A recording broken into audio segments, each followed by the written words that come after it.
Alright, party people, welcome back to another stream. Yeah, we are back in Paldea, and if you are an expert at Pokemon GeoGuessr, you might know exactly where we are, because we are in the Canyon biome, which is, yeah, the next area where we're gonna be hunting, because most importantly, there's an Alolan form here that we need to acquire. And I saw something as well when I opened up the game, and was that we have a Tyrogue outbreak here, which might confuse you, since Tyrogue is not a Gen 1 Pokemon. Here's the one that we're gonna be hunting, by the way, the Geodudes. And we're gonna be back here for Squirtle anyways, someday. But yeah, Tyrogue of course evolves into the Hitmon family. And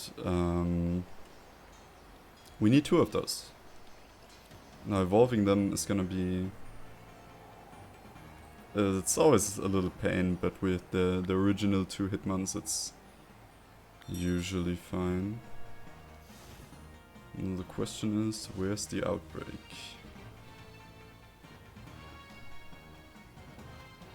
Doesn't seem to be a very good one.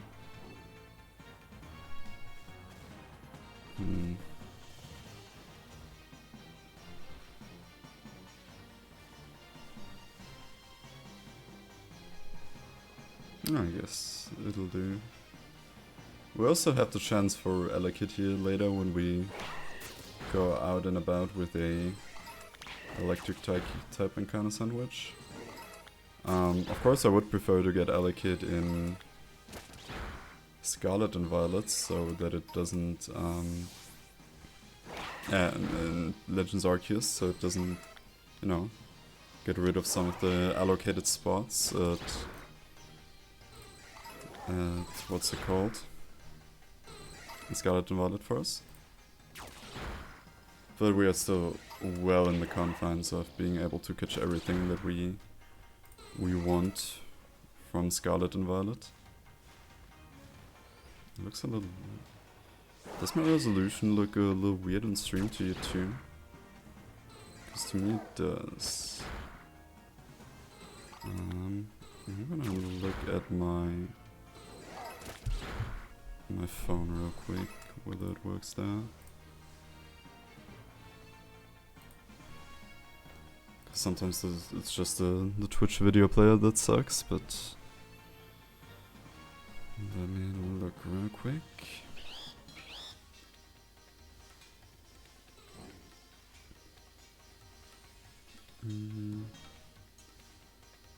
Let's see. I just want to see. There we go. Is this fine? On the phone it looks fine. Just on the web player that it looks a little off. Maybe it's the bitrate or something? Let's see.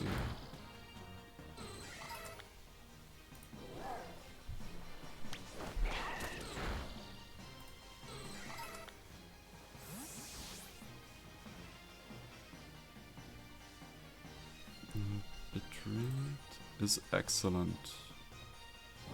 Huh. Then why does it look that weird? I don't know. Why can't I...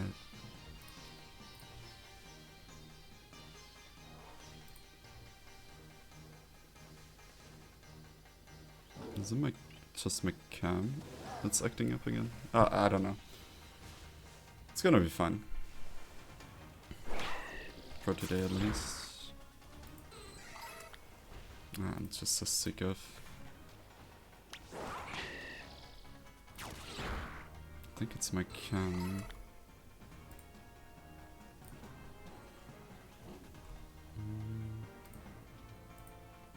Because when I make it to 50x 1472, my cam usually turns into a slideshow. Yeah, there we go. And that's high as possible FPS, so... Oh no. I messed it up again. Okay. Is it okay? No. Oh god, no.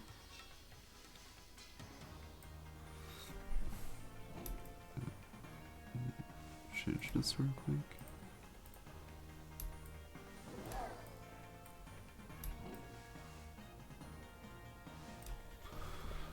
Wait, I need to be on another background so I can see the overlay better. Cut this. And there we go. I tested earlier in recording and it worked fine. Maybe it's just while streaming, I don't know. Maybe I need to get it to a USB 3.0 port, the camera, you know. But there I had the problem, the ports stopped working. But I changed some settings around, maybe I have to try that again. I just want to stream, man, like, shouldn't be that difficult.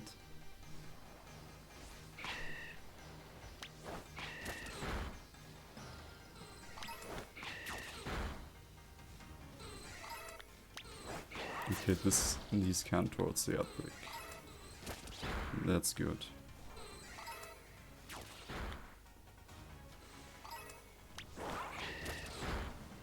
We're gonna do a few picnic resets without the shiny sandwich. Because if I can save on Urban Mystica, I will.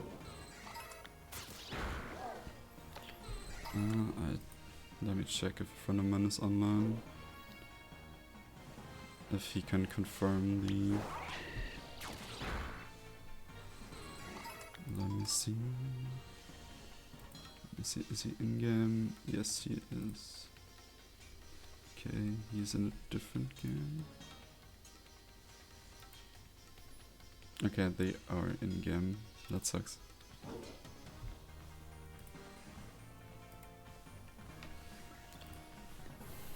Oh well.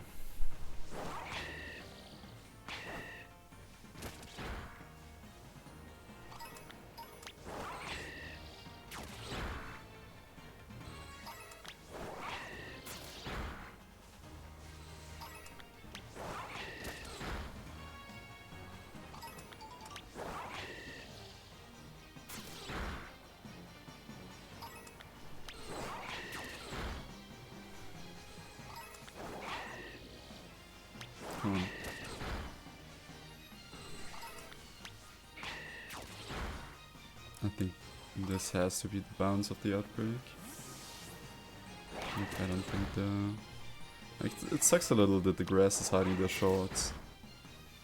Because I think that's the only way to tell if they're shiny or not.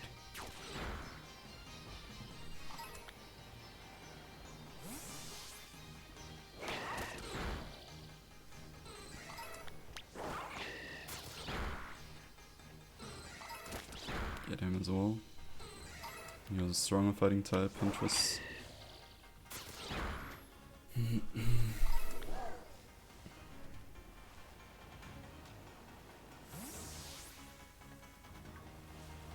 Let me take the side then. That wouldn't be good for you.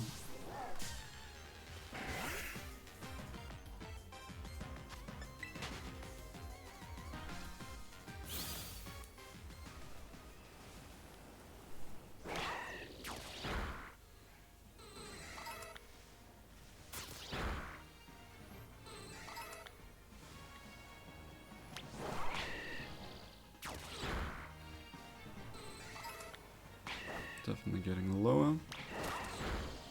So I think we're about 30 down. We need to get to around 15, 16 defeated.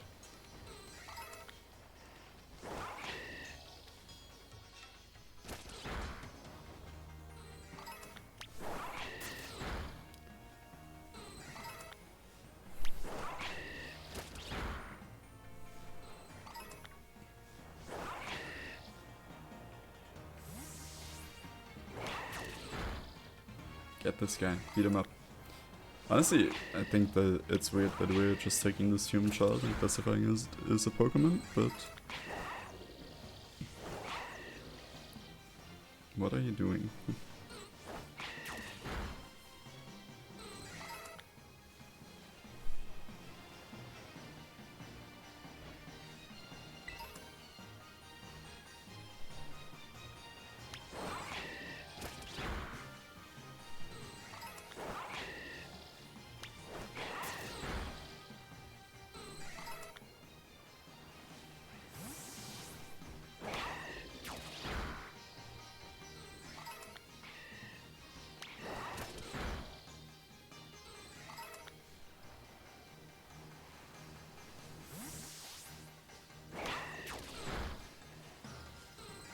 Always keep on the lookout if there's like a random shiny running about. I mean, usually there isn't, but you never know, right? Does the upbreak stretch until here? I mean, that's definitely a Tyro, but...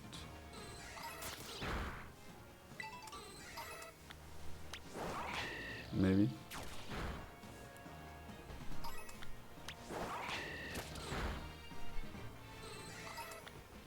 I mean, even if not, we're just checking the Incarnos.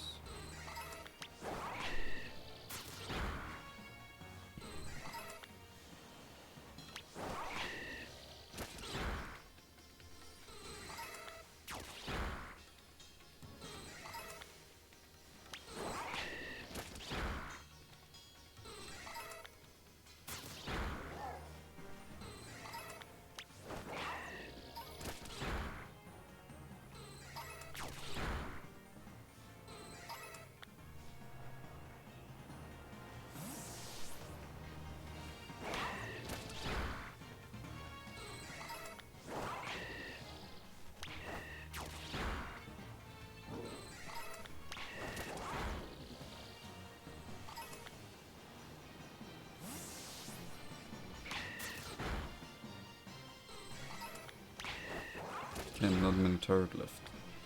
Perfect, that's the sweet spot. No, Huntress. Don't defeat more, we need the outbreak to stay alive. Okay, good, we can picnic here. So now we just check the Tyrogue in the area. Simple as. If there are Tyrogue in the area. There should be.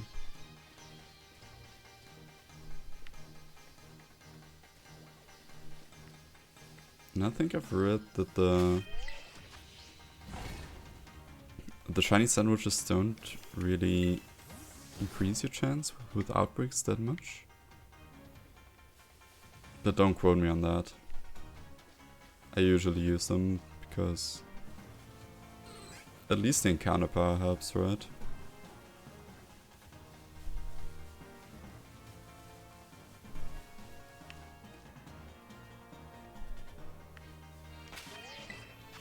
Let me check.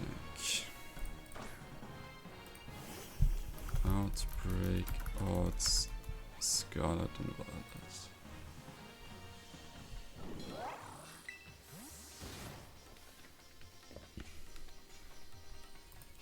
One in 819 and 1 in 512 with.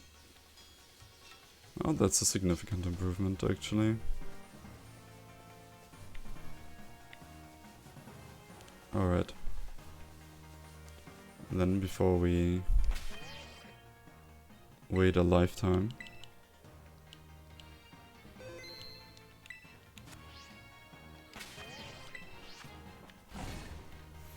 Oh, I need to get my sandwich chart up here. Creative mode, tomato, onion, hamburger.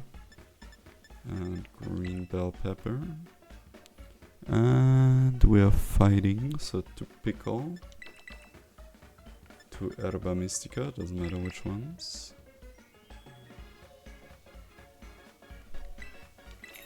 Use a pick.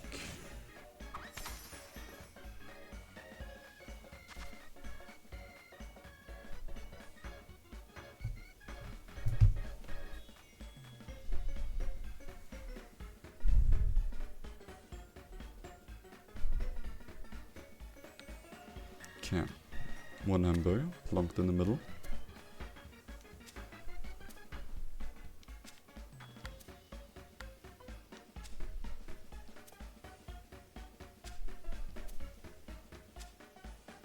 Uh-oh. I mean, as long as they're touching, they're fine, right? Oh god. Oh god.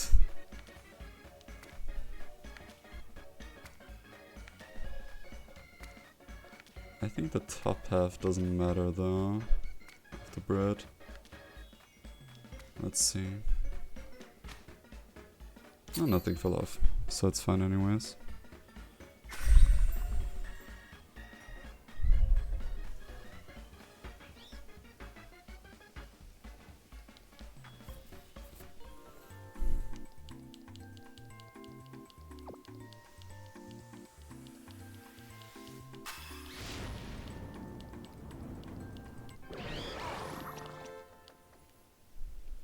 Okay, what do we get? Should be Encounter Power and Sparking Power fighting. Correct. Okay. Oh.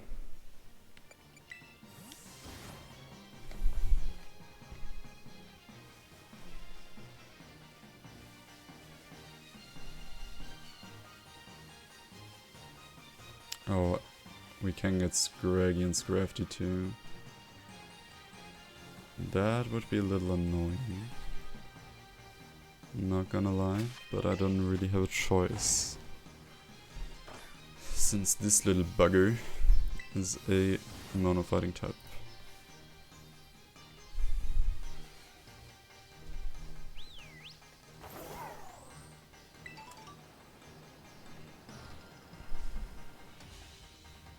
Did I see blue? No, I'm just paranoid.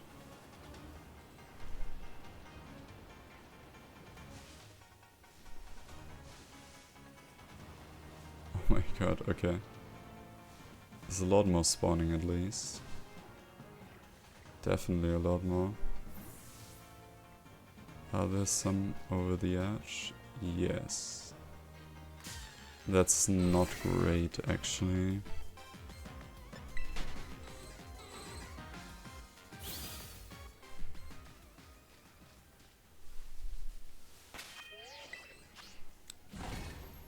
Same for my mediocre eyesight. Which is fine in the real world, but when I'm looking at a screen, sometimes I think I need glasses just for that. Because that's gotten worse in recent months. I've never worn glasses though. Even though I was like an avid gamer, an avid reader.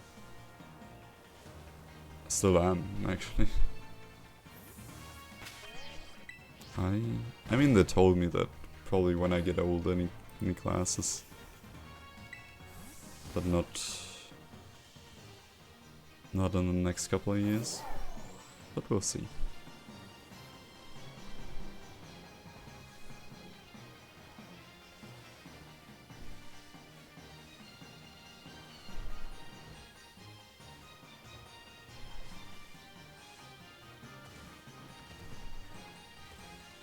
And when I jump up here, should spawn in the entire outbreak, right?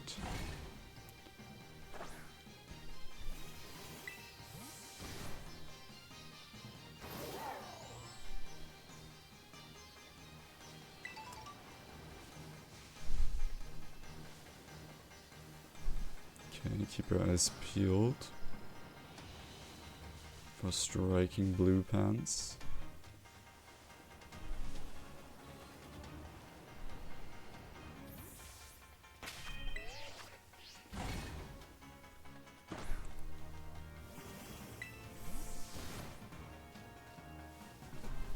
Problem is that we also need multiple ones.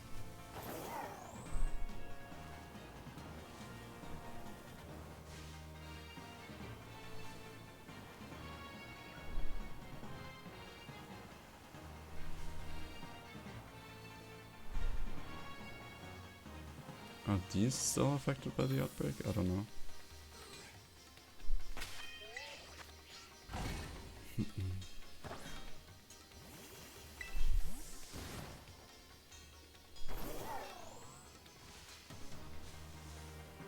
I'm always like checking for the shiny sun from Legends Arceus, but that one of course isn't in the game, like.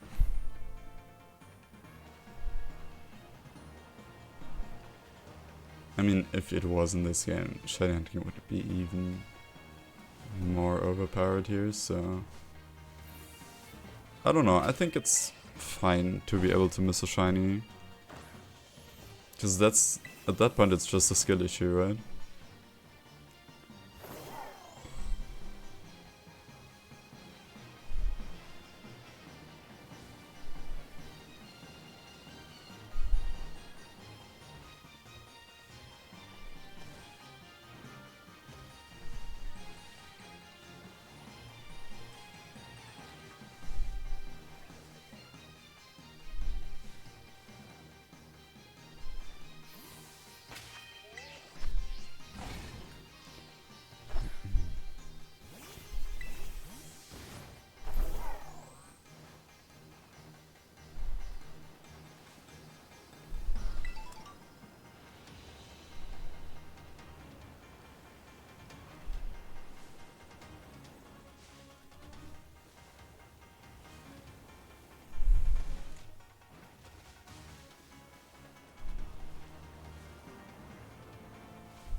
I think we should spawn a picnic a little further away from the outbreaks, so more initial spawns come through.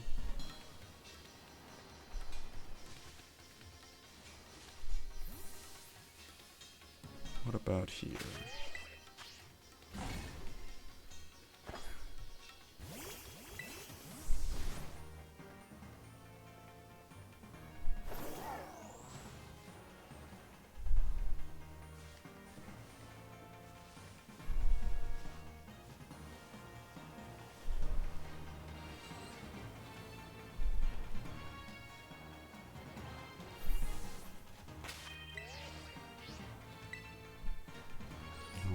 Alright.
Shiny hunting in Scarlet and Violet at least, you know, is not like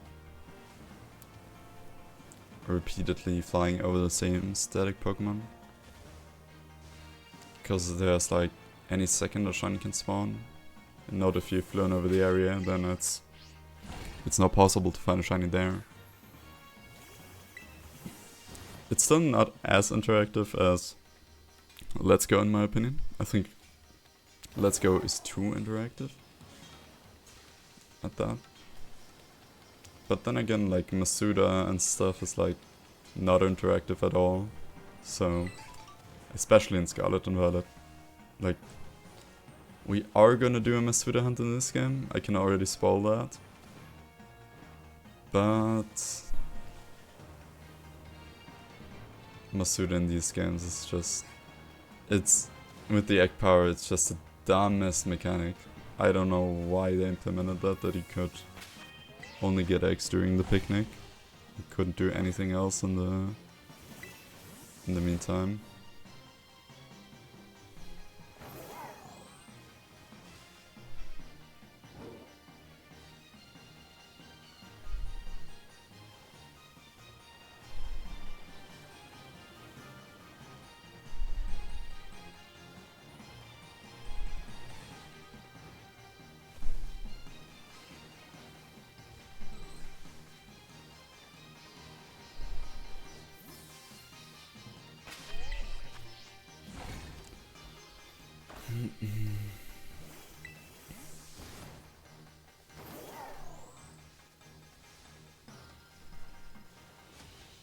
on my blue shorts.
The problem is the chance that we miss one is also really high.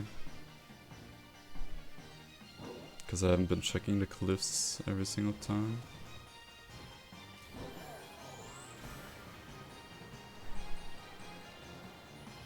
Wait. Really need to get back into the controls of these games.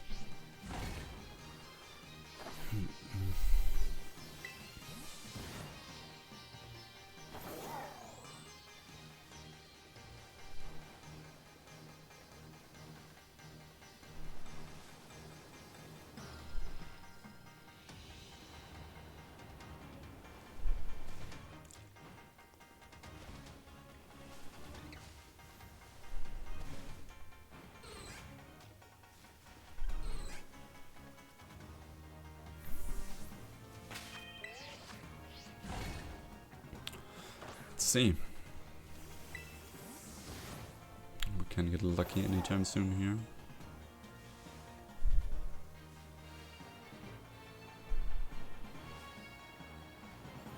Last night I also spent a little bit of time resetting for EV outbreaks until I give up and just return to the original outbreaks of the day. Hadn't even looked at them except on the main map, and so I was very pleased to find a Tyrogue outbreak. Because that was something that I didn't want to Masuda hunt or anything for. I really wanted that to be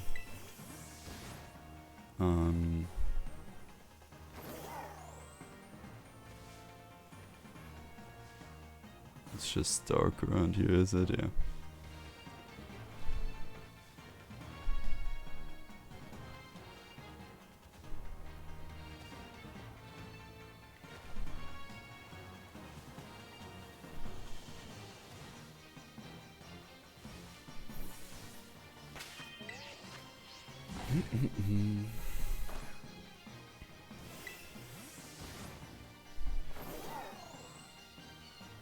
I've also arrived back at the War Arc on my Naruto rewatch, on my Shippuden rewatch, which has been kind of fun, honestly.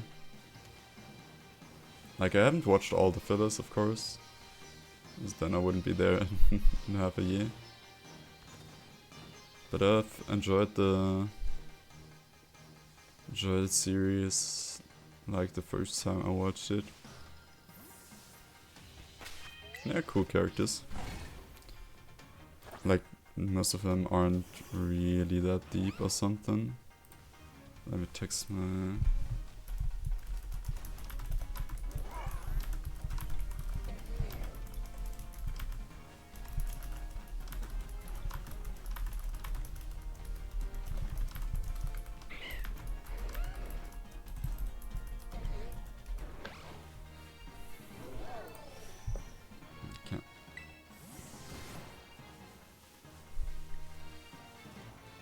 Let's see.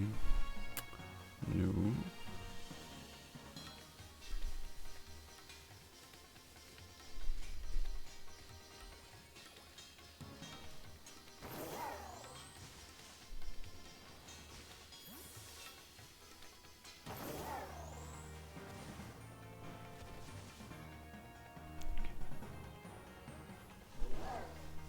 Doesn't look like it.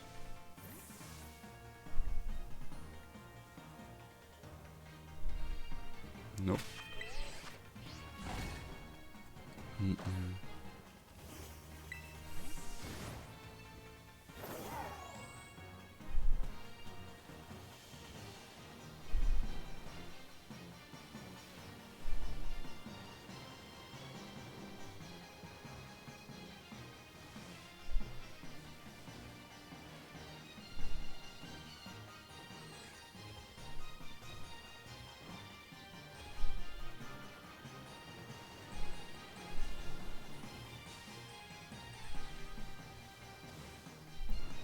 I mean, they're spawning, they're just...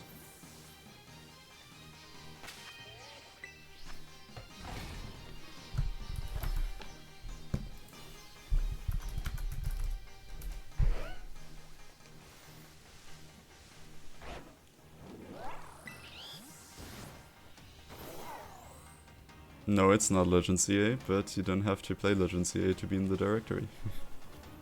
It's a better game, actually.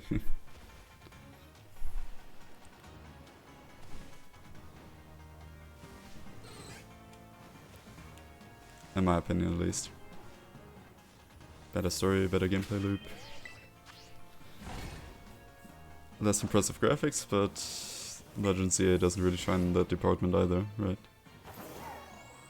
So, I think in total, they're the better one.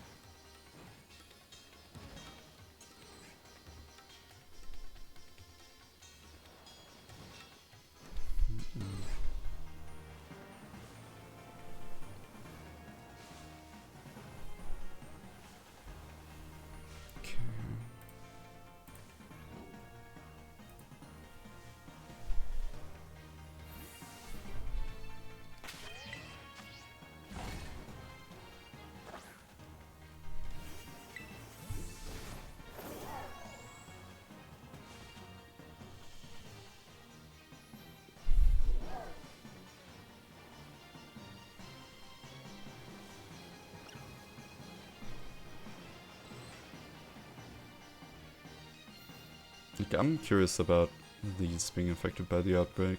I don't know. It might be. It might not be. It's weird.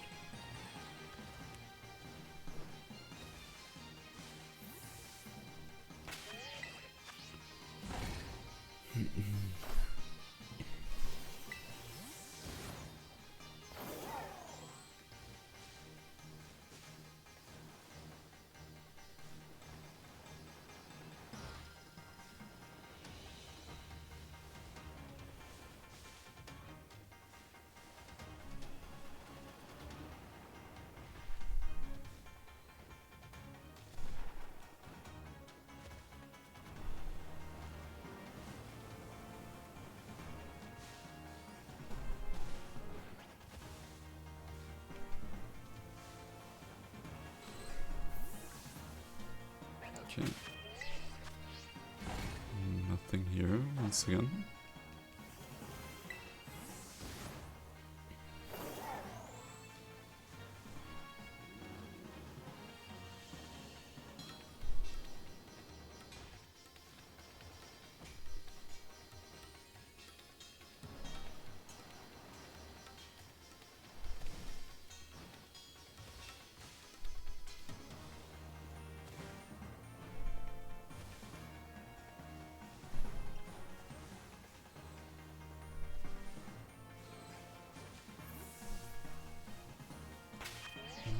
Nope.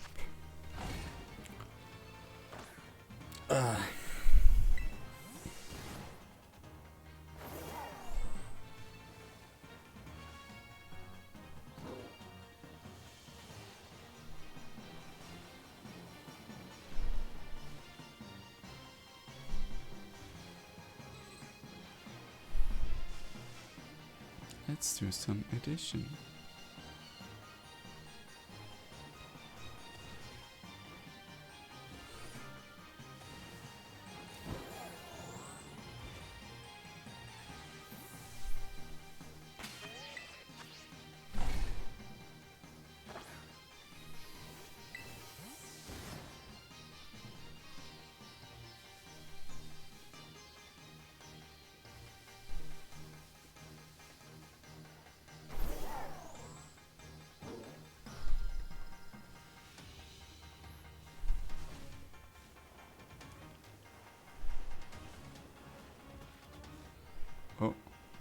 No.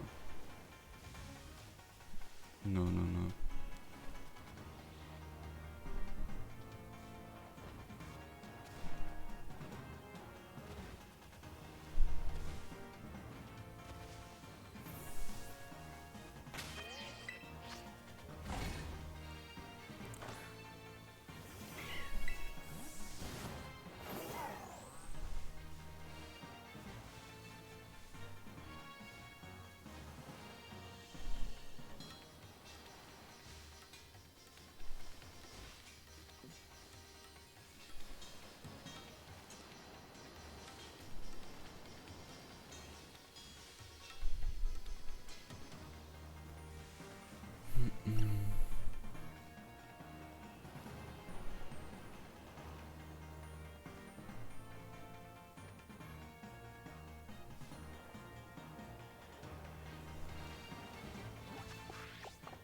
Oh, I need to jump.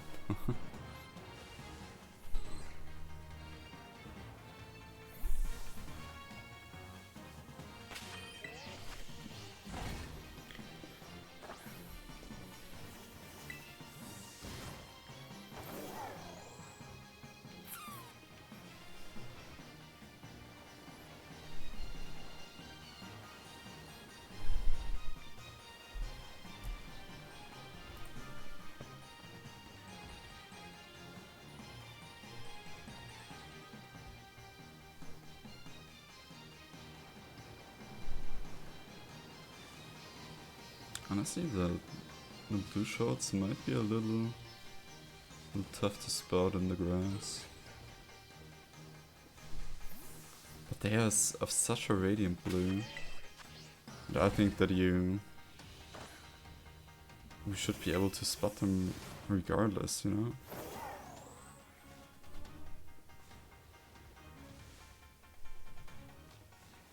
Even from a distance. And isn't it like a little greenish as well? Not entirely sure on that though.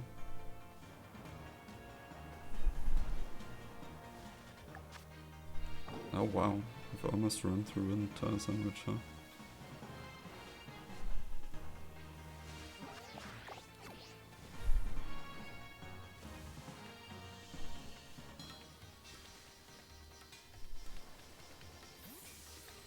Haven't even gotten a face on Skurgios Crafty.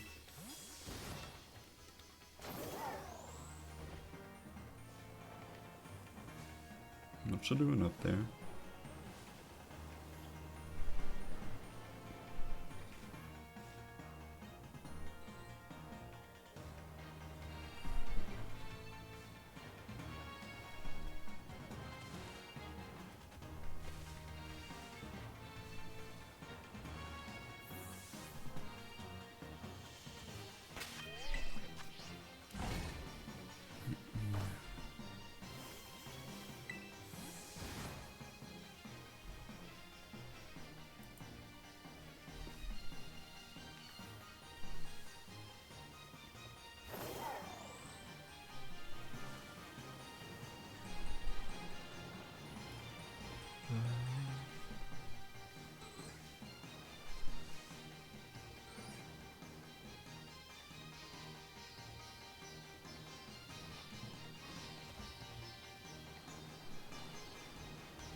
I always press Y to jump. I play too much Legends.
Shouldn't be that hard to find, we're just getting bad luck here. Or I missed some. Could be true as well.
How does Shiny Tyrog look in this game? So that I have visual clues. Oh no, its body doesn't really change.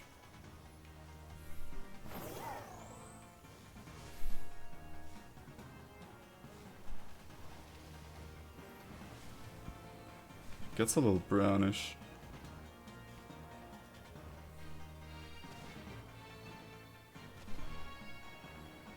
But the most vibrant visual clue are of course the pants. Or the shorts rather.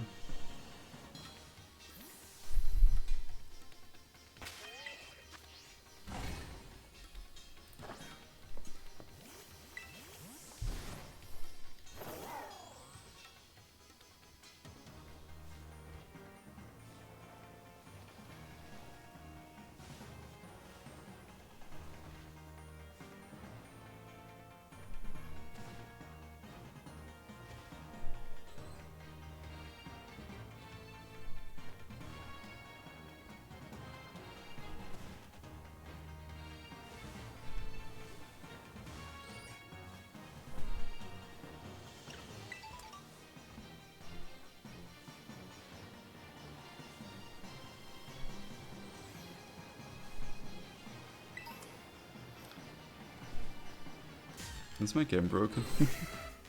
Nah, I'm kidding.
Where's the blue shorts, guys?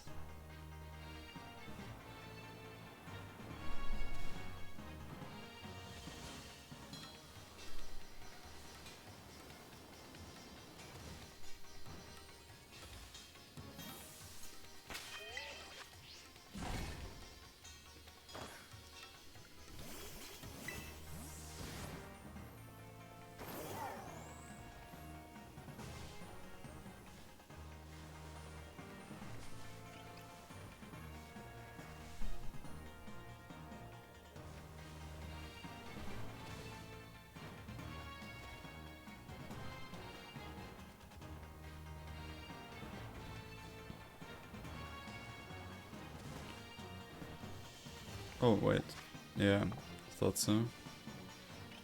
Because there's just so many other Pokemon cropping up. Alright. And we will try again.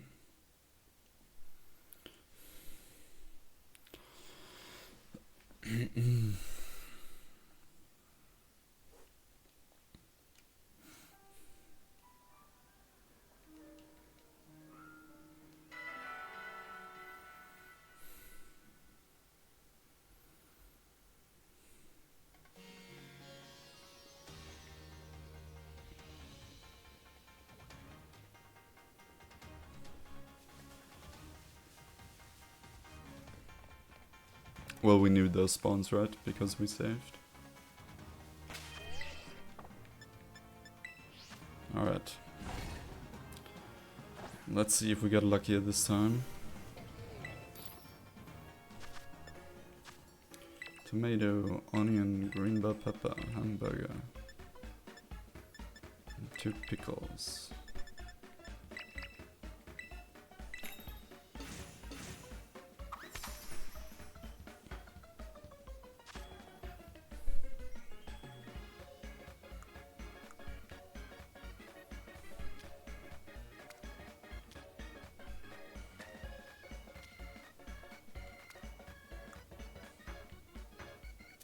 Just chuck everything on here.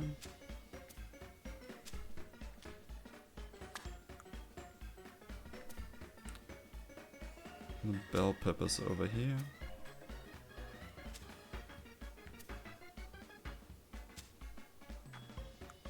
And then is the pickle.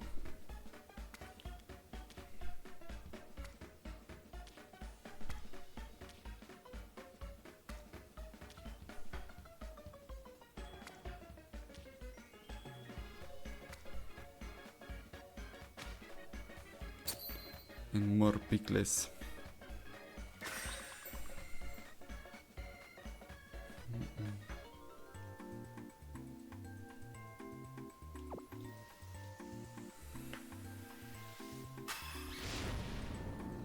Come on, we need to get lucky.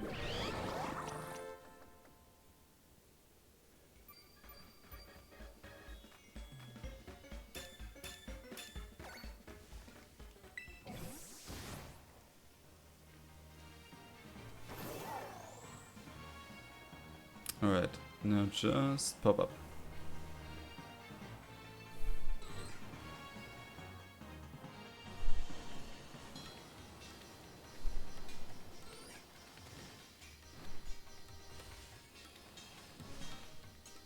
No, it's just eating a berry. Thought that looked weird for a second.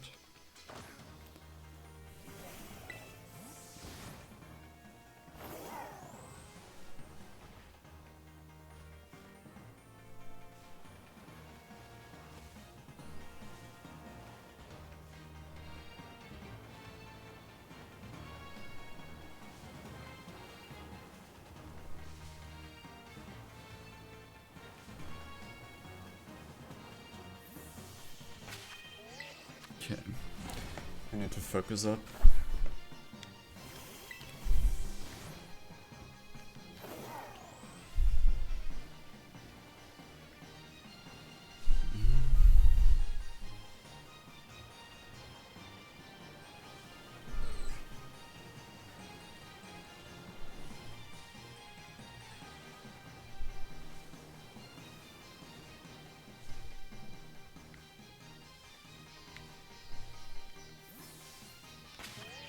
Oh, I didn't check the ones off the cliff.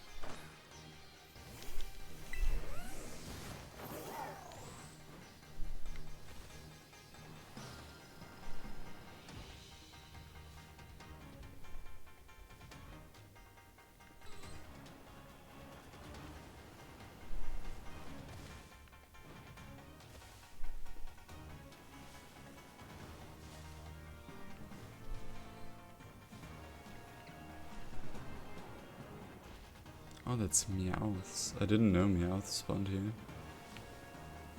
Interesting. Good data, good data. For Meowth, I've prepared something special when we get around to hunting that.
Well. Alright, I was talking about Naruto earlier, right? Like how I'm rewatching it. And something occurred to me, like... I love the theories that people had about who Obito or who Toby was before everyone knew it was Obito. Like, after the Kakashi Chronicles, it's kind of obvious. But yeah, that was really cool. Like, most people knew it wasn't Madara, of course, but the fact that people thought it was Shisui or like a time-traveling Sasuke, those are some cool theories. The theories that can have some nice stories behind them. But Obito is, of course, the obvious choice, you know. But he has insane amount of blood armor, like holy. Like the fight against Conan. Like, I'm usually not one, like, I'm a person that says if the author intended it like that, sure. Then the person who won should win, you know. Even though, you know, Gohan should have won against, oh, hello. Oh shit, I didn't save. Figured is fine. Just put it to sleep.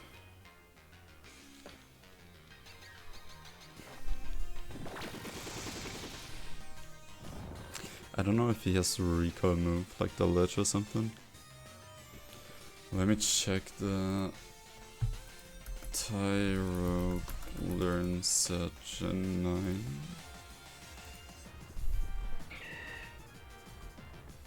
Learned by level up, fake out, focus energy, helping hand, tackle. Okay, so it can't hurt itself, I guess.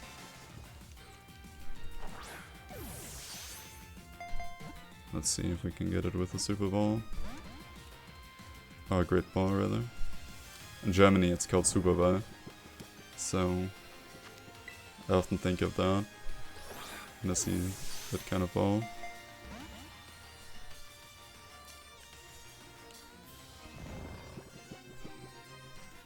I mean, we can just fall swipe it. Ooh.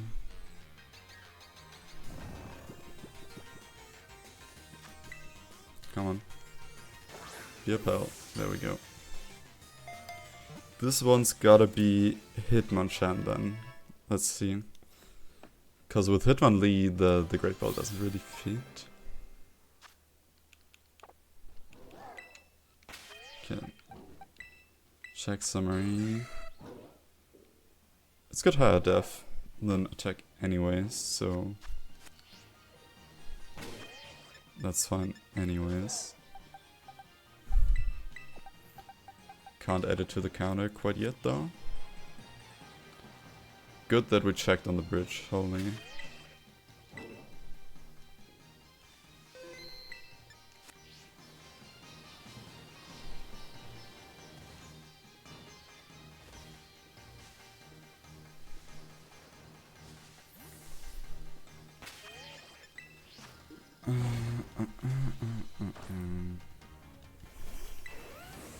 I'm gonna let this this sandwich play out, and then I need to take a bathroom break. But yeah, like, wait, is that shiny? the fight against Conan, you know? Conan had info on Obito, knew all of his hacks basically, and had an insane amount of prep time and very good battle IQ to defeat him. She observed like his technique and found a counter to it, and that should have been that, honestly. And then they had this idiotic Izanagi technique, which would be fine, like, I guess they introduced it with Danzo, right? But holy man, Conan should have won that fight by all accounts. Like, why even buff the Uchiha even more? Like, I was so frustrated by that. I think the Uchiha already, like, Kishimoto's favorites, basically. The amount of hacks they have. 2 insane abilities, 1 in every eye. The base eye can already copy jutsus and stuff. Like, Sasuke just copying Rock Lee's fighting style, like his taijutsu in Naruto Part 1. Was frustrating enough to me, honestly. But then he pulls that out of the hat, and I'm like, okay, dude.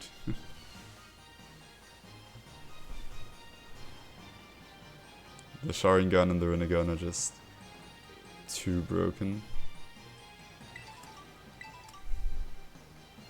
And honestly, I think Naruto lost its original message along the way. Because they said, like, hard work overcomes talent. But I don't think Naruto is the one that worked the hardest in that show.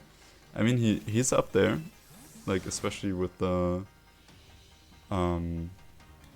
like learning Rasen Shuriken and everything.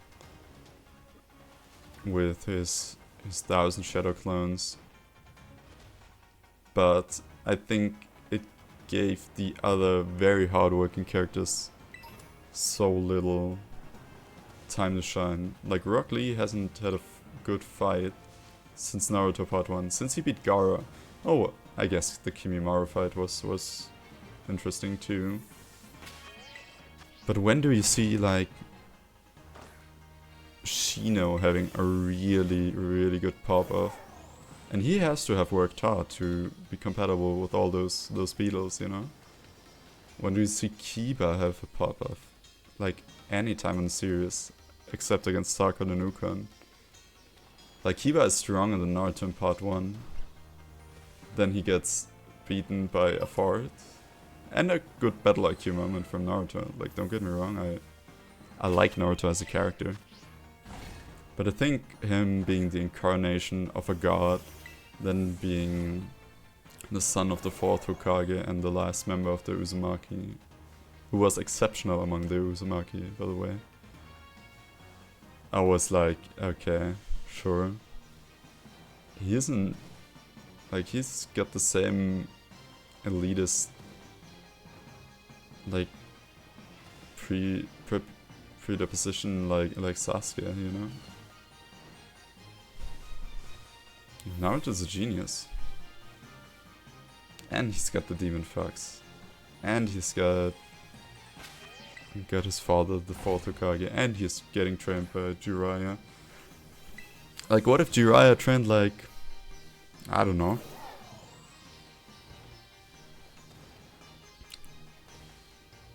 Who am I gonna take? Who would be a good fit? Like, if Jiraiya trained Choji, right? Everybody would say, oh, Choji is only strong because he had a legendary master. Like, Naruto has everything on his side, except that he got bullied by the village, you know? That of course sucks. But in the grand scheme of things, like, he had a lot of stuff that he didn't have to work for. Sure, he had to befriend Kurama to access the full potential and everything, but he eked out wins like against Neji in the Chunin exams just because he had the fox inside of him. Like, if he didn't, he would have just lost there. Like, everybody always says, oh, it's a curse to be a Jinchuriki, and Everybody only sees me as this demon fox and everything. Mate, you are a literal nuke. Of course people are gonna be wary of you. Especially since the nuke inside of you already went off once and killed one of the most beloved people in the village. Your father.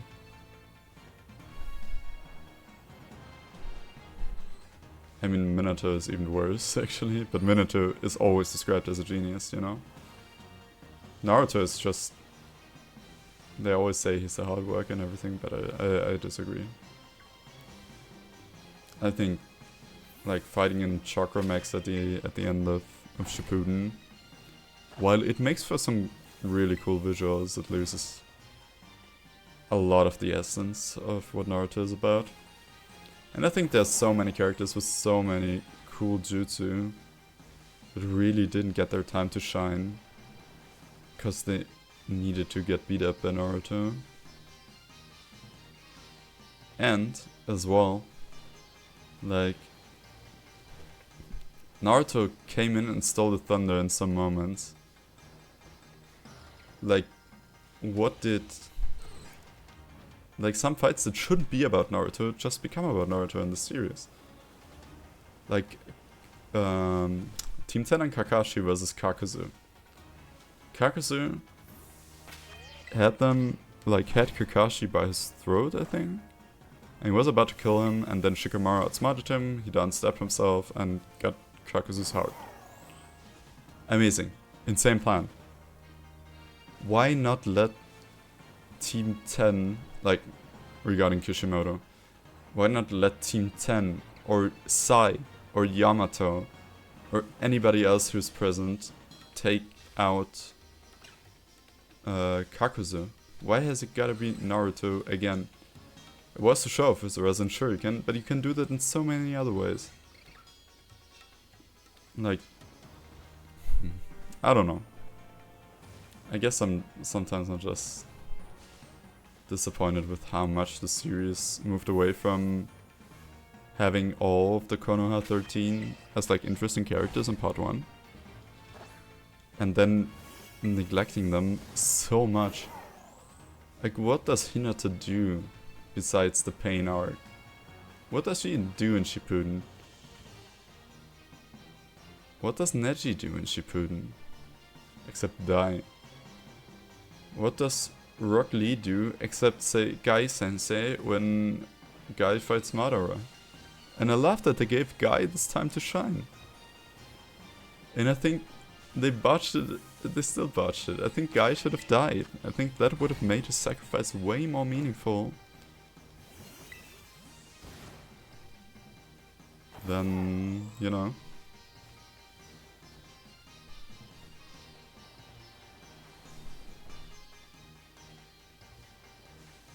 I don't know. It's just personal qualm I have with the story. And I also think, I mean, I get they introduced Kaguya at the end. Kaguya. And I'm fine with the twist. But I still would have preferred like having the final fight be against Madara. Just because he was the big bad all the time, and like then it being revealed that Setsu is actually manipulating Madara and not the other way around. I don't know. It's fine. It's not great though.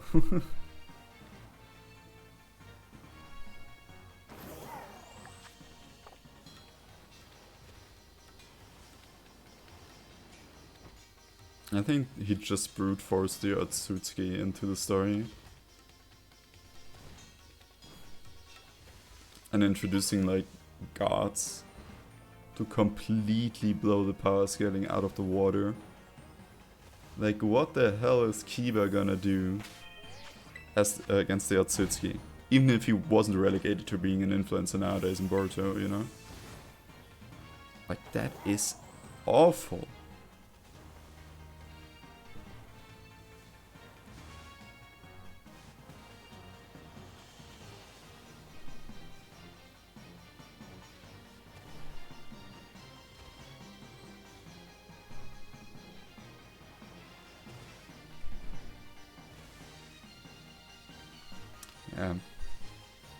Same for Izanami then being a thing.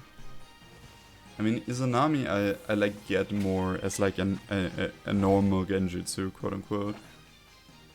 But why do the Uchiha have another signature jutsu? Like, they already have enough. And the coolest characters in the war arc mean nothing. Like, I love the Akatsuki, but Kakuzu gets rolled by Tenten. I mean, sure, she's got the treasure tools of the sage, but holy moly, Tenten? At least she got to do something in her 5 seconds of screen time, at least. Same for Team 10. But Team 8? Like, where my boy Shino at? He got to fight Taruna and Fella. Amazing. That was actually amazing though. I love Shino.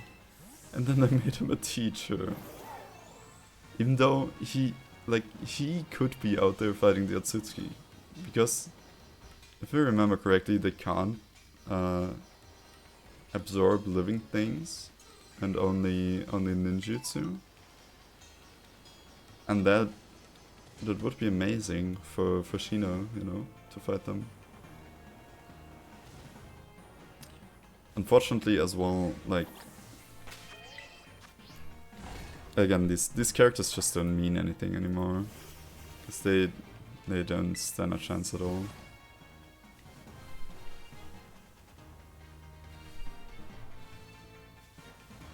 In the war it was just Naruto and Sasuke, basically. With support of the former Hokage. Which was cool to see. Like, I loved that the Hokage were brought back. But I would have liked some backstory on some of them again. Like, not just Hashirama. What about Hiruzen? What about Tobirama? Like, Tobirama has the sickest design in the entire franchise. And then you have him getting rolled by Madara. And don't tell me about his backstory except that he was leader of Team Tobirama. With Hiruzen and Danzo and Kagami on it. And the two elders. Oh, how were they called? Hamura? No, Hamura was Hagoroma's brother. But you get what I mean, right? Like,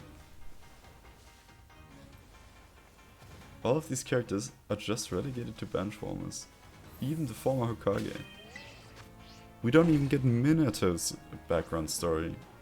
Or we get some of it, but not everything. Like, show me, they showed in filler again, but not in canon in the manga. They didn't show why Minato is called the Yellow Flash of Belief. Or why Sakuma Hatake is called the White Fang. Why introduce all these really cool characters and then make filler arcs where Sasuke, like, dresses up as a cat? Like, what the hell? I love the franchise, but I have some issues with how Kishimoto progressed the story. Like, even instead of the infinite Tsukiyomi episodes, you could have just made them instead flashbacks for the more important characters. Like, I don't care what Tenten thinks in her infinite Tsukiyomi. I really don't. But hey. And there was some Edo Tensei that unfortunately didn't make the cut as well for the war arc. I would have loved to see Sakuma Hatake fighting. I would have loved to see Jiraiya fighting against Naruto. There's some amazing fights that they did not us. Fugaku, for example. Or... oh! Hello! Little guy. Almost didn't see you there while talking about Uchihas. Alright. Let's put the little guy to sleep. You're gonna be the Hitmonlee. So a greenish ball would be nicer for you. Don't. Oh. That's fine. I don't have poison point or anything, so go back to sleep.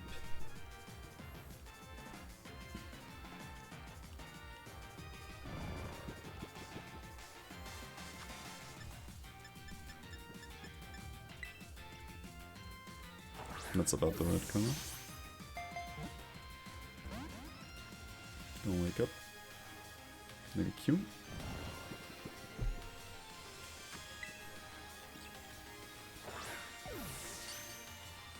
Nice.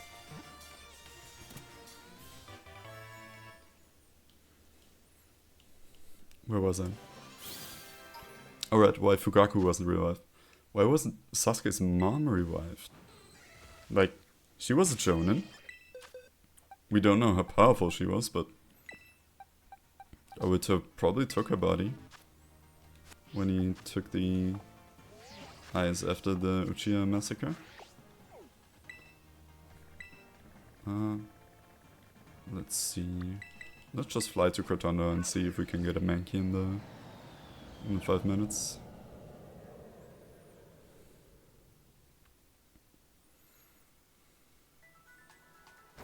But yeah, it's just so many missed opportunities, and I get that there's production and everything like that constricts the leeway that Kishimoto had there. But I can still criticize it, you know? And I think that's fair. So, where's my green monkey?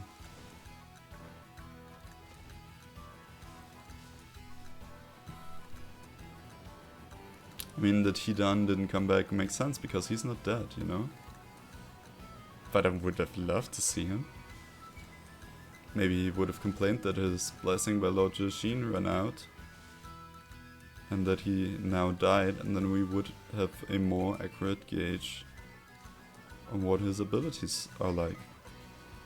Like, there's a lot of stuff like that where, like, I think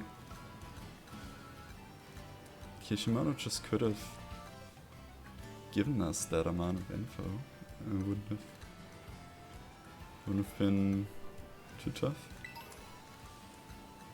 But yeah, where I was earlier, power scaling, especially in Boruto, but even to the end of Naruto, just went off the rails. Mate, like when Kakuzu, one of the members of the most prolific criminal organization in the world, somebody who has killed hundreds, if not thousands of ninja, is just a minuscule detail in the wall. It's just so sad. I mean that Nagato gets rolled by, or not rolled, but that he gets defeated by B, Naruto and Itachi. I'm fine with stuff like that, you know, he got a good fight. He was beaten by Edo Itachi, one of the strongest people in the world at that time, Naruto and B. Which is like, they could beat almost any opponent at that point.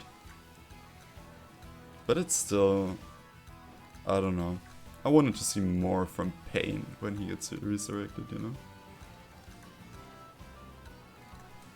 And less from Madara.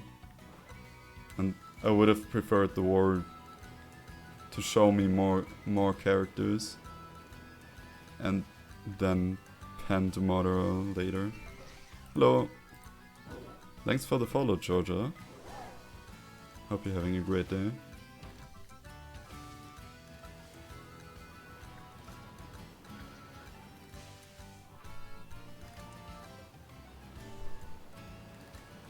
But yeah, I would have done stuff differently, but I'm not a mangaka, so I would have probably made a worse story overall, so I don't want to offend any Kishimoto stands here. Because I still think Naruto is a decently well-written show. It's got its plot holes, of course, but which anime doesn't? Like in Dragon Ball, any plot hole is covered up by, oh, he was arrogant while fighting. I'm like, yeah, sure, but can we elaborate? Like, why was Gohan so mad when he was fighting Majin Buu? Also, what? Not mad, but why was he so arrogant? Like, he has gonna get up against Cell, who was like at a similar power level to another time, so he knew what he was getting himself into, and then he just once again got too arrogant and lost the fight due to him not being completely there with his mind, you know? And I love Gohan, he's by far my favorite Dragon Ball character, but that one was inexcusable to me.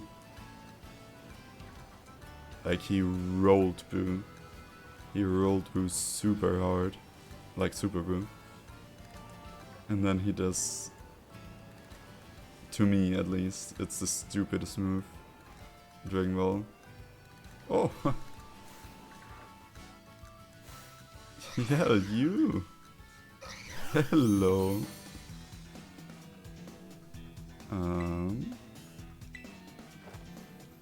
I'm not gonna... Oh, it's got Vital Spirit, huh? No, that's fine. And this ball should still be more than enough for a level 15 Mankey. Just wanted to play it safe, but that works brilliantly for us. Nice.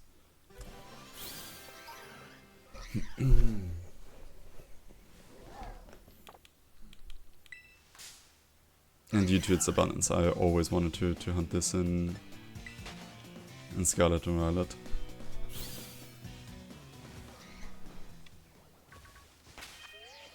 Like, this is the best best place to do that by far in this mountain, especially to get a low leveled one, since I don't want to get an Annihilate or something like that quite yet. And it seems to be the last spawn before our Encounter Power Sandwich ran out. Perfect.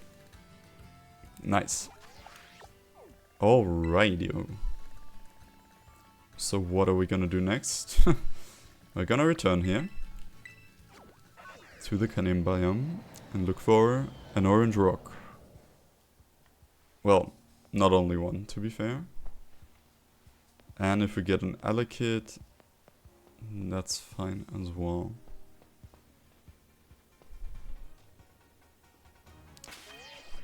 Alright. Oh no, I needed to save beforehand. Let me remedy that real quick. I mean, we saved at the mountain, so it wouldn't have been too bad, but...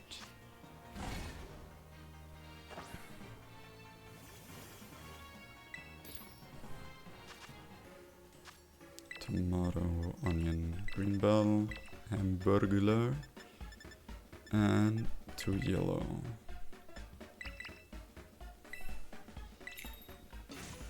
I mean, we have the money, we really don't need to save up on ingredients.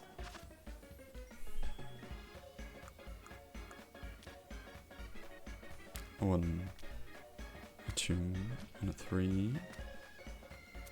1 green. 1 green. 1 green. 2 yellow.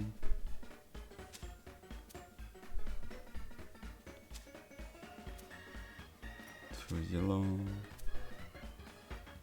1. 2 yellow. 1, 2, 3.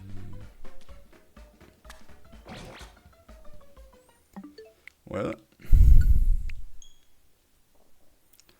That didn't work.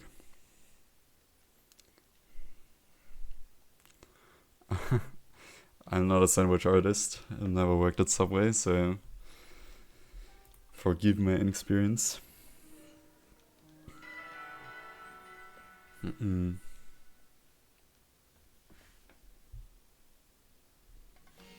my mom texted me. I have to look at that. No, that's fine.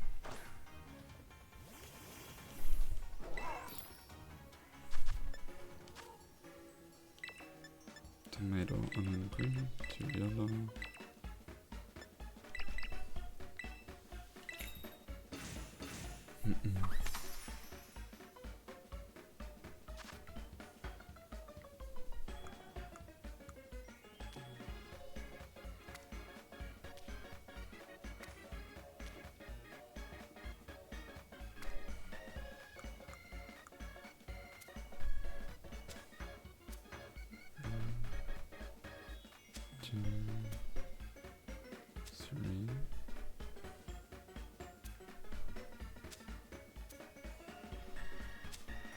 Two.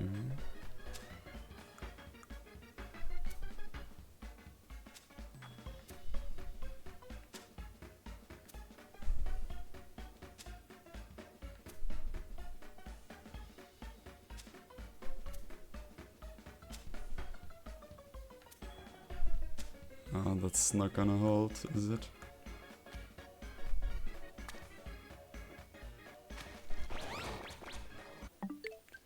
Are you serious? Should have just rubbed the top bread. That doesn't affect it anyways.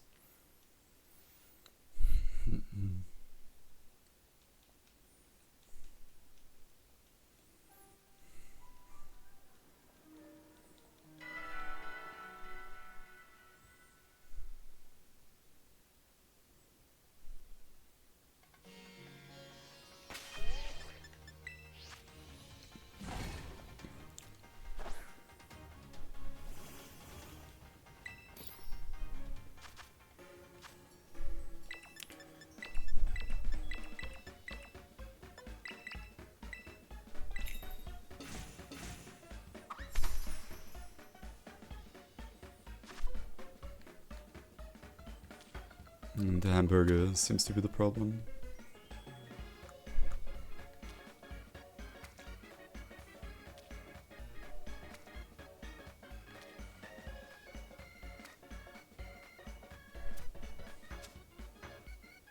Oh god.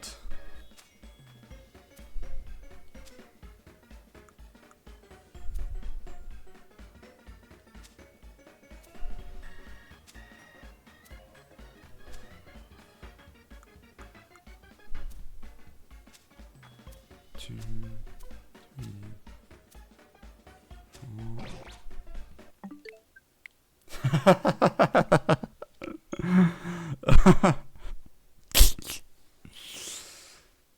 Oh my god.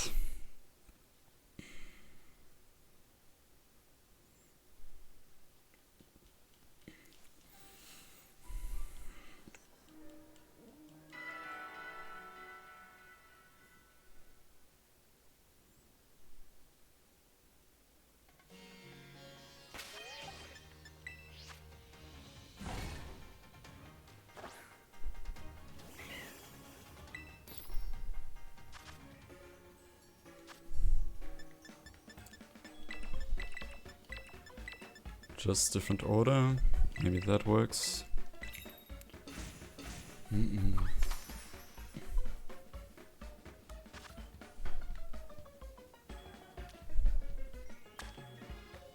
Burger.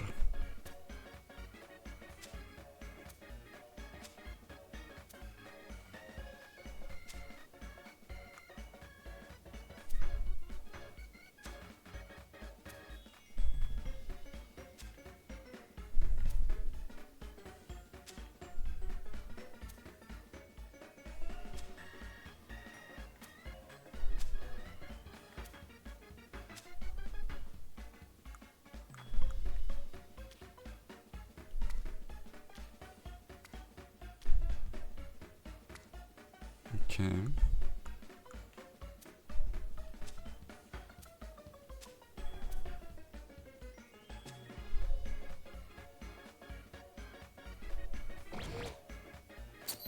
Perfect, that should do the trick, if I'm not mistaken.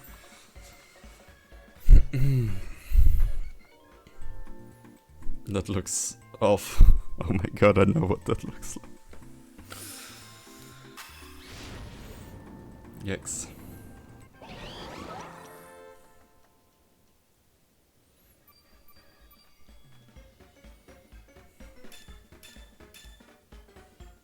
Sparkling counter, yes.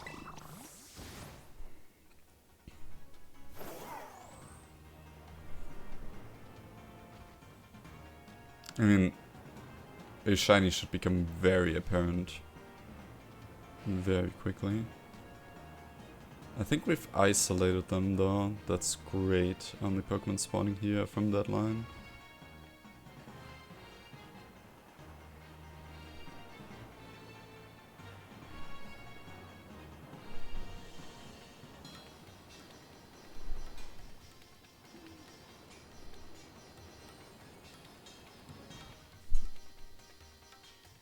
Oh my god.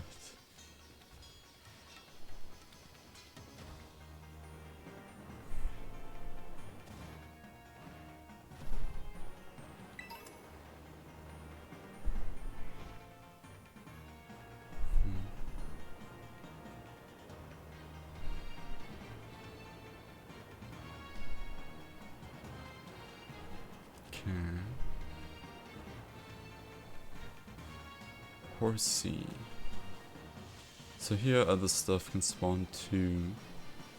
So we'll just return to the entrance area. I think that's the best hunting ground for us.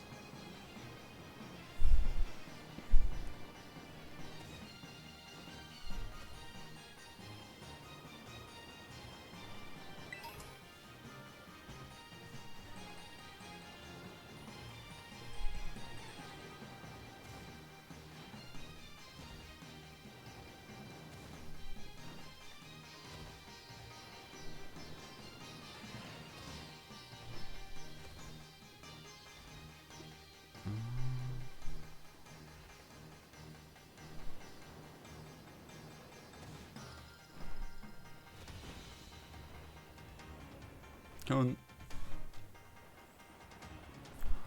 Little orange rock. Or a big orange rock, I wouldn't mind either. Do we see anything here?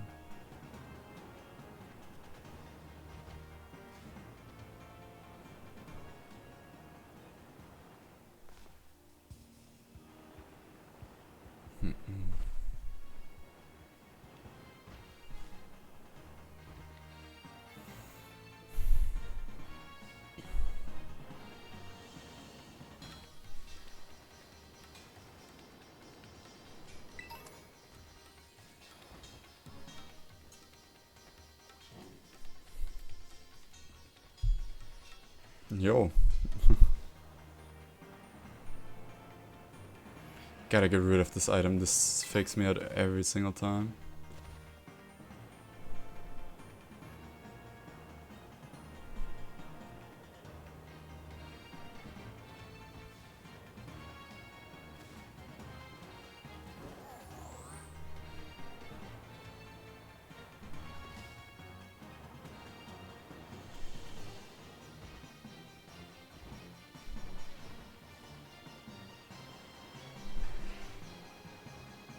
Can I just walk over here?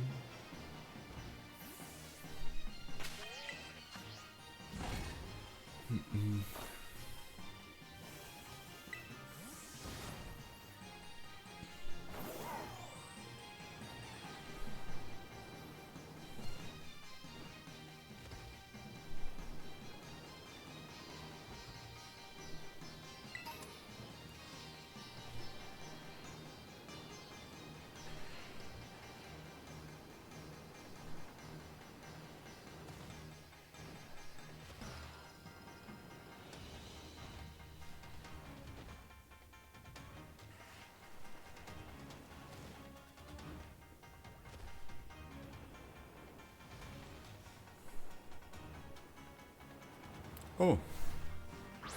Hello, my dude. Oh, this might have explosion. Really need to keep that one sleeping. Especially since I didn't save.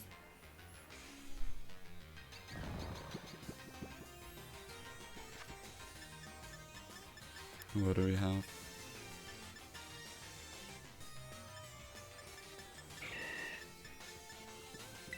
Ultra Ball.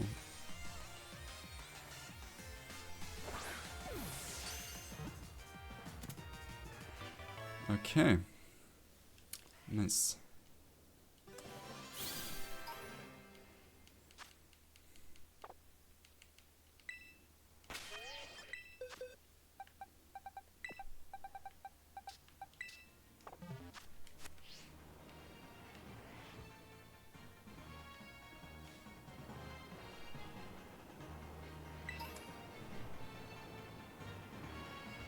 Righto. Got one. That's nice.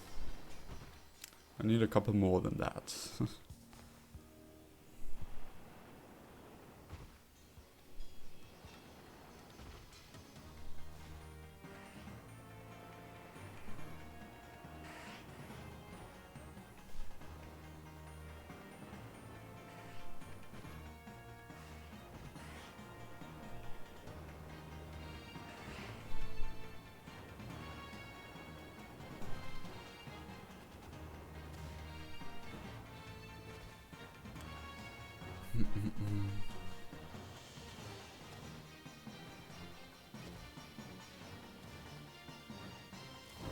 Can just fly. I always forget.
This is a decent reset spot, actually.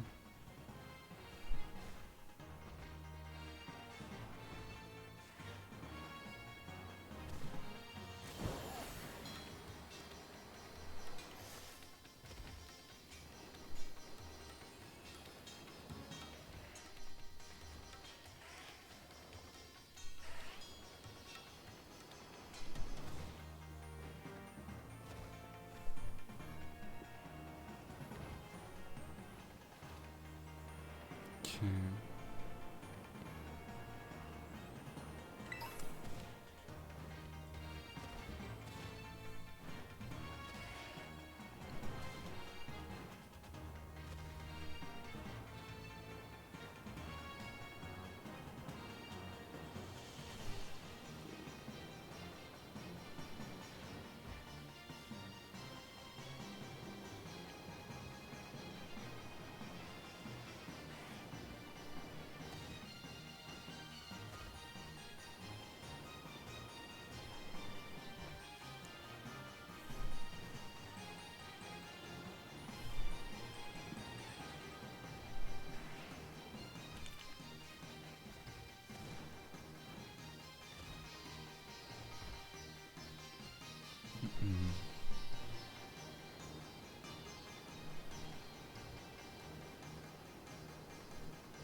Oh, we still got 20 minutes left, okay, chill.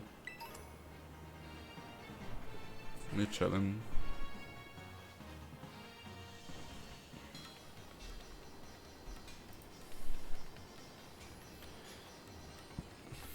Really need something to drink though. After those 20 minutes, I guess.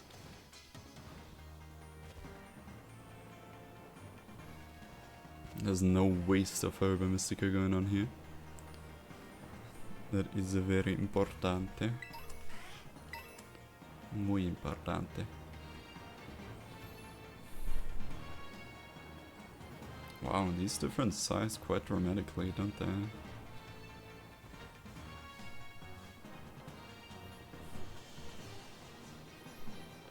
Now the question is... Yeah, those behind you despawn. Well, I'm back there, okay, sure.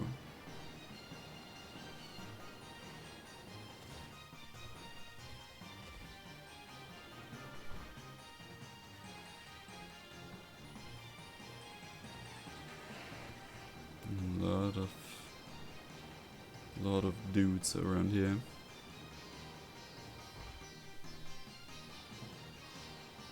Just check here.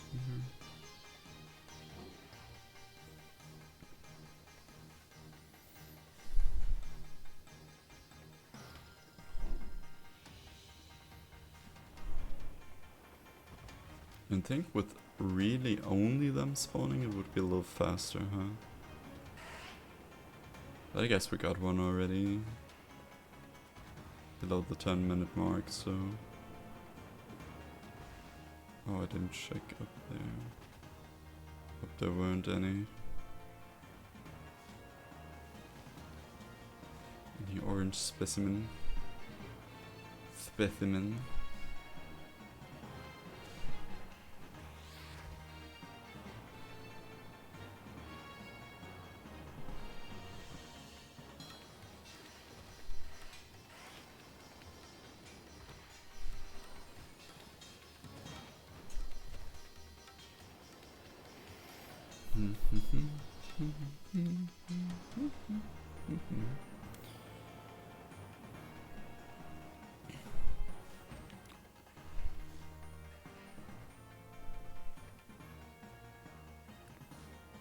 Oh, there's the second one. Let's go. I mean, this one we can just throw a ball, right? Because she can't attack quite yet, and we catch it anyways. Perfect.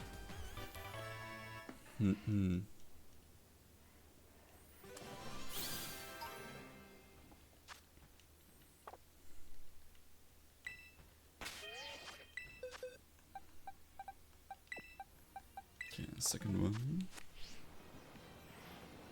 Now we just need a third one, preferably a Graveler. I mean, it doesn't really matter, but I just don't want to level up to evolve it. I mean, I do. I have to anyway, so it's not that bad. But I prefer not to, and I could another one to the counter. Because so far we've only got Geodudes. Like in Legends Arceus and here.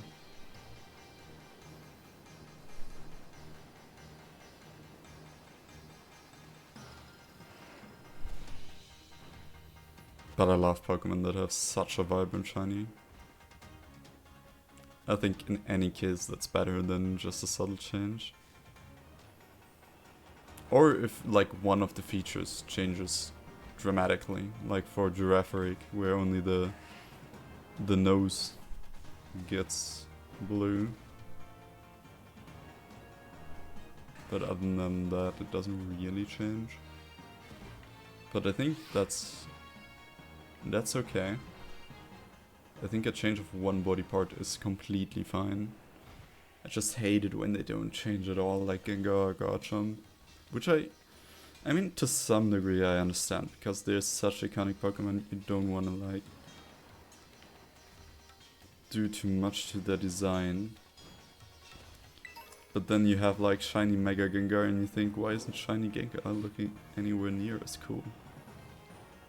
Or shiny Gibble, which has a really cool color palette. And then you compare it to shiny Garchomp and you think to yourself, what the hell were they thinking?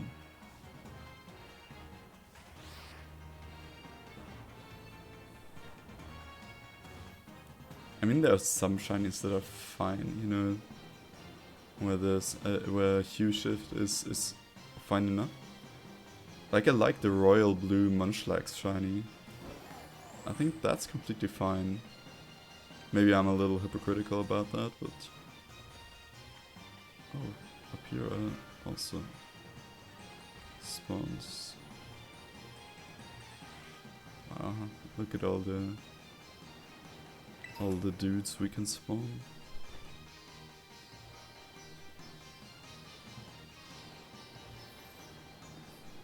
I've recently been thinking a lot about what my favorite shinies are. And a lot of them are actually the black shinies. Like Haxorus or Hisuian, Voltorb stuff. But I also like some of the really stark contrasty ones. Like even if the colors don't really fit, like for Komao, for example, I think it's completely fine.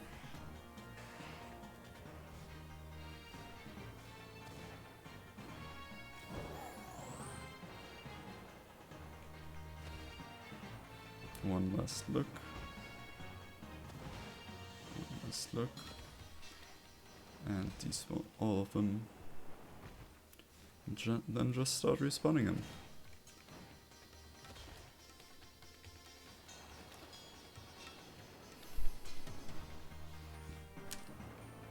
At least shiny hunting in this game really gives you movement over a larger area than just Route 5 in Gala for Masuda, you know?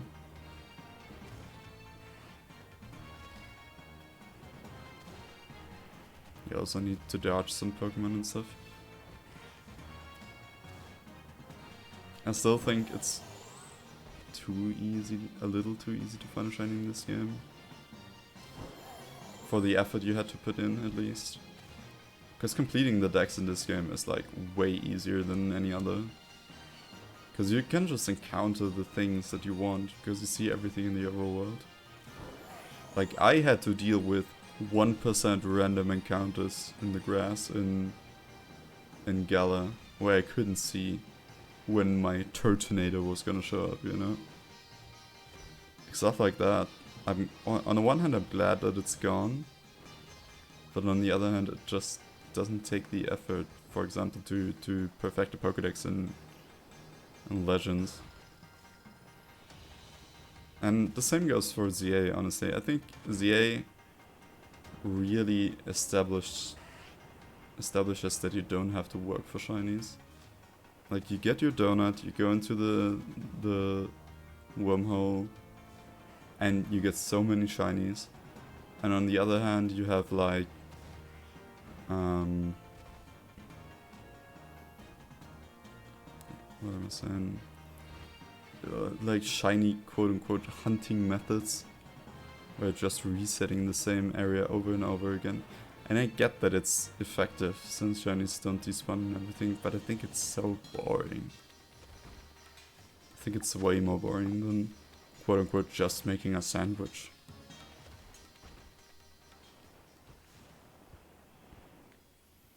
I just like when there's clear and concise methods that increase your shiny odds. Like outbreaks in Legends. And in this game, honestly. What I don't really come to terms with most of the times is just stupid repetition. It's just not my cup of tea. Even though it's a big part of shiny hunting, you know? And some of the methods I've never even learned. Like, I have never shiny hunted with the Poké Radar before. But then again, I love the Dex nerf hunting in Omega Ruby Alpha Sapphire. I think that was one of the most fun methods for me.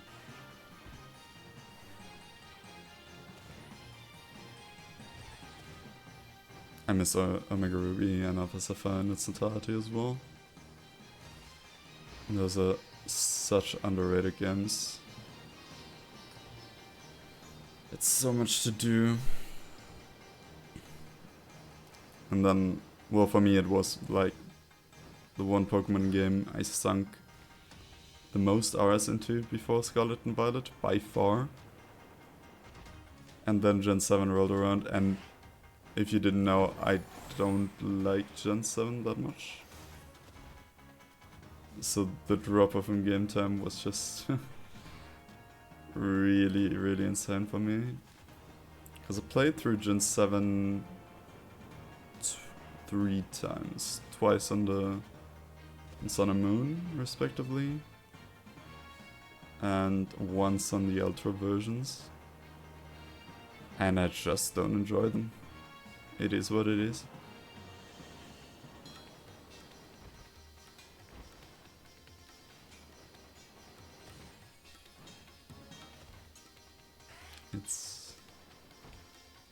And it's okay if you like them, you know, that's...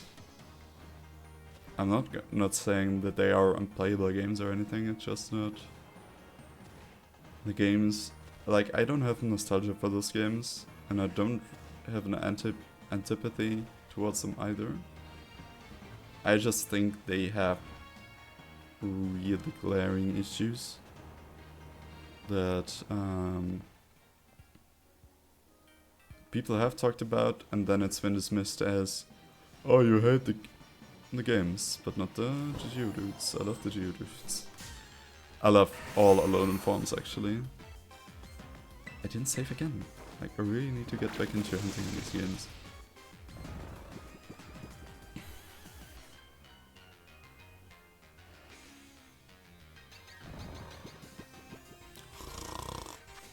But you're gonna stay in here, like, right? You're a gentle dude. Alright.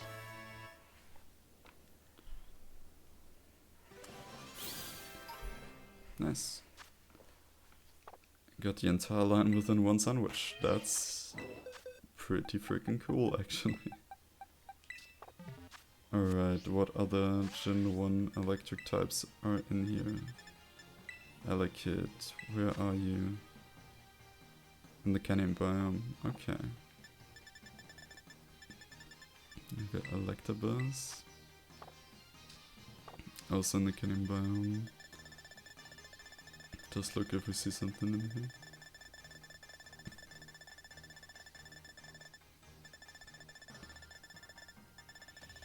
No, we're at the starters, okay. Or do we have something in Kitakami? Pikachu has already been caught.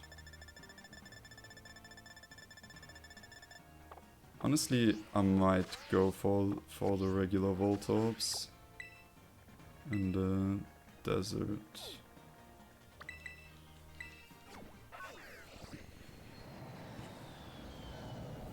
Cause like, I think Elekid is...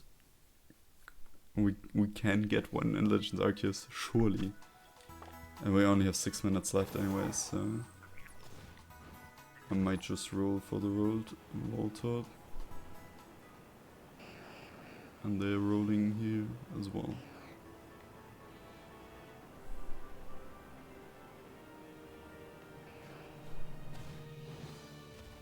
And should be fairly easy to spot as well. If we are lucky and someone shines here.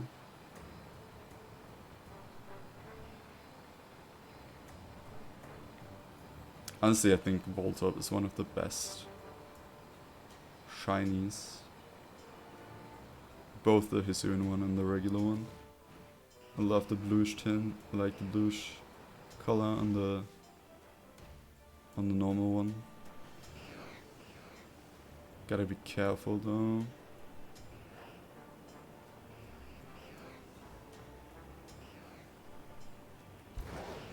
But yeah.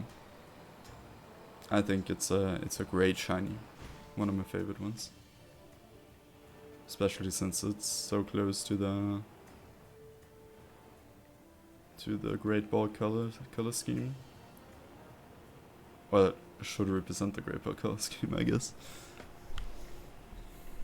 I just don't like Electrode as much. I don't know. I like the...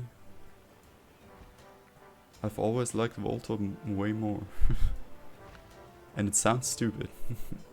Because it's literally just flipped upside down, but... I don't know.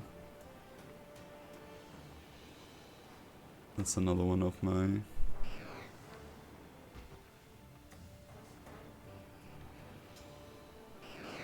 Another instance of my brain just being weird.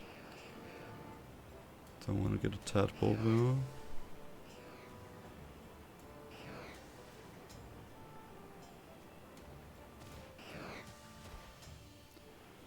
Who knows? We don't have that much time left on the sandwich, so if we don't get one, we don't get one.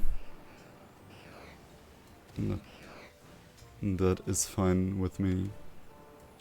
We already got 3 Geodudes with the sandwich, so I'm not getting my hopes up too much.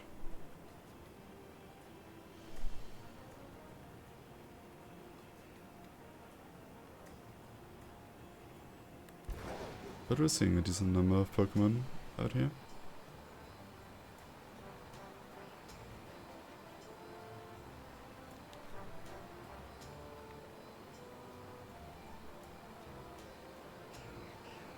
And again, it should be easy enough to spot.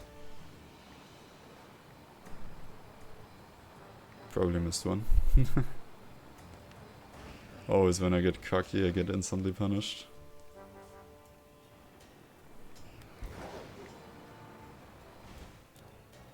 That's just a law of nature for me.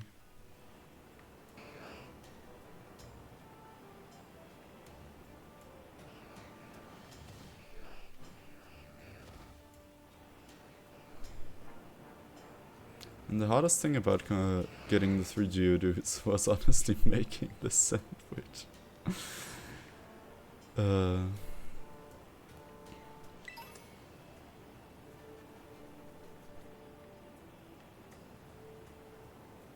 But hey,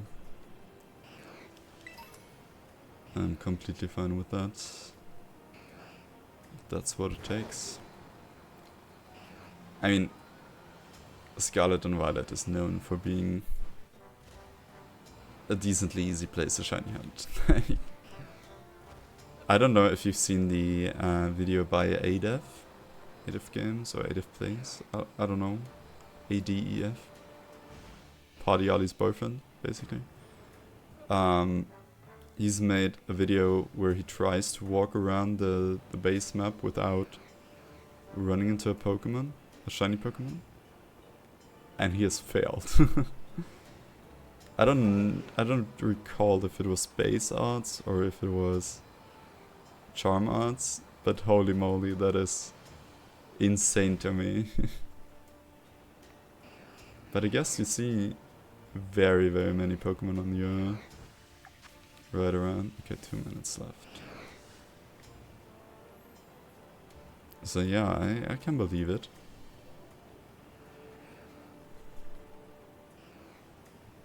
He has some other great videos as well. Like, if you like Pokemon content, he really has some interesting stuff. Some stuff you can even just listen to, you know, where he tries to beat the game as certain in-game characters and like copies their team and tries to get it to the champ. Like, not in a Nuzlocke style, but progressively getting stronger and stronger. And using heals, actively fainting his own Pokemon, like sacrificing them. But they are not permadeath, like in Nuzlocke.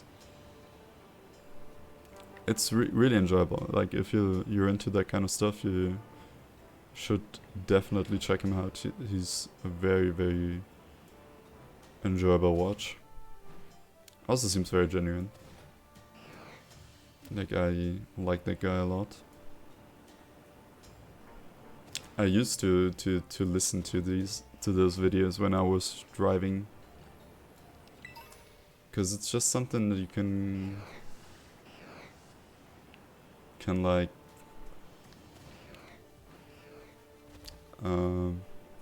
yeah, listen to it with one ear and focusing on something else.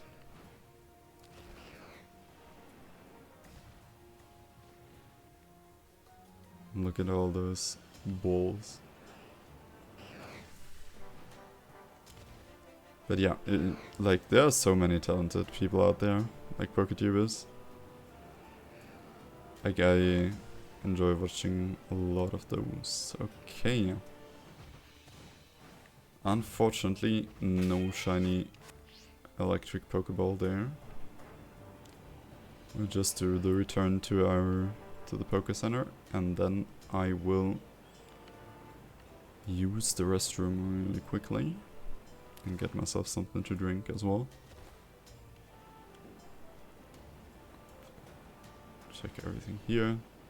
Not that we run across a shiny and don't see it, you know, like a duck tree or something.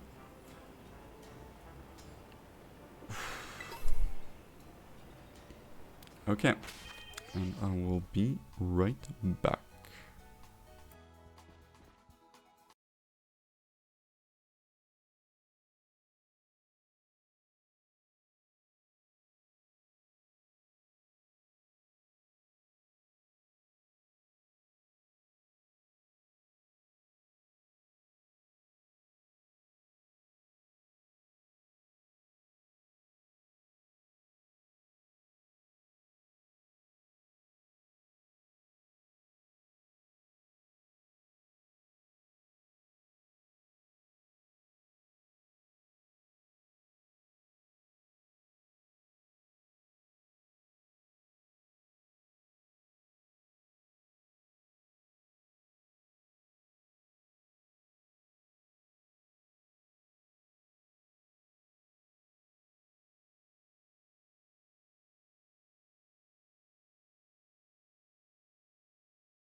Okay.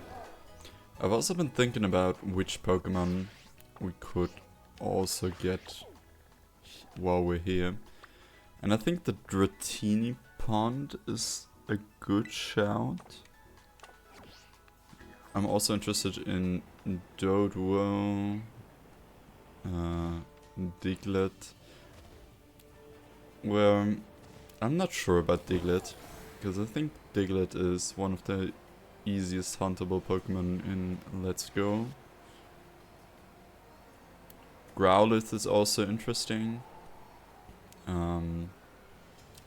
But the one that's most interesting to me, as I said, is Dratini, because we need 3 of them. And they're a little annoying to get in the other games, so I would prefer to get it here. What do I need? Avocado. I don't think I own avocado.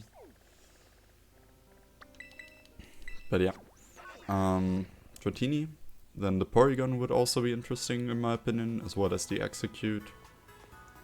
I mean, we need to get every Pokemon anyways, but those like Porygon and Dratini are the annoying ones for other games, you know. And Execute is also only available in Victory Road in Let's Go, I think. And I don't even know if they're able to be acquired in the other games. I'd have to look at my spreadsheet for that.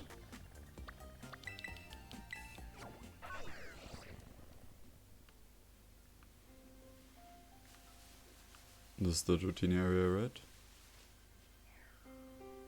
Yep. There's some swimming behind there. Oh, that's might be a problem. And we share the spawn with the VP. I mean, still better than anything else, right? But for Dratini's sake. Where else? Casserole Lake. Yeah. There's Dratini at the bottom left.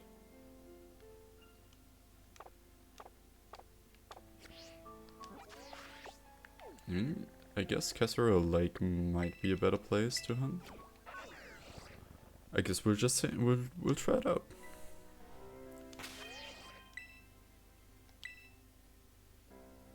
Why not? I've always wanted to hunt here on the Switch too, because on the Switch 1 it wasn't a pleasant experience, I will tell you that. Tomato, onion, green bell pepper, hamburger, and 2 avocado. Free shavakadu. Very spicy sandwich here. It's okay. I really like spicy food. But I don't like hamburgers as much anymore. I've been cutting back on meat very rigorously in the last year. Because before I was like eating once or twice, like meat once or twice a day. And that was too much for my body. And I got sick because of that. So I started to part ways with it a lot of the times.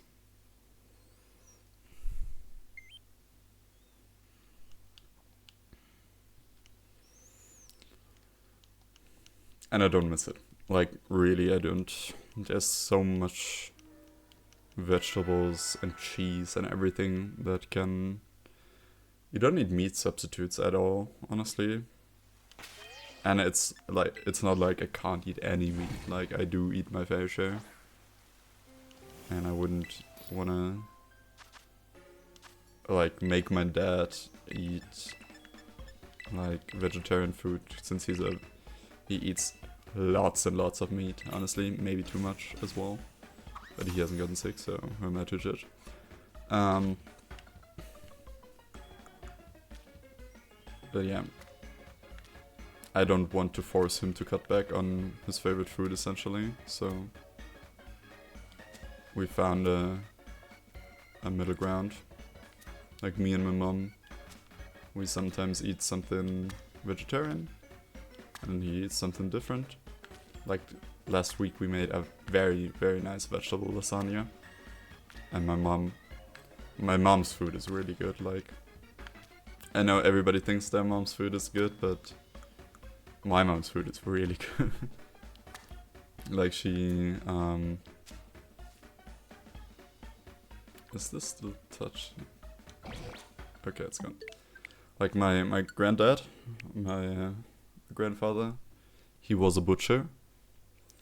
And my mom, like, when I was a child, we ate lots of meat because of we had family who produced very good meat, where we also knew where it came from and the farmers and everything. So it was very good in that regard. But she also, like, wanted to get away from that legacy a little bit, in that she wanted to eat healthier as well. And I like that she tries a lot of that stuff, you know? Like, she is a very, very talented cook, and I learned a lot about cooking from her. And I enjoy cooking a lot too, but she's just on a whole other level. And I respect that, you know? Like, my dad really isn't the greatest at cooking. But my mom still says to him, like, if you don't want to eat what's on the table, like, make yourself something else. And then he goes off and does. Which happens most of the time when we cook like a vegetarian option. But that's also the reason why we don't always have a vegetarian option, you know? Because it's like, he just wants his meat, and that's fine too. As long as everybody gets something that they want to eat, I think everybody's happy with that.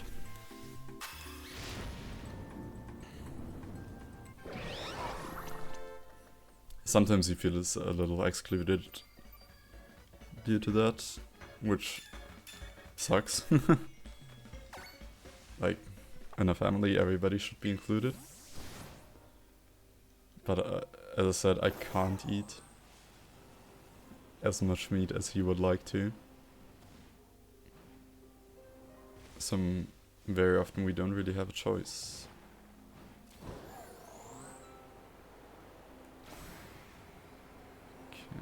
History P as well. I did not know that.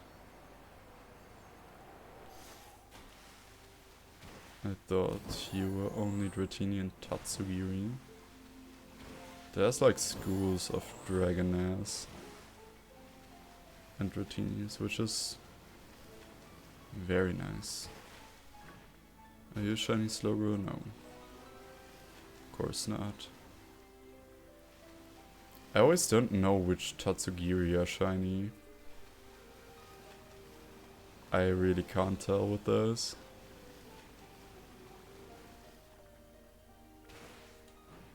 I know there's like a brown one.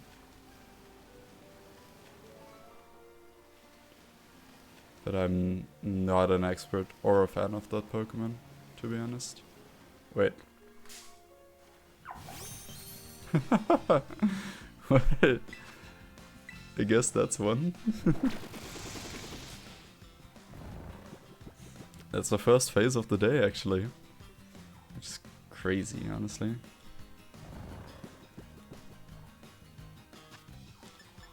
White ball, come on. Yes, there we go. Nice! That's really cool. Like, I appreciate that.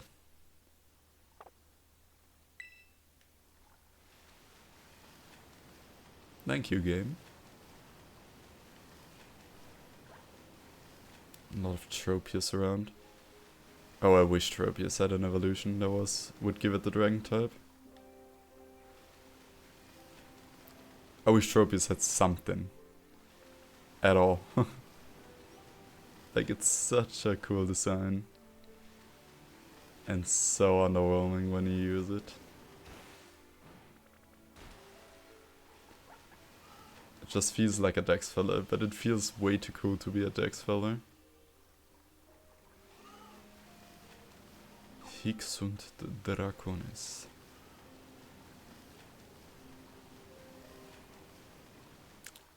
That's the motto of Hogwarts, which means here are dragons.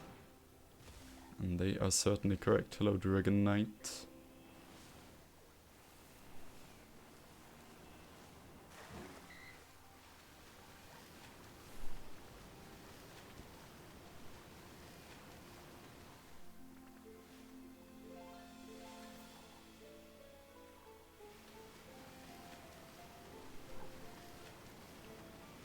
I need my pink worms. Oh.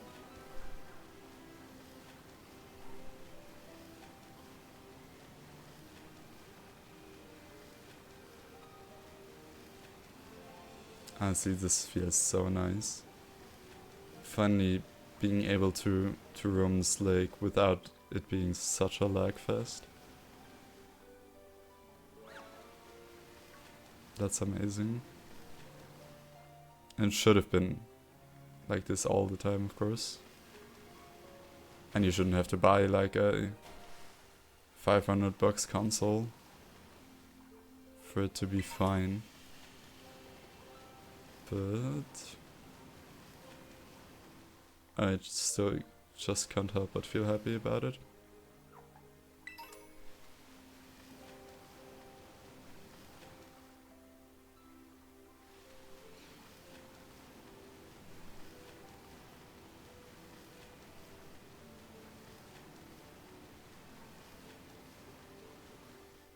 But again, should have been like this in the first place.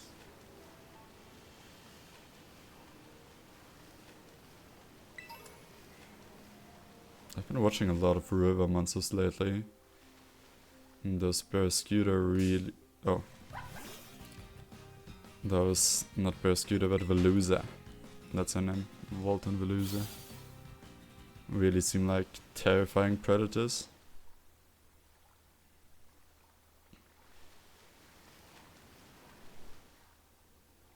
I would love to go fishing. Like in real life. But I never got the license for it. And without it you can't. And now at the moment I wouldn't have the time and everything, but I imagine it to be very relaxing.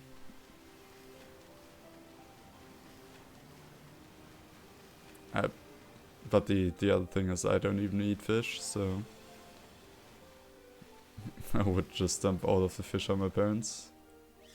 I would be like, Mom, Dad, here. Fish.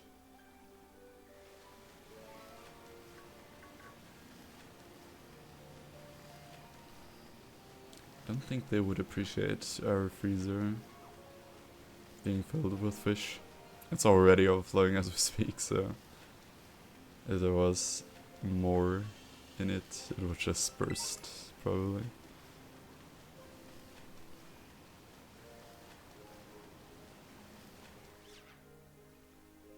Just stop once in a while.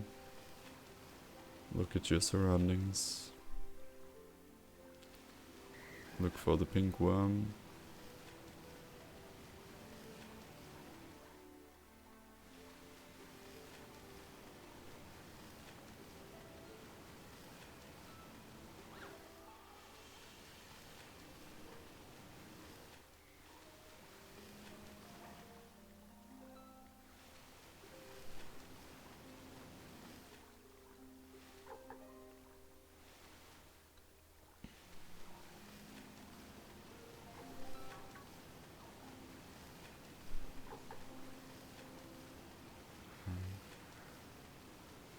Watching the sunset. riding my bike on the lake. Oh. Oh no, there was a lighting. Oh my god. I really thought there was a shiny.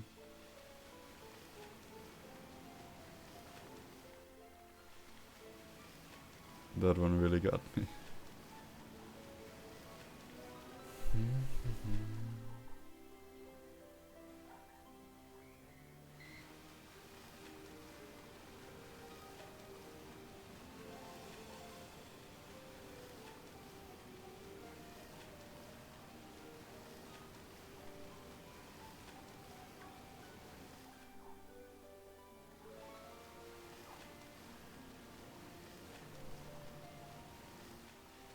I once found a shiny Veluza here.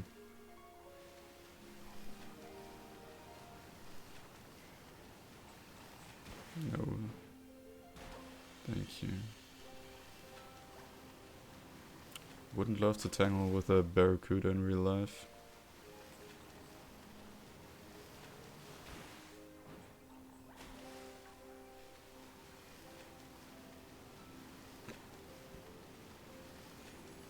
The other problem is that I really wouldn't like to gut a fish.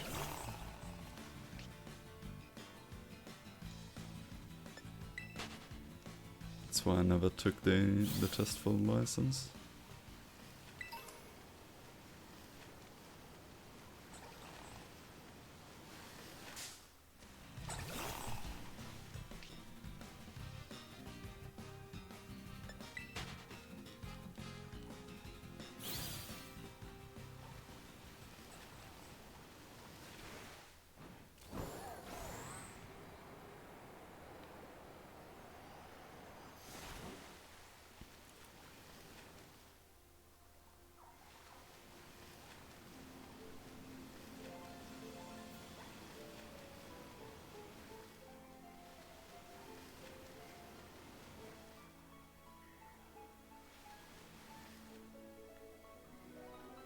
The thing is, I do own a shiny Dragonite.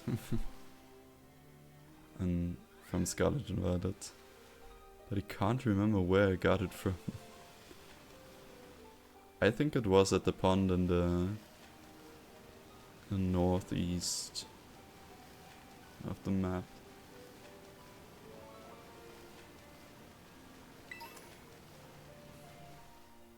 I guess because they're at least half the spawns at Rotini. Well, here you get a lot of Tatsugiri. As well as a Dreepy. Honestly, that is the better shot to hunt, now that I think about it. Even though there are fewer spawns. I mean, we can just switch it up in a matter of seconds, so... It's not that bad.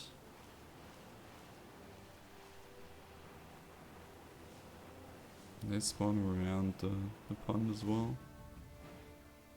I don't think there are direct loc Dreepy here in Pokemon Scarlet, are there?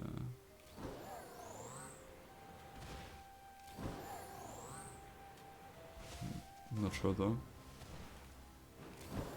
It might be a version exclusive actually.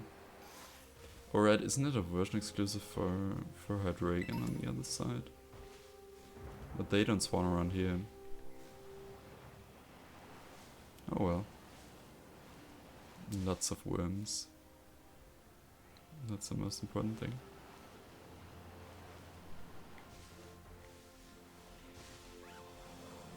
Jigglypuff. This is the infamous Gallade outbreak. I see so many Gallade.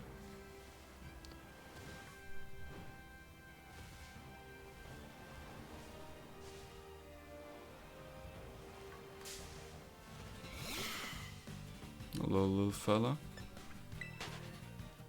I'm sorry, but I'm not looking for you.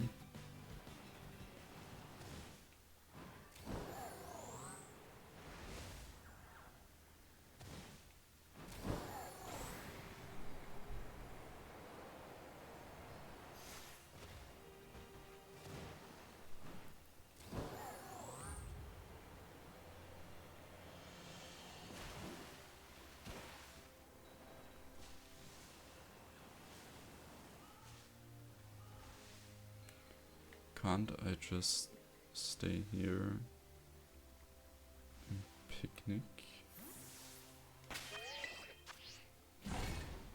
I can.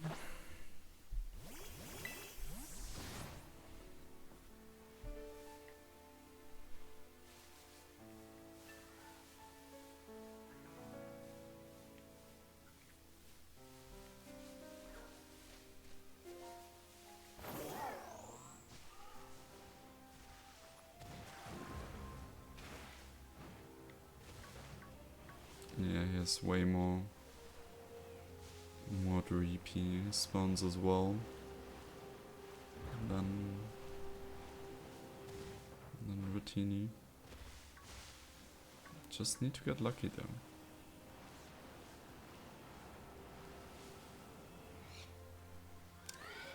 My copy of Scarlet, I haven't gotten the shiny charm, that's why we're not there. I also don't have the same amount of money. Oh, I do have the shiny charm, right? Oh!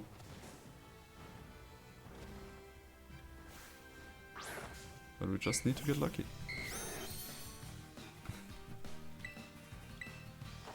Swore.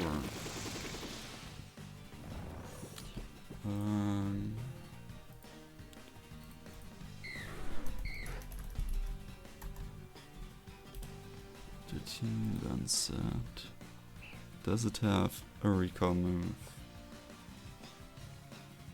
Doesn't seem like it. Could go for a Dream Ball. But I like the Heal Ball too. Okay. That works. Nice. So that stays either Dratini or Dragonair. I will still have the Tatsu in the party.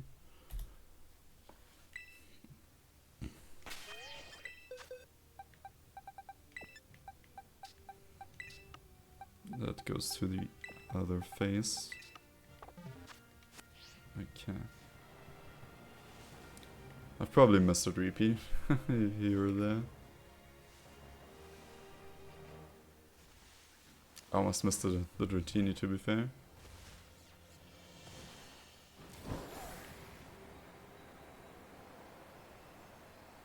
I mean, there's still lots of them spawning.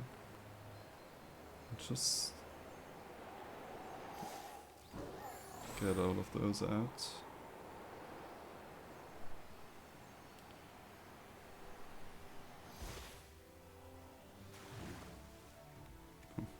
Why did it dive so far down? Oh my god.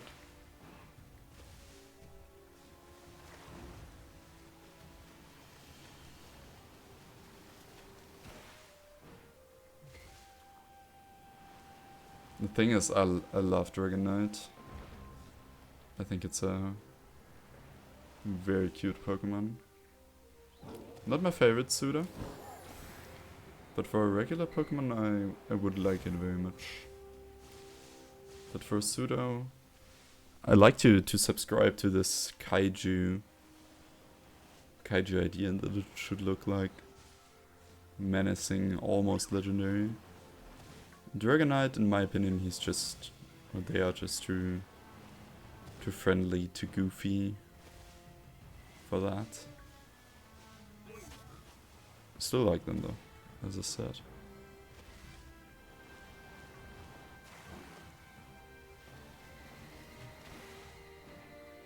There are also worse suitors than Dragonite. I'm not gonna tell you which ones I think are worse, but there are some.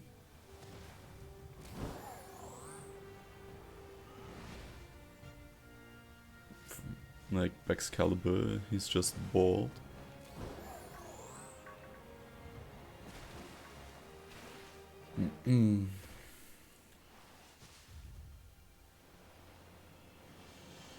Yeah, Excalibur is probably my least favorite one, so that one isn't that big of a surprise, I'd say. But after that, Dragonite already faces the competition. Like the pseudo classification is stacked with mons that I like. Metagross, Garchomp, Hisuian Goodra.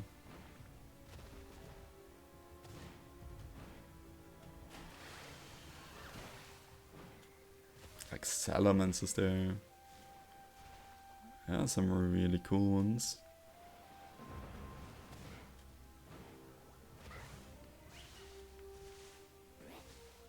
Metagross, honestly one of the best ones, to be fair.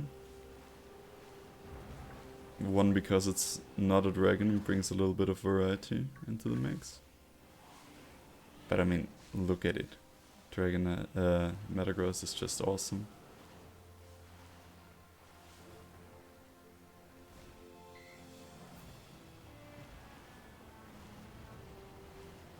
And it's Steven's ace, and I like Steven.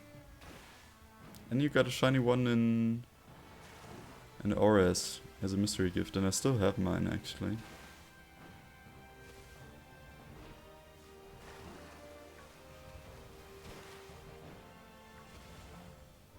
Very cool mystery gift to get Steven Spelldom at the beginning of the game. With his original trainer name and everything. Almost as cool as a... Oh no, it was even cooler than the Torchic in X and Y. That was my favorite area to play Pokemon.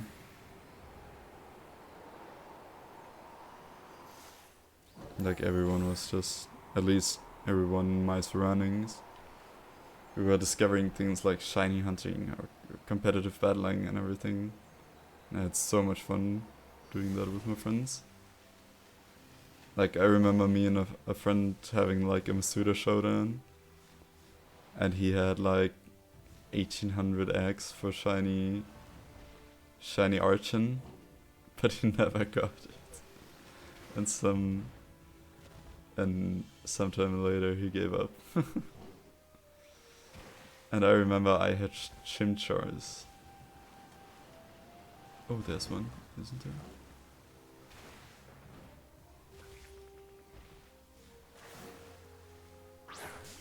No, you don't run. Okay.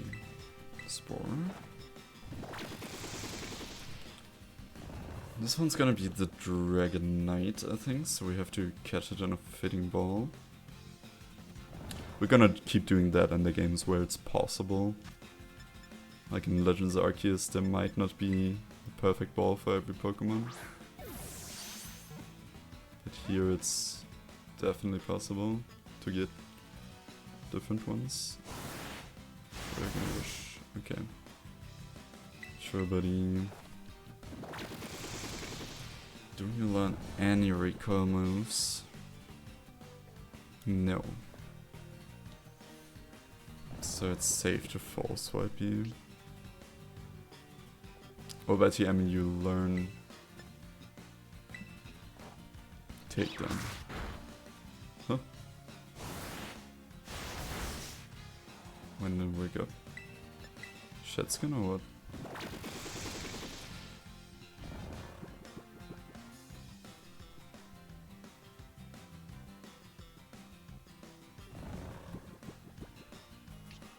Yep. That's alright. I'll just stay in this one, right? Nope. Okay. Let's see how it is. Aqua Tail. You're at 48, so yeah, that's any learns it. At this point, maybe you just, I don't know, stay asleep. Would make it a little easier.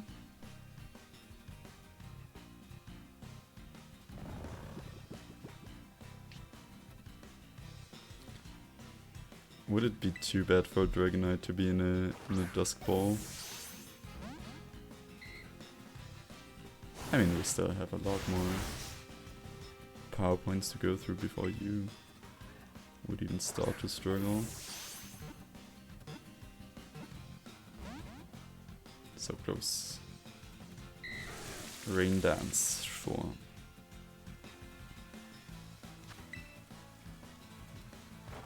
There we go.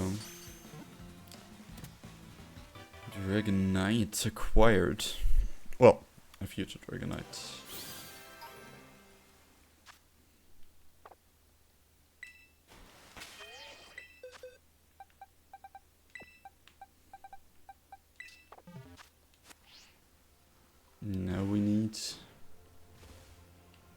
the third one. How long do we have? 8 minutes, basically. Sure.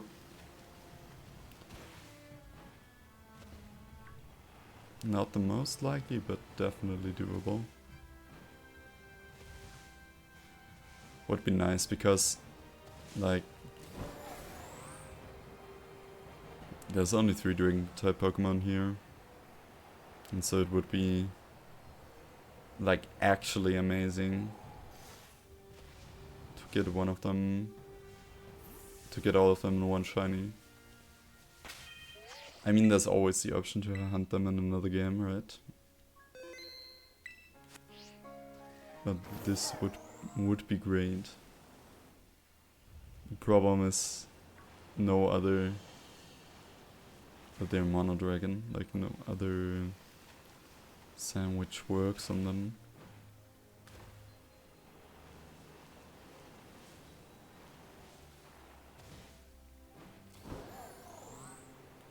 So we just remain hope. Oh well, actually there's another dragon type I completely forgot about. If we need to make a second sandwich that we can get afterwards.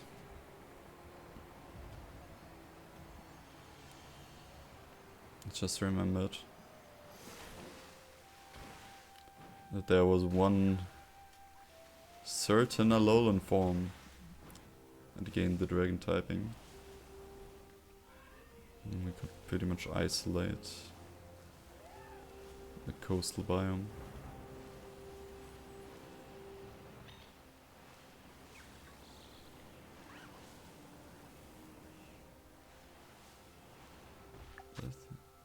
Oh wait.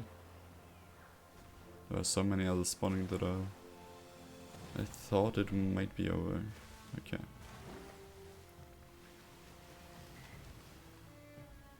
Yeah, I've probably overlooked a couple of Dreepy, actually. Or we've got incredibly lucky that we didn't face.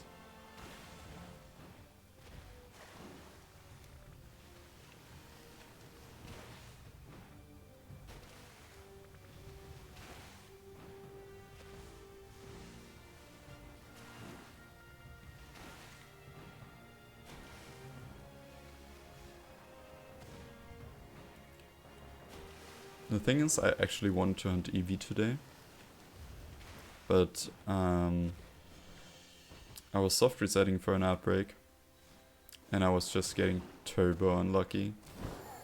Like I was in April already with the date of my Switch, but I never got one, so I basically just gave up. Hope you can forgive me. But I don't know how we're gonna hunt EV yet. There are a couple of possibilities. Most notably like area resetting and NZA, which seems like honestly one of the easier methods to obtain one. Because getting an outbreak in this game is so rare.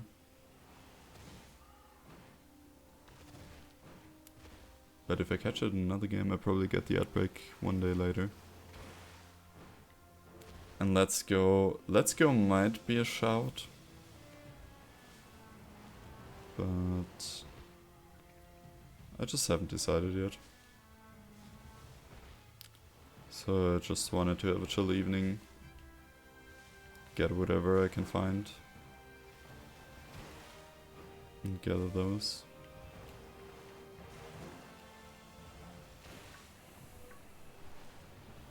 Because I'm a little sick once again, so I didn't want to stress me out too much.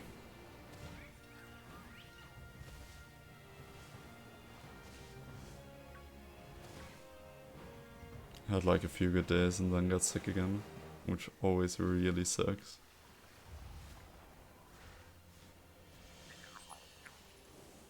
Let's give me cool.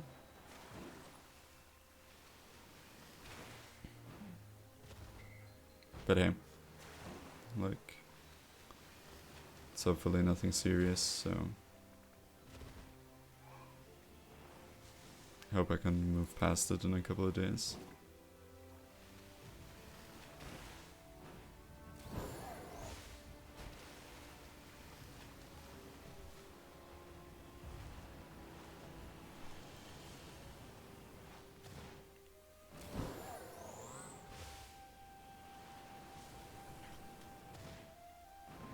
So, just how I would like to move past this this set of games. This shiny hunt is what I meant.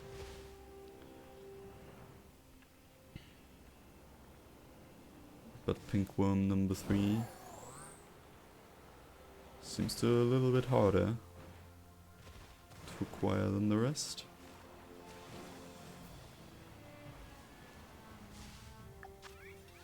But 2 minutes left. Okay.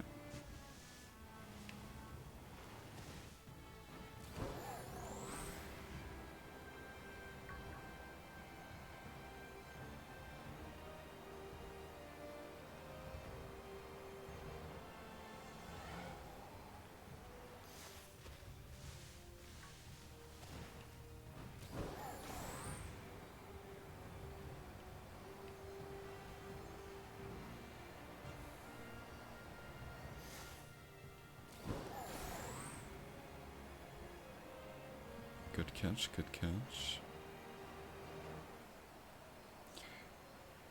I wish there was a way to skip the night in this game. I don't know. That's just such a minuscule thing, but I would love to do that. You're spawning too close to my liking. Oh well.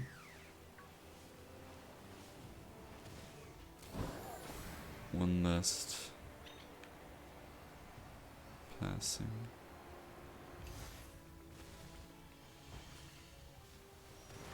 One last check.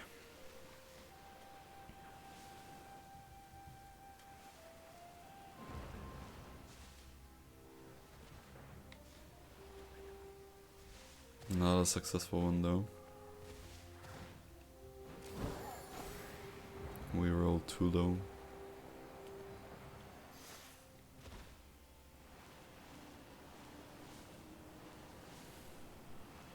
I just love this, that there's like a dragon pond in this area of Paldea. Just sitting around.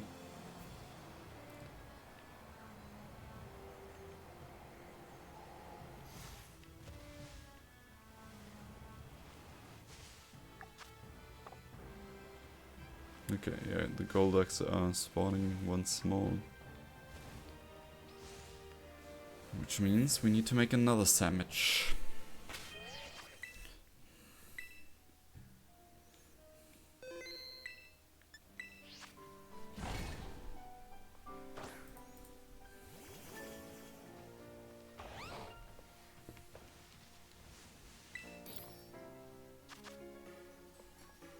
Creative moment. Tour Vakadu.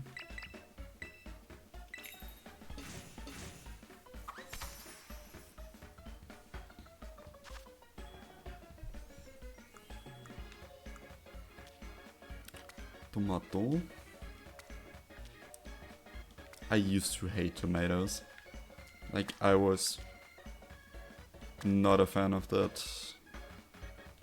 Well, actually, it's a fruit, right?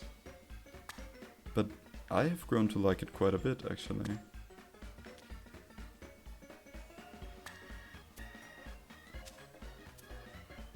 I think it's very interesting how your taste buds like change when you grow up.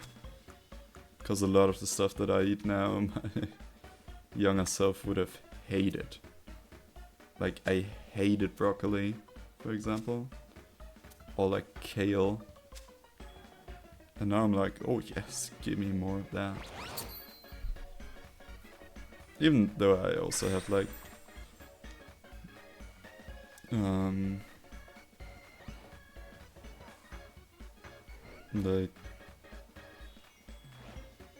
I don't remember what I wanted to say.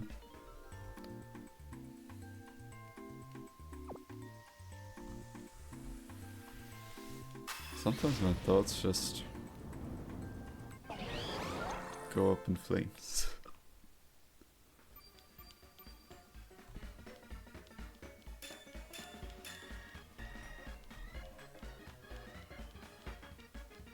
Okay. Right. I want the pink noodle. How did you guys spawn here?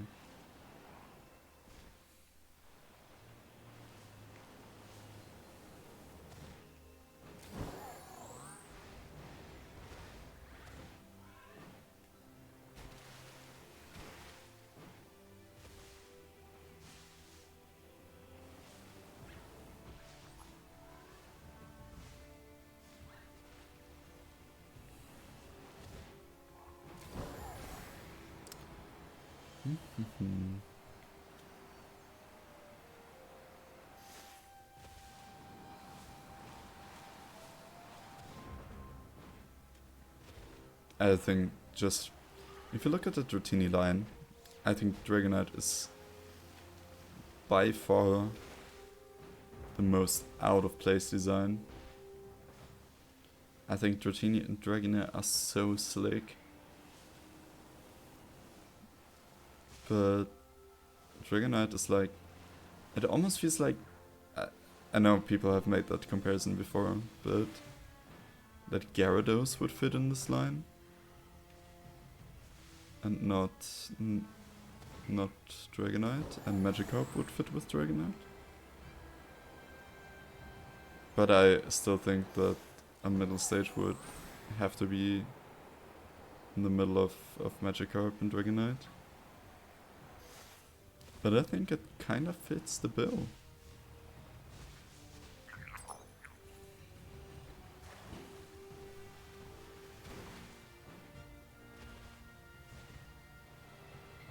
I don't know.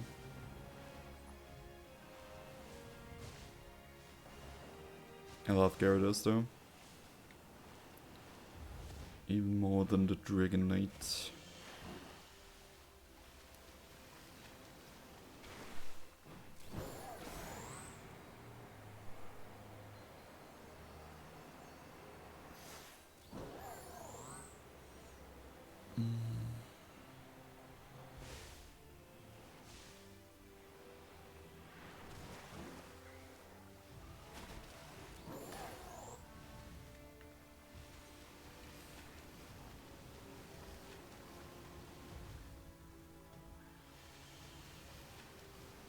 I've also watched the new season of the Lincoln Lawyer. And I think it was pretty good.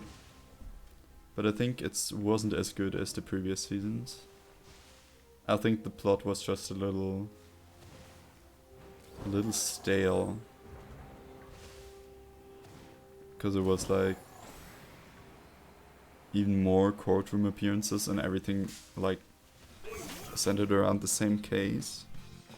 And I was like it made cool. It made for cool moments, but oh my god, how many VP are there? But I think like smaller cases becoming a bigger puzzle, like in the first 2 seasons or 3 seasons, was way more interesting. Like how everything fit together and something, and the characters realizing that. That was way cooler to me. I don't know. Like it was still a good show, don't get me wrong. Like even the 4th season here. I think the direction they took it in was just a little, I don't want to say boring, but didn't speak to me as much, you know?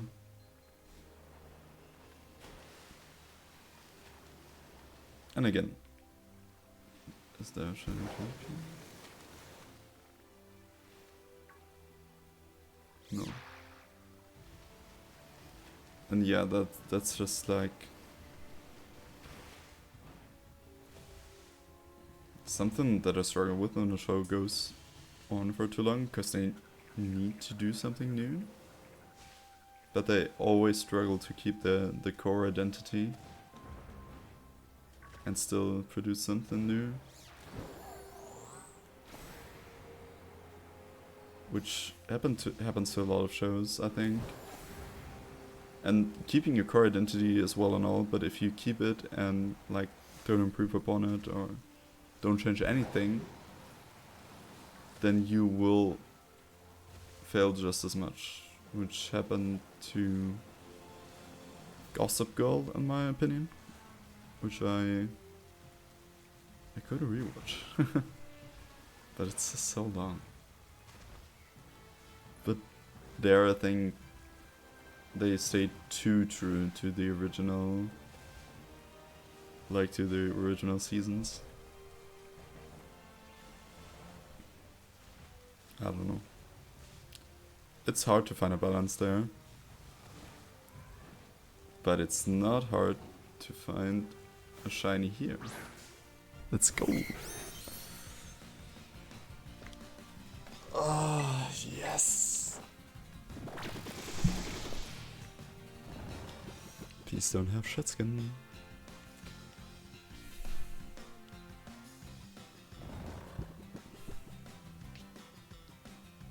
It has shit skin.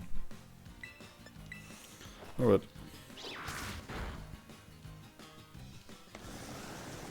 Oh god, it's setting up, guys.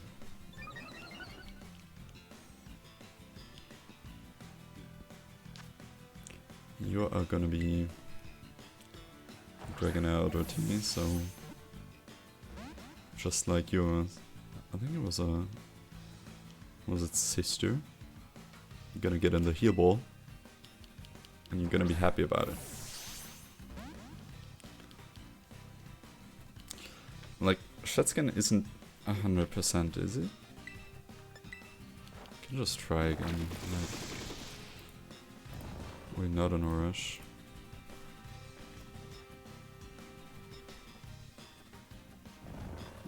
And it preserves its power points.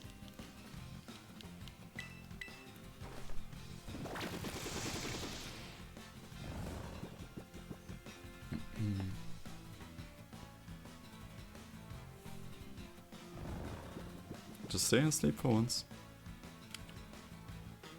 Or we can just throw a ball.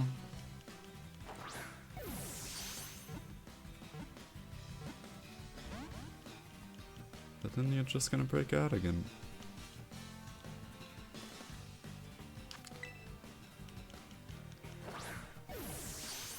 It's gonna break out again.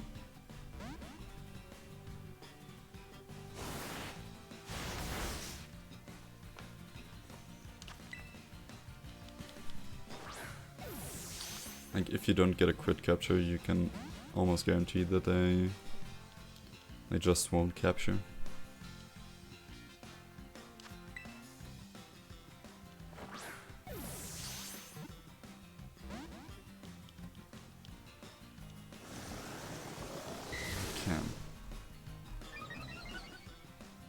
And it starts to outspeed me, then it's gonna get tough. I mean, I'm 50 levels above and a generally faster Pokemon, so... Oh, okay. You stay asleep for once and instant catch. Perfect. Nice.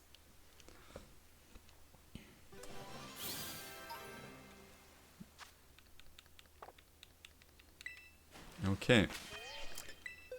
And remember when I told you there is one other Dragon-type Pokemon that we can get in this game from Gen 1? Or from... not from Gen 1, but from Kanto. And it's found here, of all places.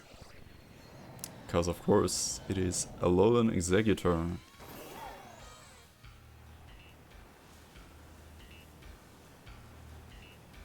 And we still have 20 minutes left to find a shiny one.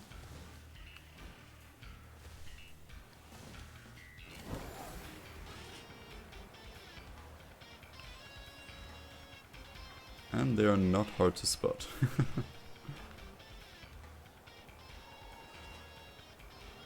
And they have a very distinct yellow shiny as well. Like pale yellow. Oh my god, there's so many. And we just can go back and forth here till we find one.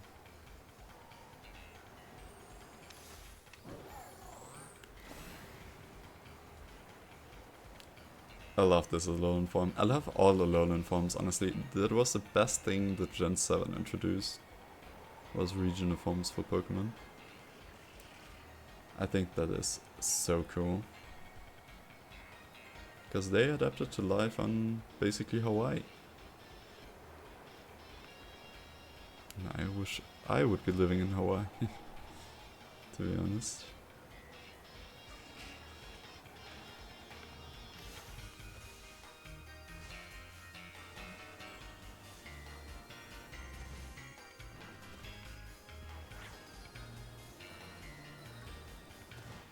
I mean, during the current political climate, I wouldn't want to go to the US for a longer amount of time. But in general, I've thought about moving there. If I had a job opportunity or something like that, I would be interested, or would have been interested. Currently I'm not so much.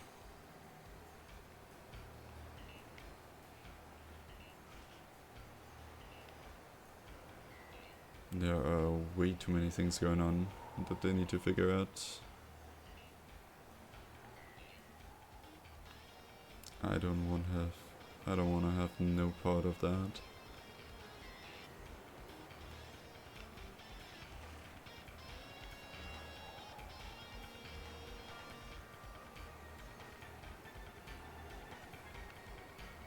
And I've already visited the US twice, actually. Like, I spent my 16th birthday in the USA. Which is kinda sad for a German boy. Because at home I would have been allowed to drink beer. Because at the time I was still drinking. Or I was drinking. I mean, I was drinking it before I turned 16, but I didn't buy it myself, you know. But my exchange family, they held a German themed party, and their grandmother, like my exchange partner's grandmother, she was from Germany actually. And she was very nice and cooked like she made like German style potato salad. Which, funnily enough, there are two kinds of German style potato salad. One is more with mayonnaise, and one is more... Oh, hello. What are you hiding from?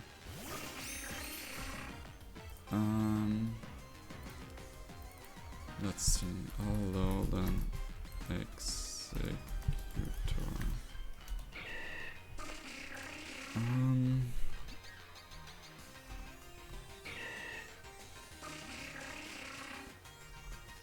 It can have Woodhammer. That's a little scary actually. I don't want to use a Nuzball then. I think Ultra Ball is fine. Perfect. That's what I like to see. 29. And with that, we've got every single dragon from Kanto. Well, not regarding evolving them, but you know what I mean. Okay. Insane. Now what do we do with the 15 minutes of encounter power we have left. We can try to hunt another dragon, I guess. Which dragon types are in this game? I think every dragon is roaming the streets of Paldea, honestly.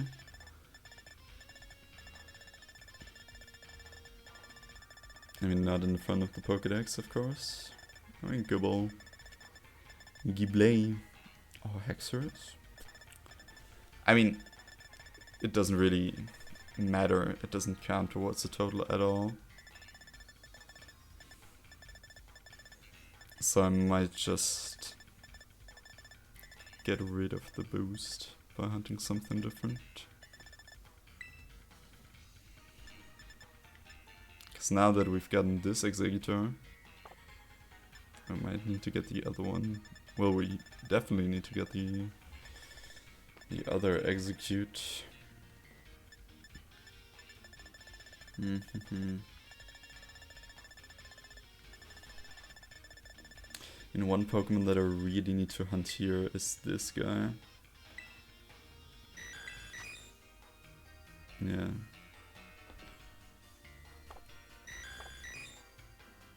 I still have Tofu on me, to be fair. But there isn't any other dragon from Gen 1, right? Not that I'm like missing something. Dragon types in Kitakami include Jangmo, I think.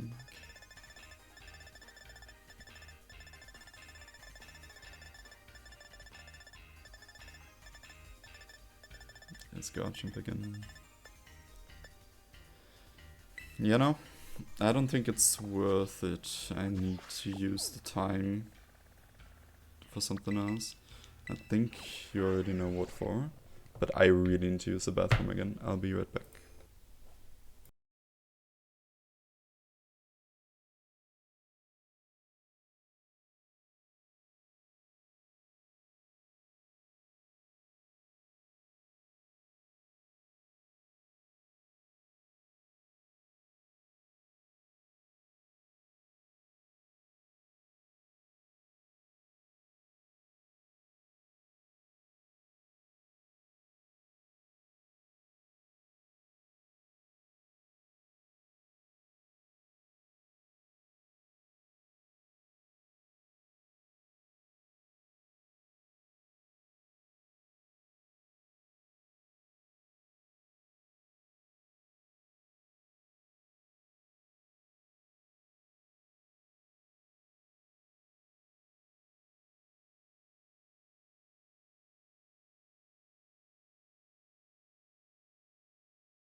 Alright, Misa back. Right. Okay. Oh, the blizzard is kinda toxic, actually. That's alright. Nope. Nope, nope, nope, nope, nope. Save first. By the way, I'm really, really looking forward to Pokopia coming out. I don't know if I'm gonna stream it yet, because I might play co-op with a friend of mine, and I don't know if she would be comfortable with us streaming. Or like me streaming and her being part of that. So I can't promise anything, but we'll see how that goes. But I would definitely be down to play that.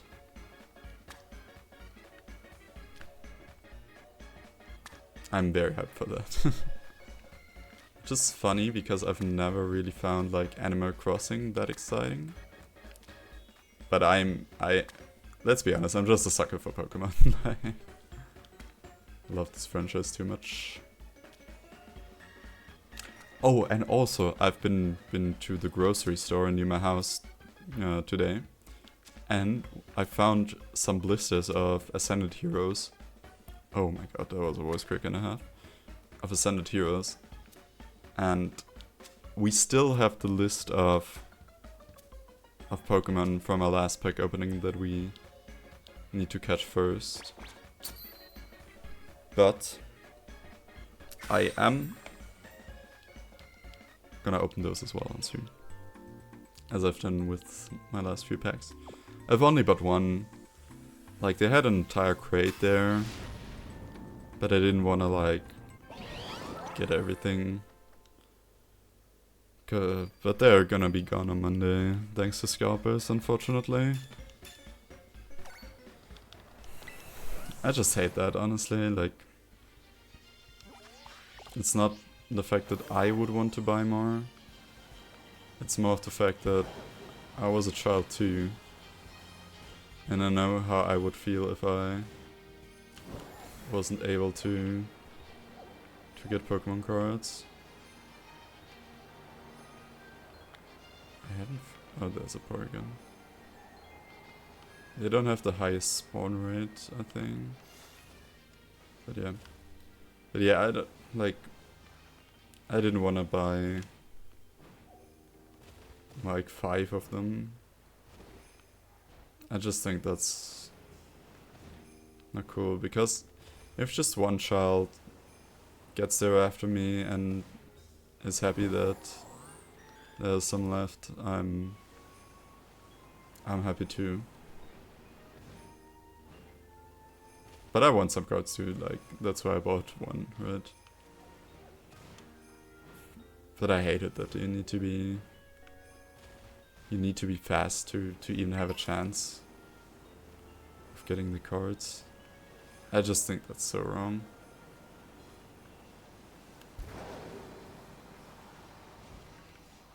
Wait, aren't they supposed to spawn here too? Huh.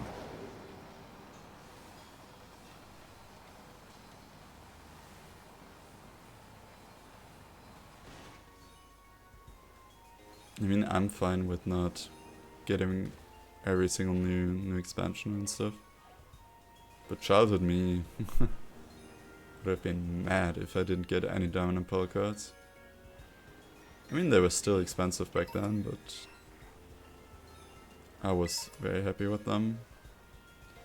And then I traded away a lot of my collection for Star Wars trading cards. And it still haunts me to this day, man.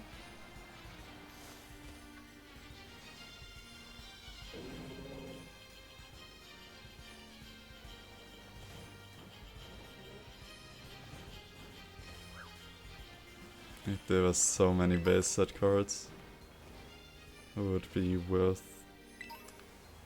not a lot, but at least a couple of bucks to know, because I had like base set Venusaur and stuff. I remember that one.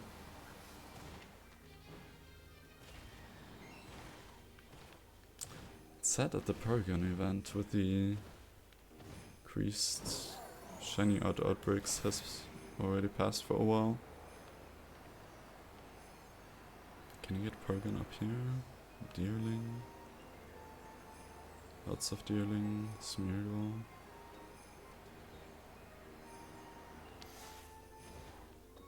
Like I've never hunted for Paragon before.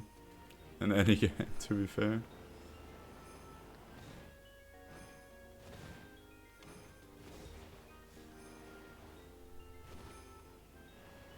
But yeah, as a kid I wasn't that avid of a card collector because I just didn't have the money as well. Like the Star Wars cards, they were like one euro for a pack. And I was a way bigger Star Wars fan back then than Pokemon at that specific time. So I did the unthinkable. Traded away all my Pokemon cards. And my dad was really mad because I had bought them, or made him buy a lot of them for me on eBay and stuff. Like there was just bulk collections of a lot of Pokemon cards, and I was just happy to have Pokemon, you know? So he wasn't very stoked when I told him that I traded them all away. In hindsight, I agree with him very much. Very much.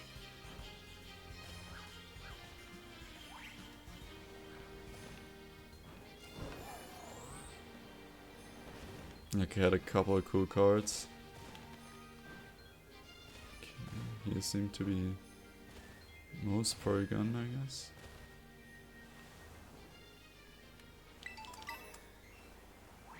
I mean, of course, my dad wasn't like really mad or something, but he was like, he just couldn't understand.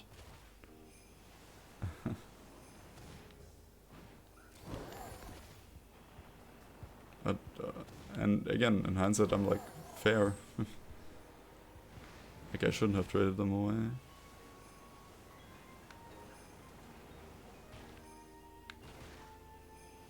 A lot of the stuff my dad told me I should have done in hindsight, but I was like, wasn't like arrogant or something, but I didn't respect him as much as he probably deserved. And now I do. Because he was like, he was a 9-to-5 worker, but he easily provided for our family and still had time to care for me.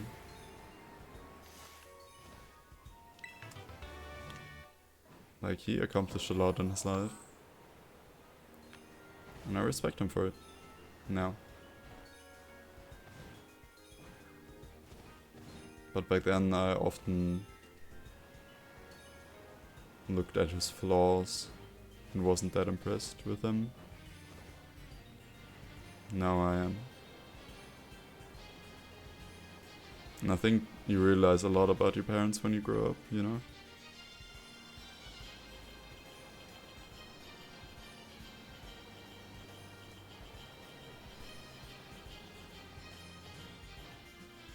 That they struggle just as much as anybody else.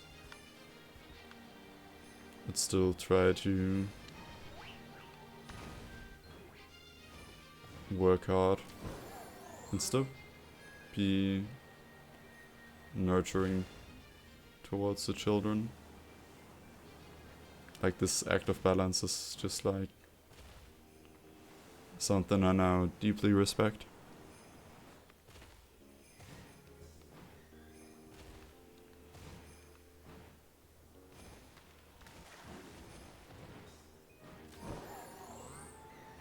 That's not only limited to my parents, but also my uncle, who tragically passed away last year. Like, I always respected him, but him, like, with him it was mostly about attitude. Like, he was just a very happy, a very light-hearted guy, always telling jokes. Until he was diagnosed with this terrible illness, which he thought he beat a couple of months prior. And then it just got him again. This time for good. And I miss him very much. Like, he was always somebody who liked to crack a joke, you know, but if you came to him with a serious topic, he was always like instantly completely locked in. And I respect it so much when people can make that switch in an instant, you know. It's just, I sometimes struggle with picking up the cue. And my friends do too. And I want to talk about something serious, so maybe it's also a communication issue on my part in that regard. But I respect people, again, that can make this easy switch. Respect them a lot.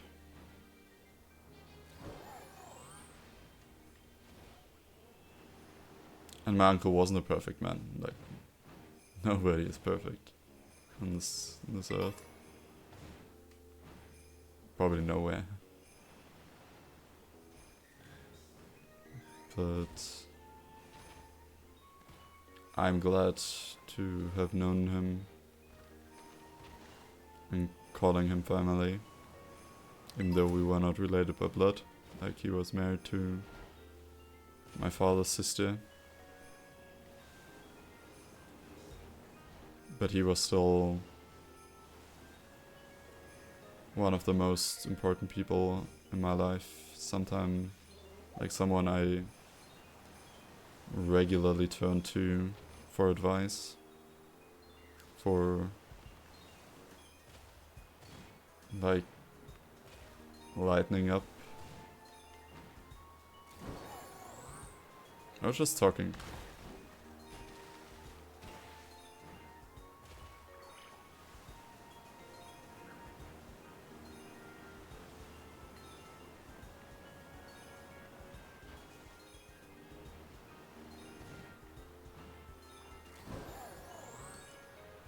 But the problem is sometimes I'm scared to forget him. Because I can't even remember what my grandpa and my grandma's voice sound like sometimes. Like, my grandma has passed for 15 years now, like 15 years ago. And I just can't remember how she sounded like. Because I was like a child back then, but still, you know. It hurts.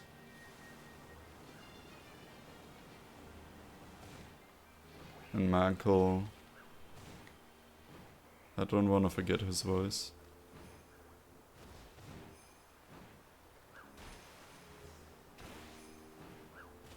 He was a good man. He introduced me to Pokemon, funnily enough. Like, he bought me Diamond and Platinum and Hot Gold, actually. All three of them came from him. And my cousins were playing Yellow and Emerald. And that was my first point of, like, where I learned what a Pokemon was, you know. What even is that? No, that was good times, man. Like, when I entered elementary school, he bought me, like, my parents bought me my DS Lite, but he bought me the games that I wanted. Or rather, he let me choose a game. And I was like, yeah, sure, that sounds fun. So I went with him to the store. And Pokemon Diamond had been out for like, I don't know, 2-3 months. And the store clerk recommended it to me, and I was like, oh yes, sure. He was like, I know Pokemon. My son's like that. And so he was very much on board with that.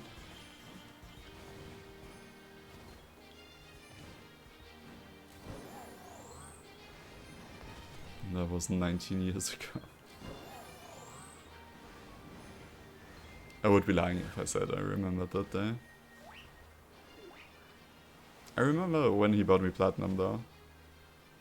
That one stuck with me a little better, because I was a little older. Years make a lot of a difference.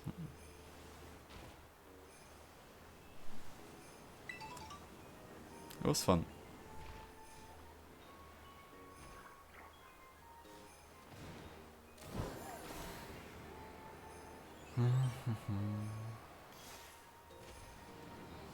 The blue duck, where are you?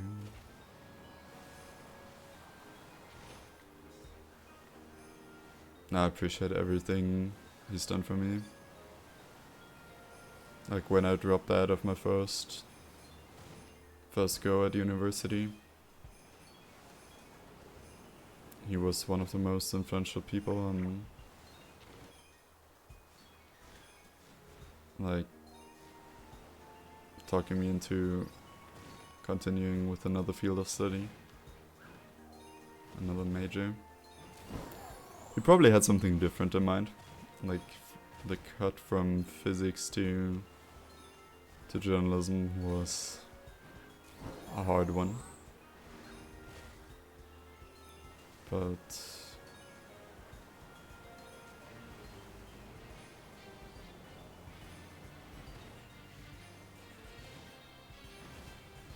it was like, do whatever your heart tells you to do.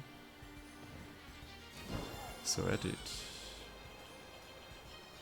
I think he also talked to my parents about it, because they were very skeptical at first.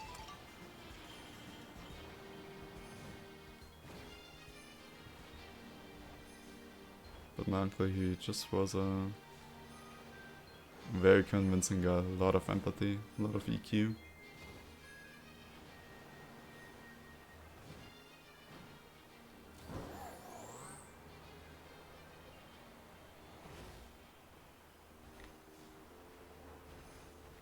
Everybody that knew him loved him.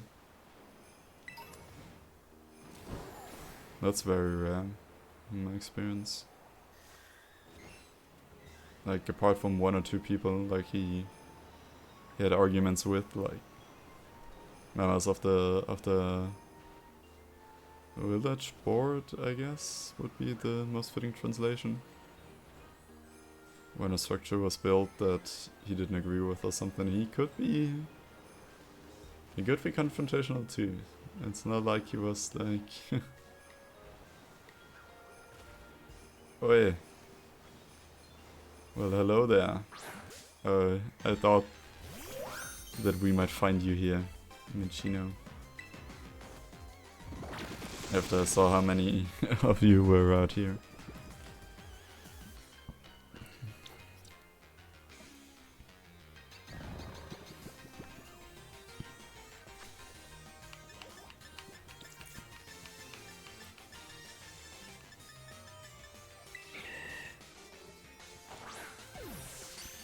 No shinies left behind.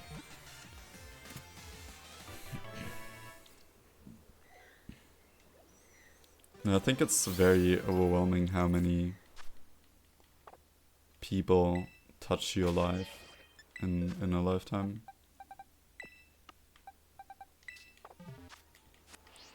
All the good and the bad.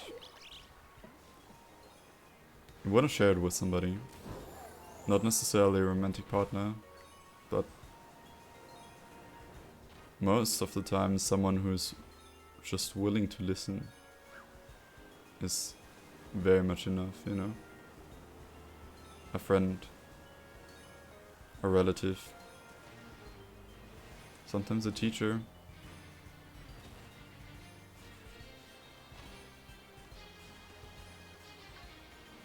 And I think especially young men often have a problem with opening up to somebody. And I think they have been taught to keep to themselves. Like, I cried a lot when I was a child. And people, both teachers, friends, sometimes my parents, told me that I was emotional and stuff. And so I started trying not to show my emotions, or not the entire range of my emotions. Sometimes something slipped through the cracks, because there's some things about me that I just can't turn off. Because I get angry quickly, like, not in real life necessarily, or it depends on the context, right? Like, if there's competitiveness involved, I get angry quickly, mostly angry at myself. I'm a tilter, definitely, but more towards myself than others. Not always. I can verbally direct my anger to others, especially when I play like League, for example. Like, then I usually not the people that I know. Most of the time I don't like verbally abuse them or something like that, but I can get frustrated, and then I need to vent that frustration. And if there's like a random in my game, I can be, usually within the confines of my own space, I can be quite mad at them.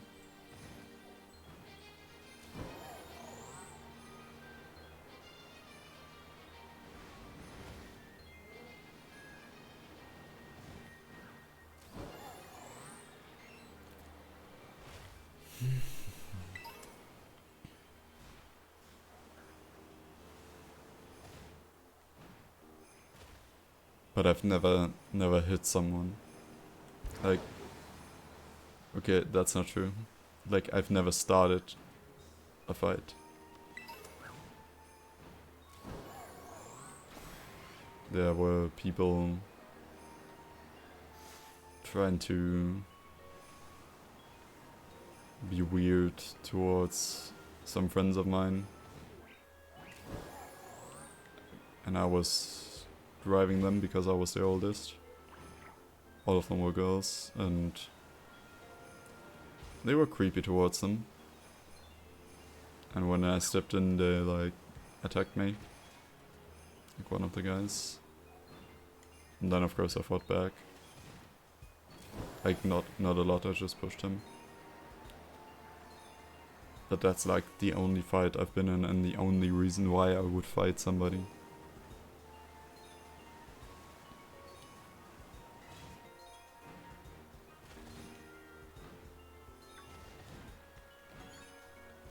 Because I hate violence. I could never be a soldier as well.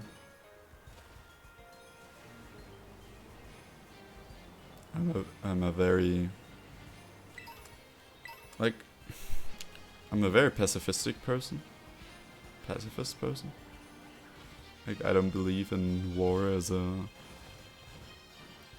good way to settle things. But I get why war is sometimes inevitable. Even though I don't like it, and I would never like to fight in a war. Like most people wouldn't like. Like, if Germany got attacked, for example, I would consider joining the military. But not if, like, we started a war on somebody.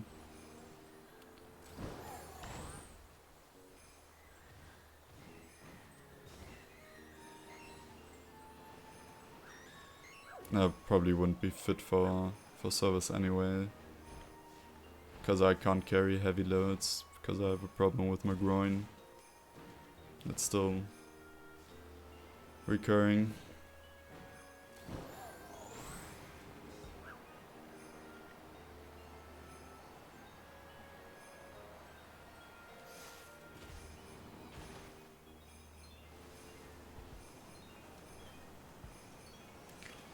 Come on, Porygon. Show up wherever you are.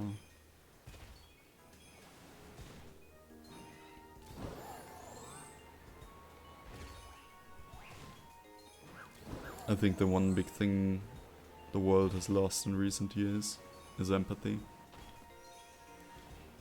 Like in every single regard. I think the problem is that due to social media, people don't think of each other as humans anymore. I think there's a lot of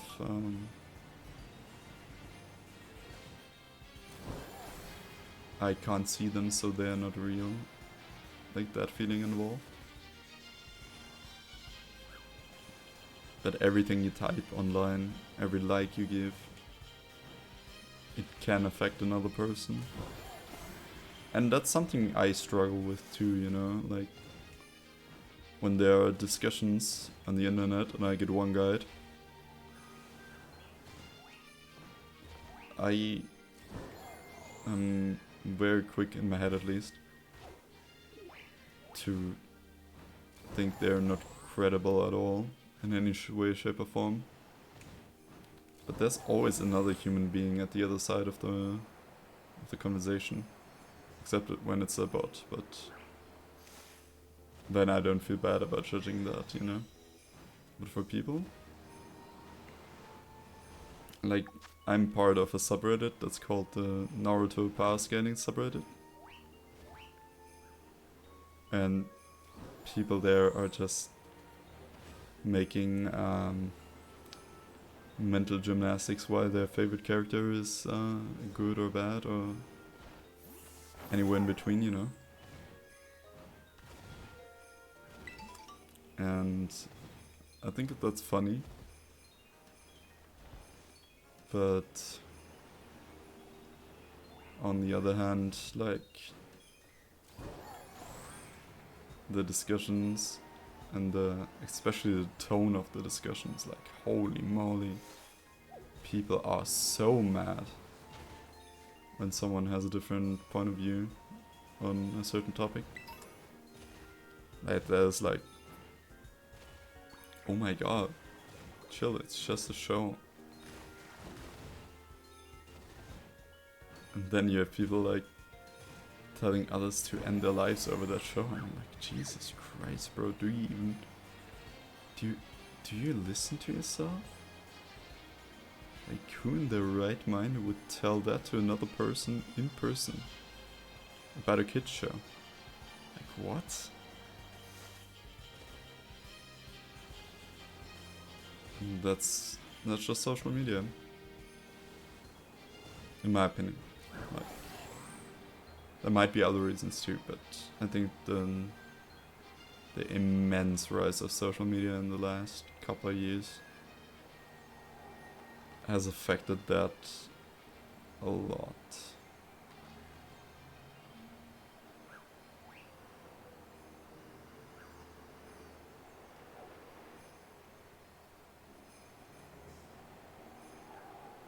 And I wish that I had a solution for that, but I don't think anybody will have a solution for that because it has permeated everything that intensely.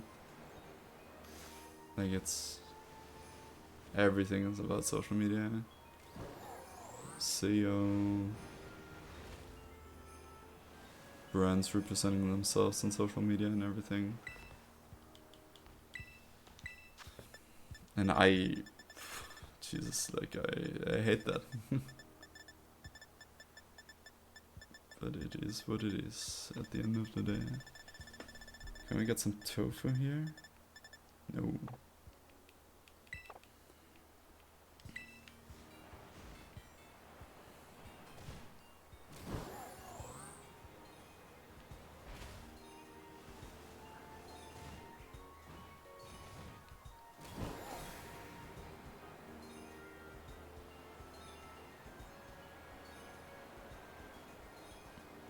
Like, I wholeheartedly believe that the generations, the generation my parents were part of, and the subsequent one, so like between 1960 and, let's say, 1980 born people, have had the best childhood and teenage years there could possibly ever be on this planet. Like, no war, no internet either. I think that is the sweet spot.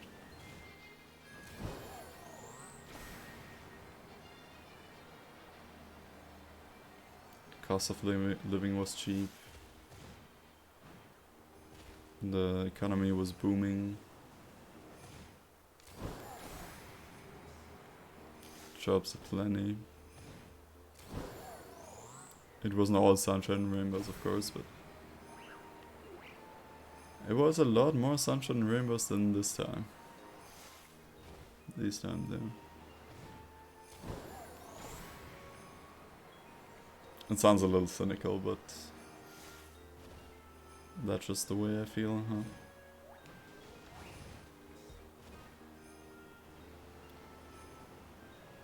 Oi, oi, oi. Porygon, I need you to be blue.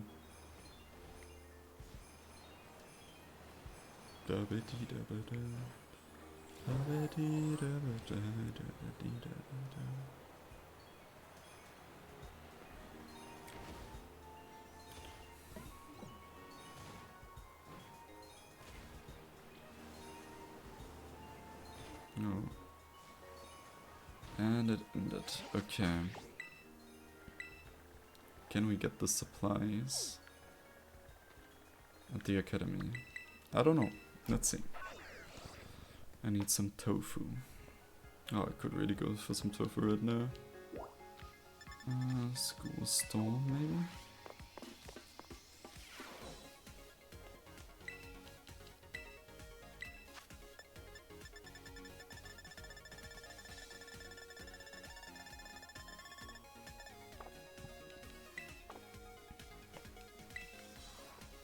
Well, what?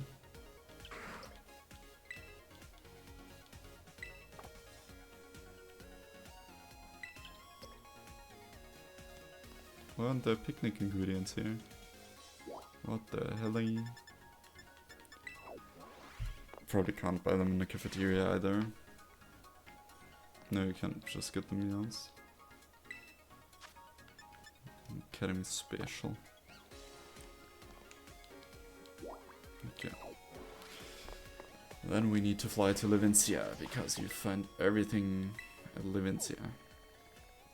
Everything you want to eat, at least. Oh, I could go for a sandwich right about now.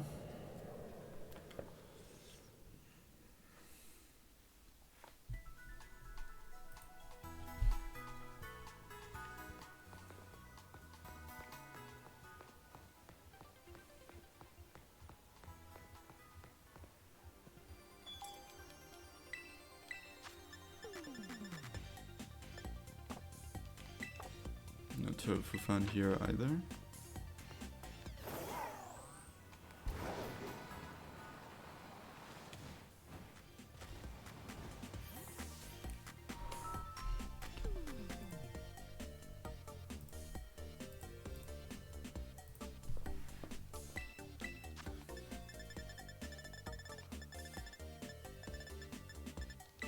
There we go.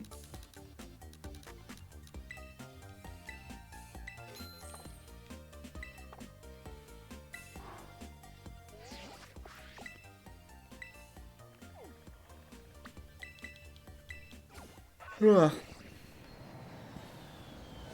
gonna cross the midnight point as well with this sandwich. By having a normal type sandwich active, we are also guaranteed the best chances of getting either an Eevee or a Munchlax outbreak, which I would love to see.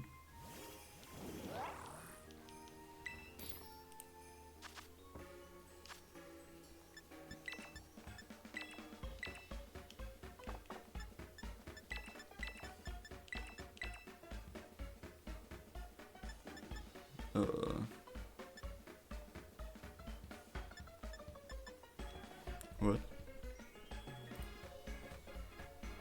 Oh, I need 212, of course. I'm stupid.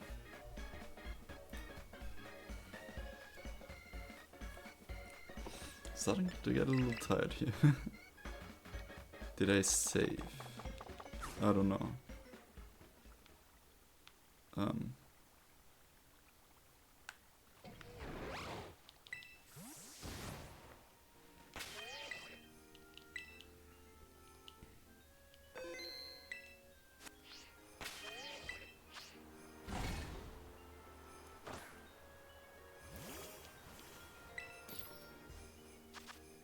Need to be decently fast.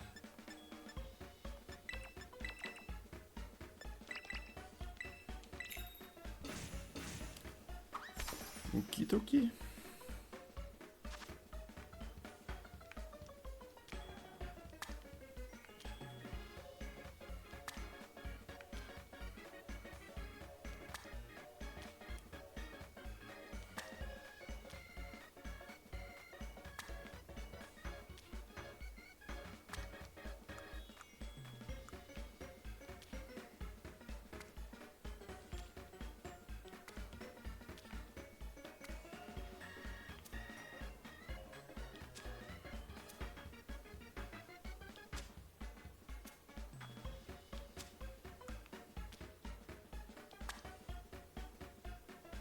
And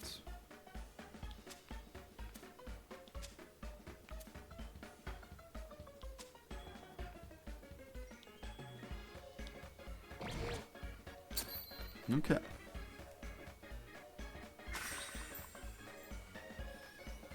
Again, a completely disgusting sandwich, but that's what the Pokemon want, I guess.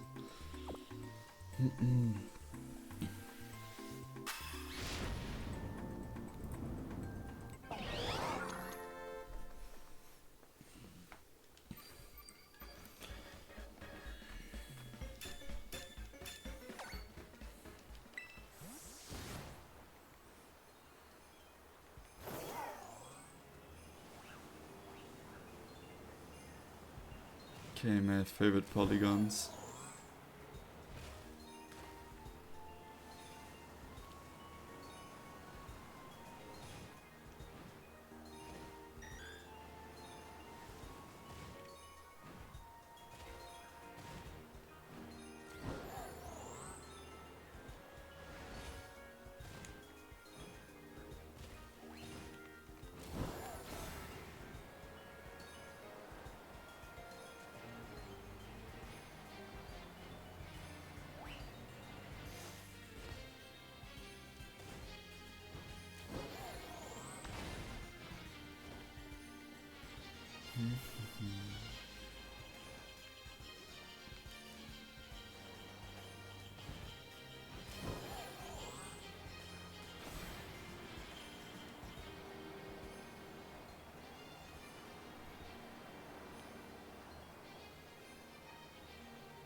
Wow, this is way more than before, huh?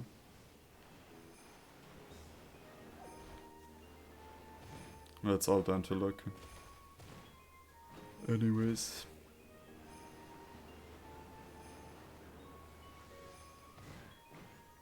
2 more minutes. Let's hope for a Porygon outbreak.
Just asking for a blue duck. I'm not asking for the reinvention of the wheel here.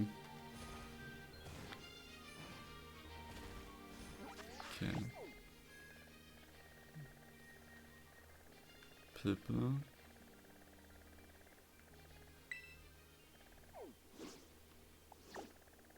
Starly Greedent. No lags. Apom Hoothoot. All of them normal type and not good normal types. Or not usable normal types for this instance. No, I guess we could get the Meowth, but am I interested in the Meowth? Not really.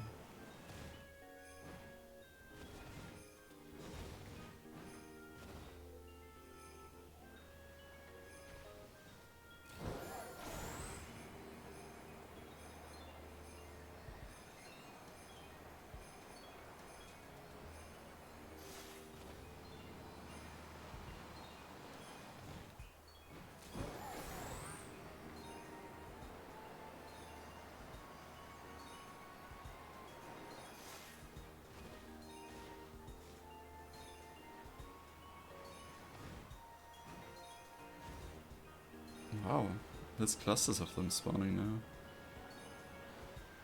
Don't feel like that was happening before.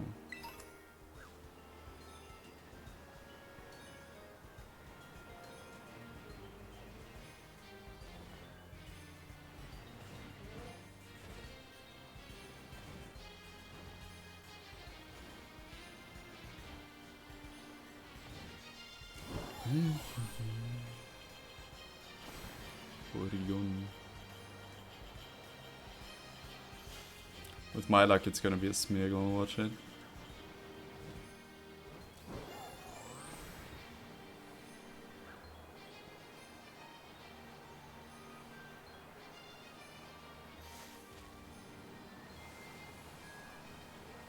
I mean, this is still probably the best method for Porygon. Except for finding an outbreak, but I think like resetting outbreaks is a little cheating. At least the way that I did. Like if you're just in the area, like we say last time we saved was before the outbreaks were selected, right? I'm not gonna save now because I would have wasted my Urban Mystica. So that is the one instance where it would be allowed to reset. And that would reset the outbreaks. That's annoying.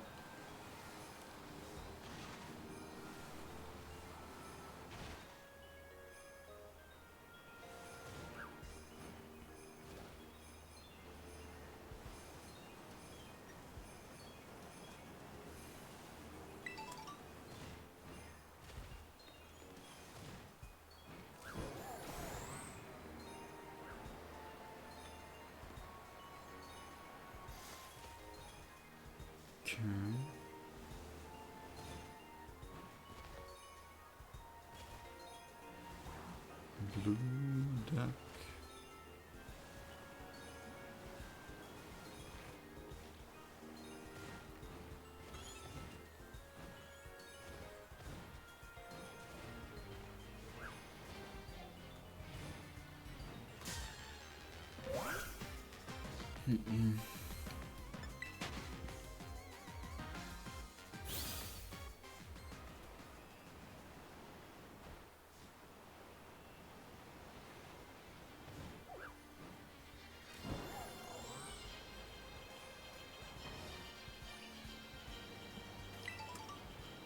I don't really care if we miss a Minchino, to be honest, but I'm not gonna go out of my way and not catch one if I find one, you know?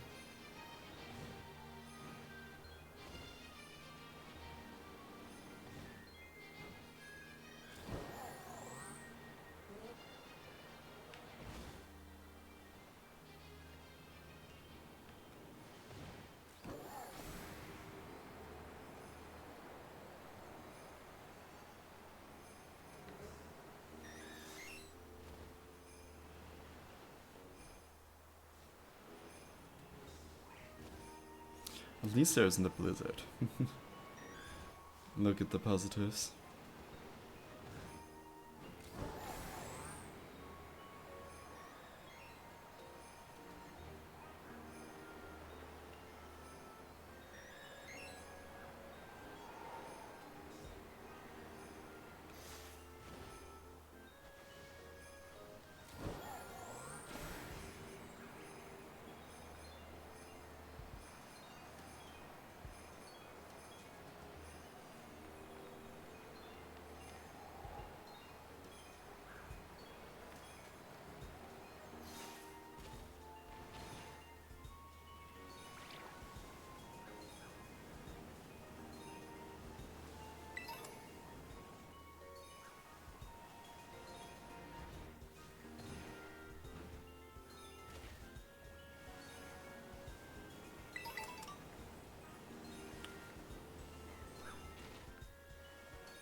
Wait, what?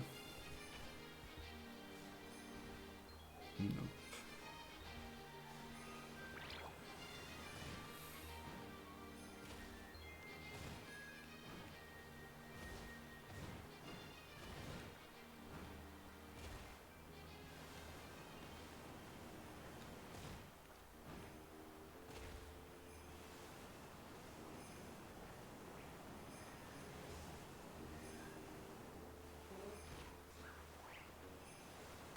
No.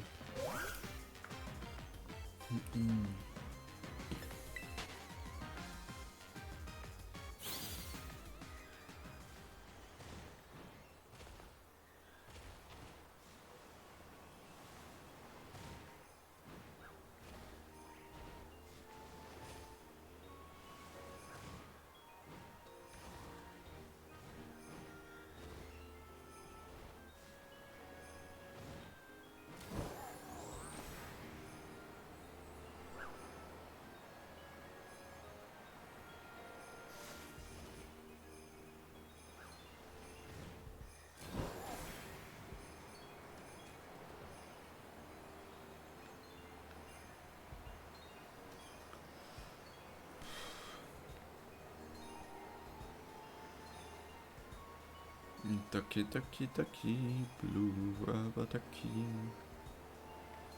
I love that I gave both of the Gen 1 ducks. Well, all three. Except the magma. A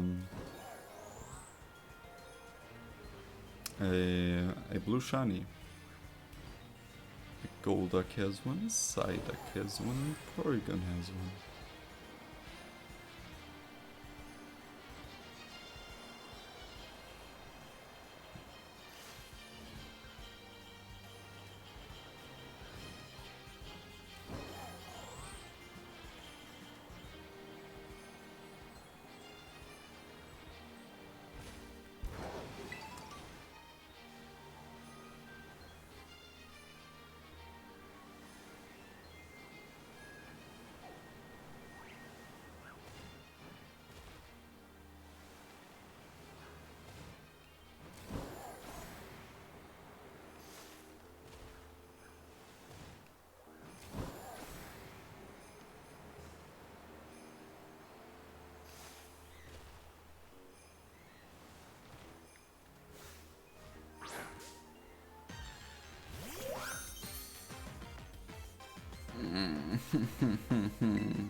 Sure.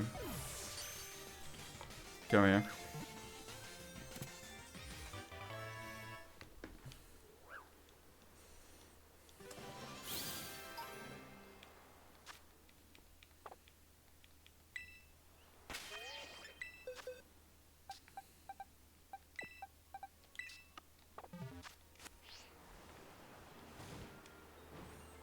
I still need my blue rubber ducky.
Will we get it done today? Good question. No way to know. Only thing to do is keep on going.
Back to Porygon.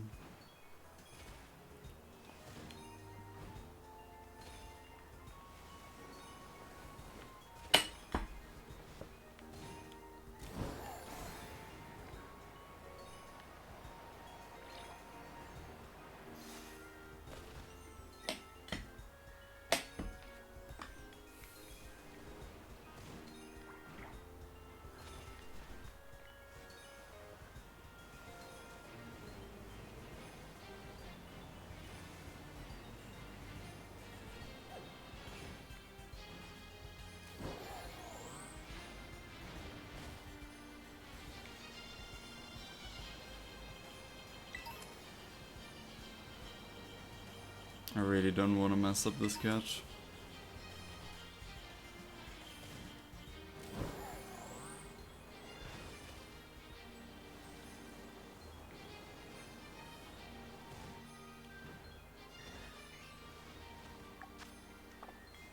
There's still 12, 13 minutes on the clock.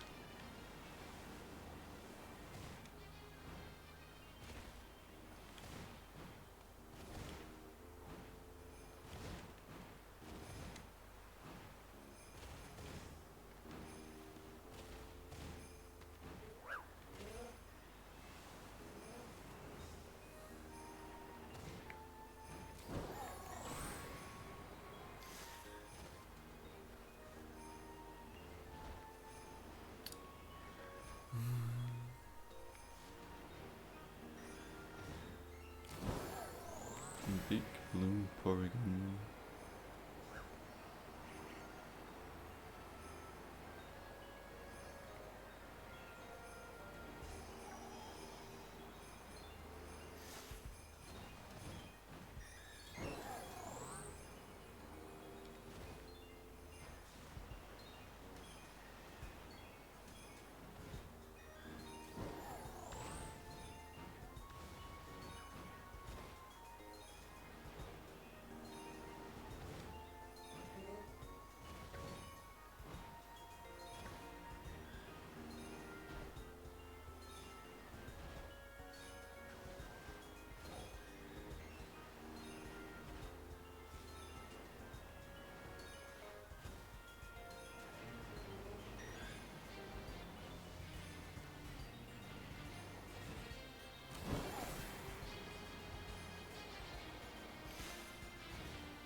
I see it.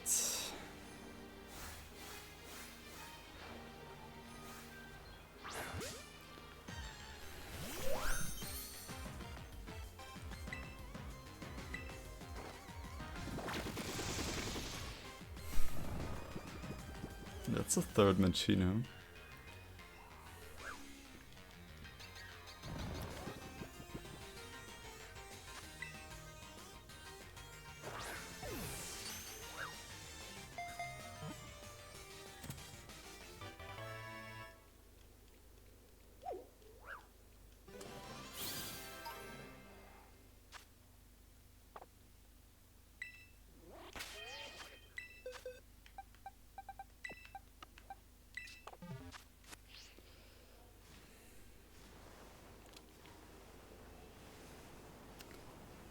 Let's hope we're not gonna phase on too many more.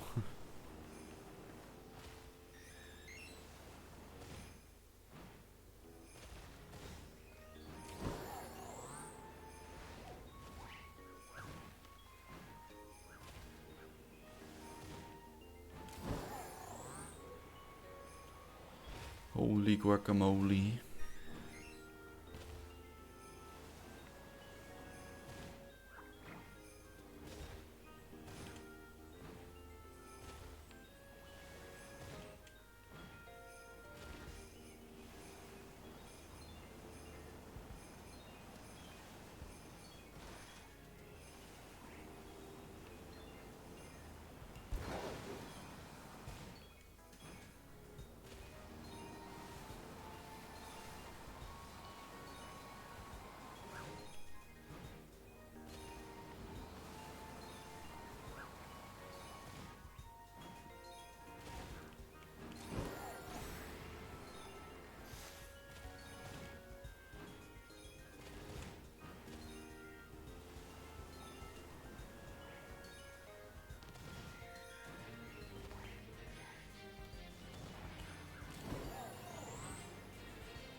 I haven't arrived at the stages of grief yet. But I'm not too far off, if I'm being honest. Like, bargaining is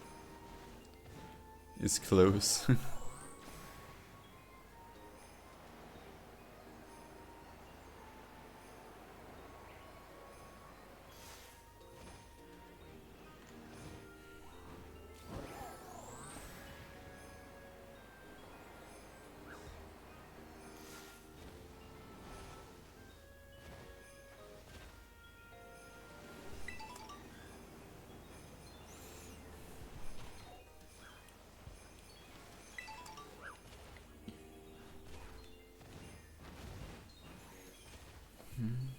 Mhm.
Four minutes.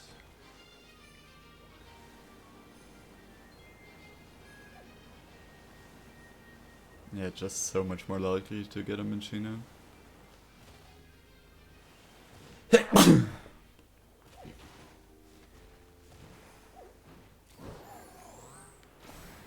But there's a chance. There's always a chance.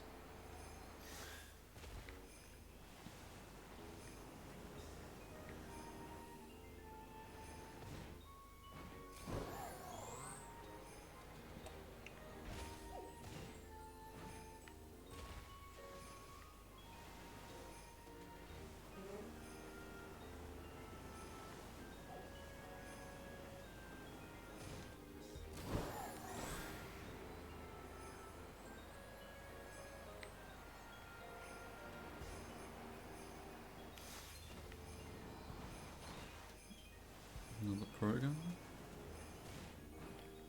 Another red one.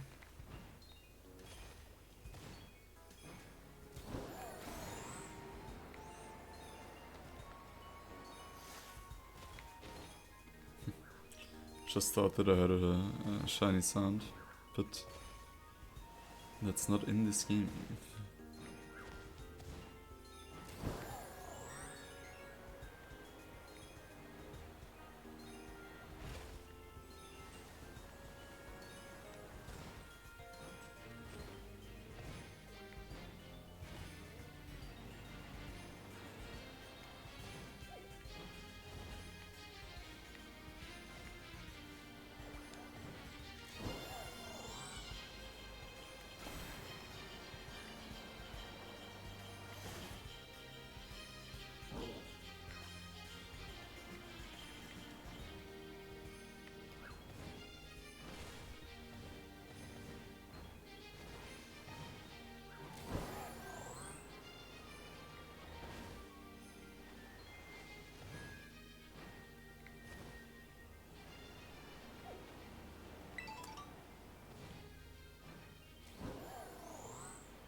Oh, I think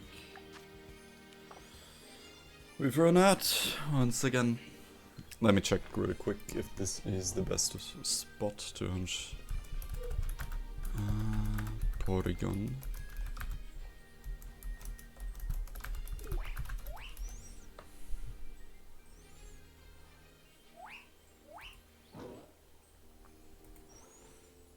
Touchstone Cavern all the way up. Okay.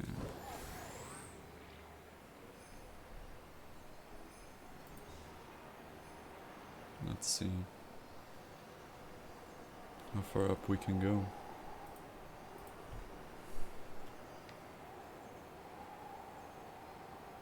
Oh. Didn't even know there was one. Can still go further up though.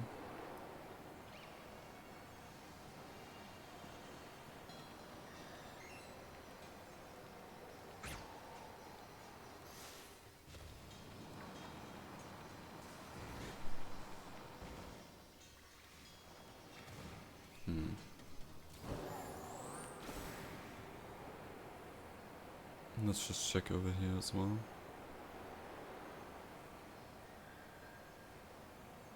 Okay. We have a spawn here, so...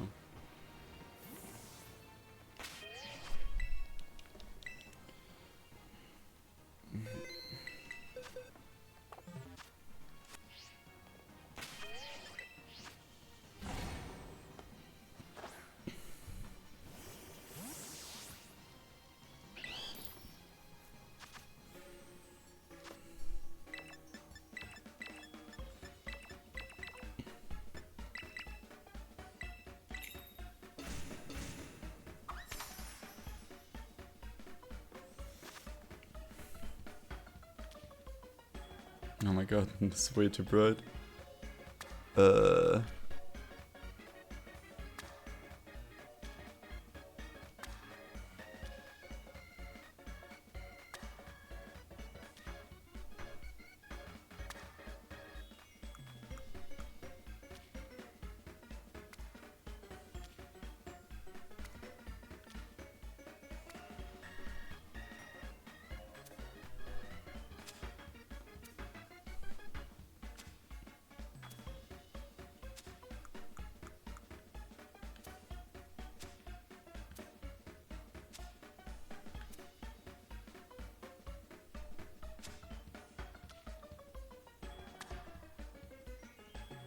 Come on. Did we get it?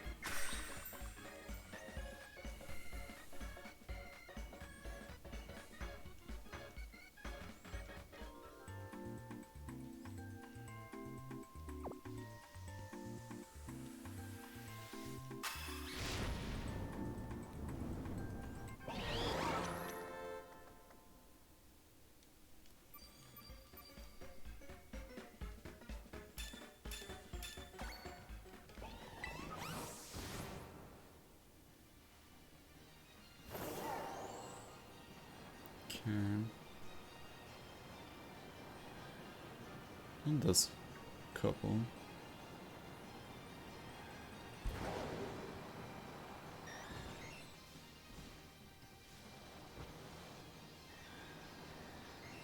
Oh yeah. Here's a lot more.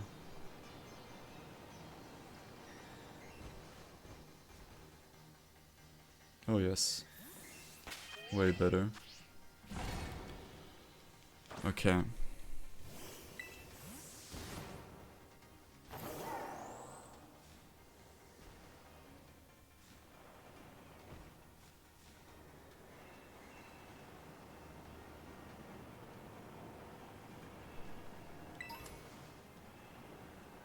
Yeah, this should be on. I'm stupid.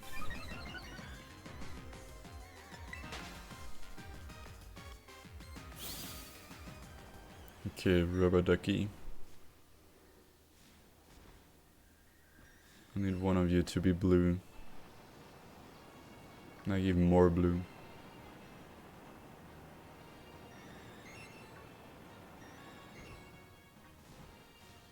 turn around. Every now and then I get a little bit lonely, but I never come around.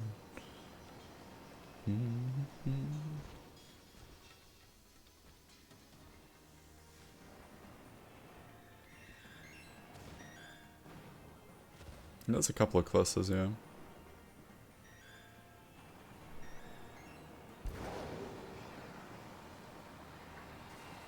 Rodom is also at home here. I did not know that.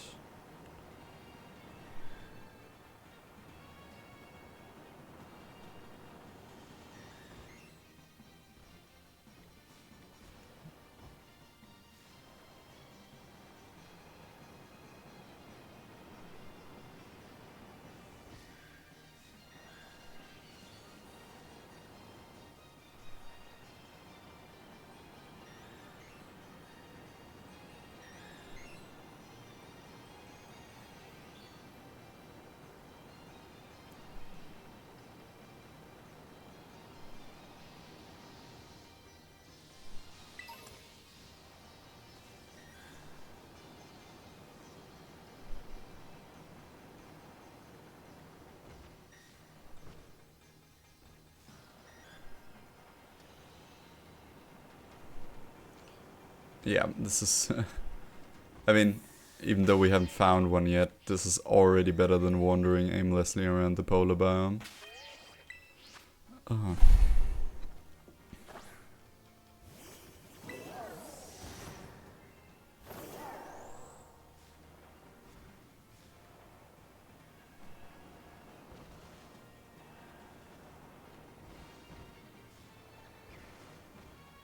I thought that was a shiny Magnemite. I'm just spent today.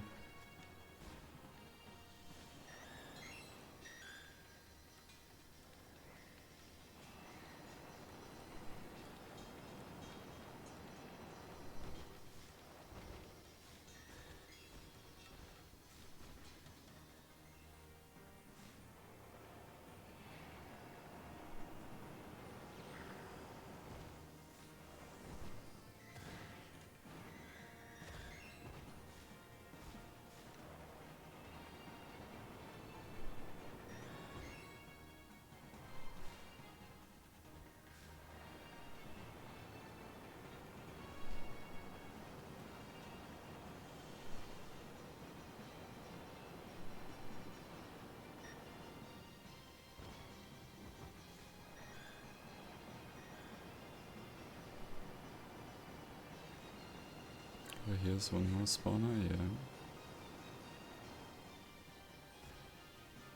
Like, we certainly don't see as many Pokemon as the Geodude one, you know?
Oh god.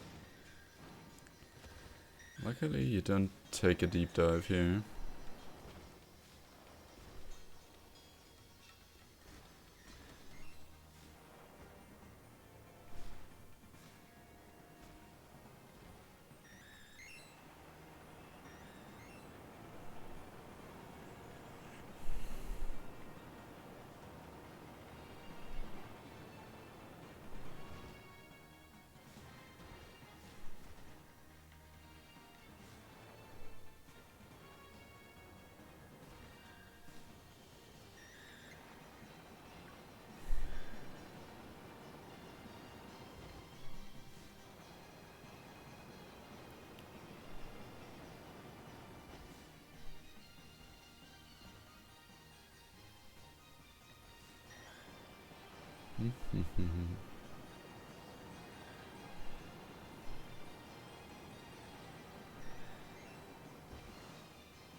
Don't run into the dynamo.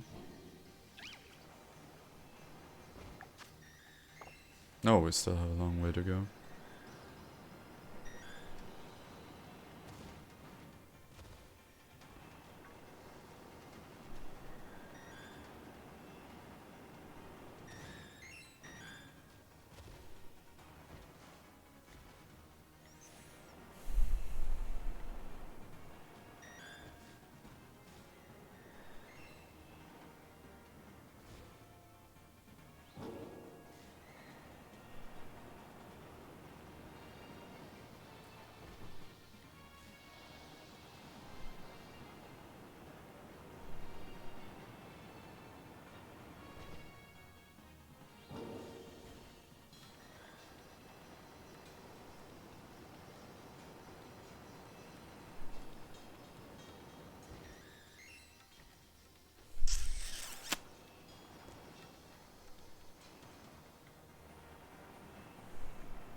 Oh. I'm so intently staring at the screen that my eyes are slowly starting to protest.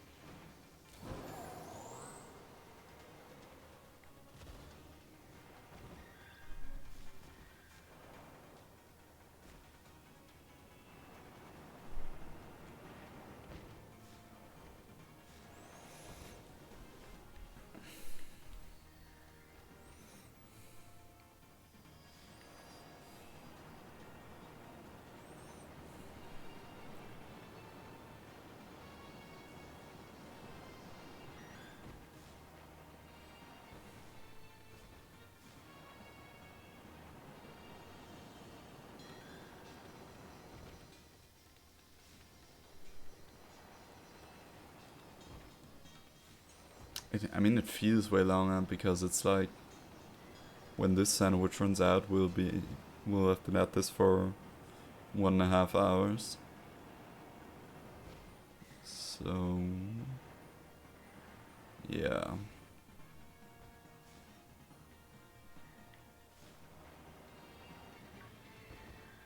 I mean, we didn't know about this spot. That's my B. Should have prepared a little better.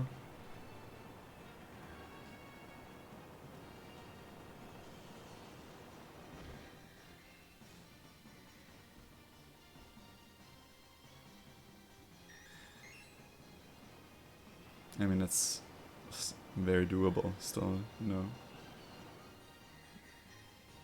It's not like we're seeing like 5 encounters every time, like outside. Like, I swear this spawner alone has produced more Porygon than we've seen in the entire outside polar bear.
Like the blue background isn't helping in locating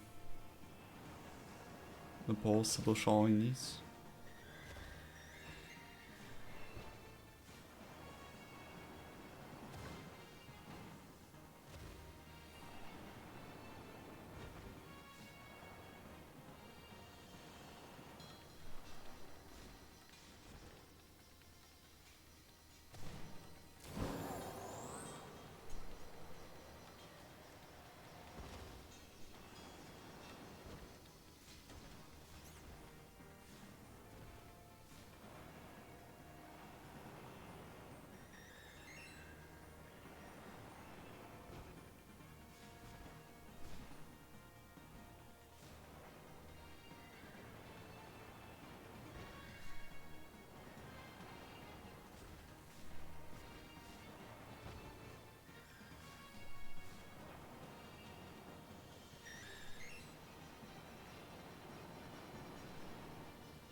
Just need one of you to be blue and join my squad of shiny Pokemon. Just be blue, and I will do. Throw a ball at you.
Oh, oh, oh, oh.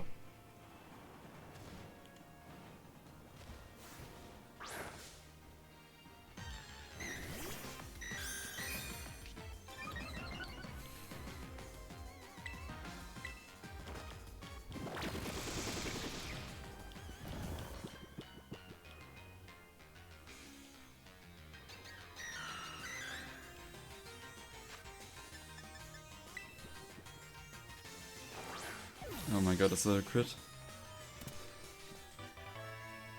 Oh god, yes. Let's freaking go.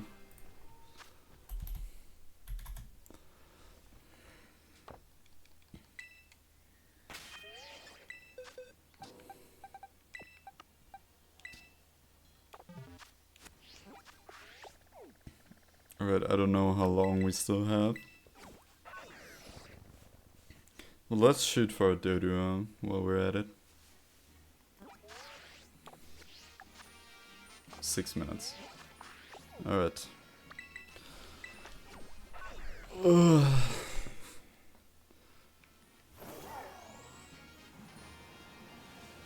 my god, look at them go.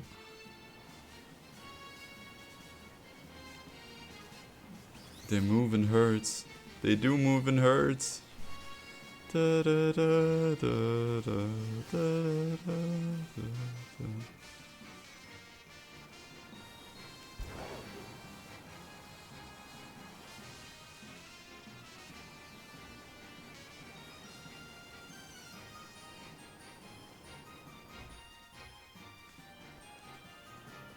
Mass migration of Doduo and Dodrio.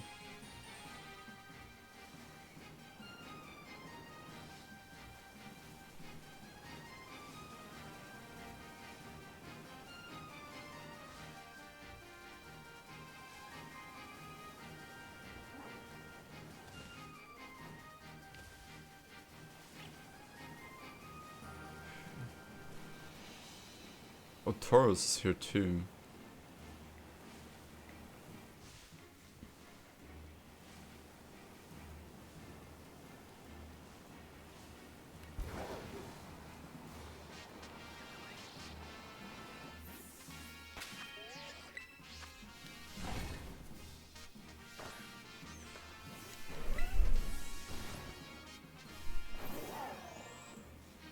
Okay.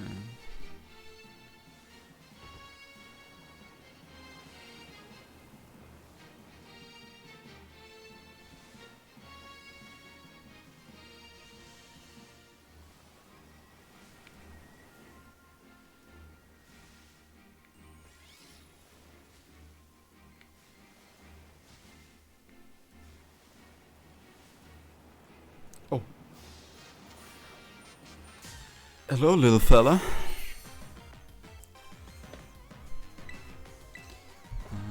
Let's check. What moves do you have? Hey, Sunpower. Welcome to the stream. Appreciate the follow. You have Thresh, Endeavor, Drill Pack, Sword Stance. But hopefully you'll just stay in the ball. If I ask nicely. No. Doesn't learn any recall moves at all. Doesn't look like it. Just false swipe it once.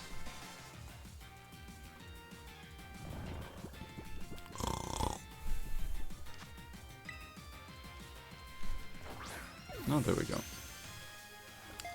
Huge. Nice that we still got something out of this sandwich.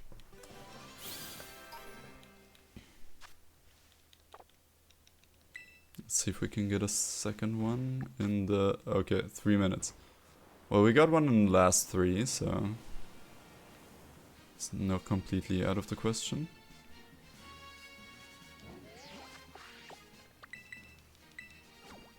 Can just reset the area this way.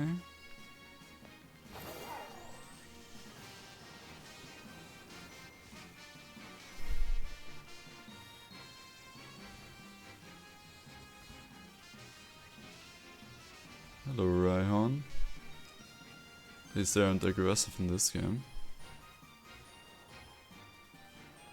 Oh. Oh no. There was one, wasn't there?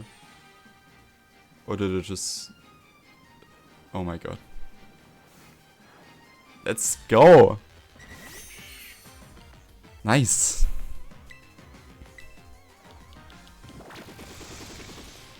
Go to sleep.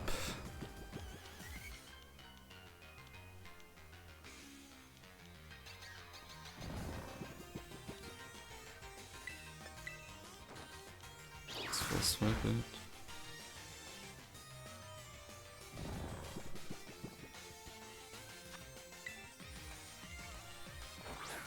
Nice.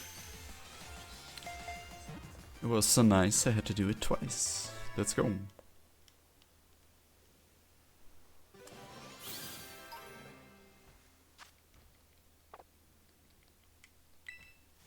There are just so many coming towards you at this point. Okay. Let's go look at some bulls.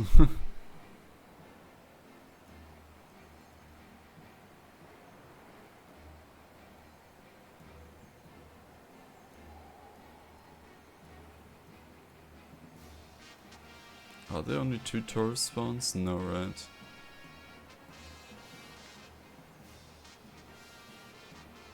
Source box.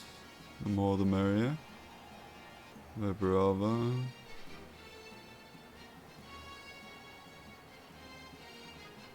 Another set of Dodo and Dodrio.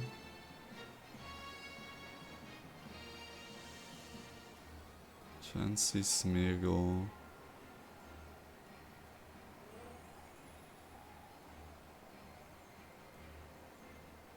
Another giraffes. Where are the bulls?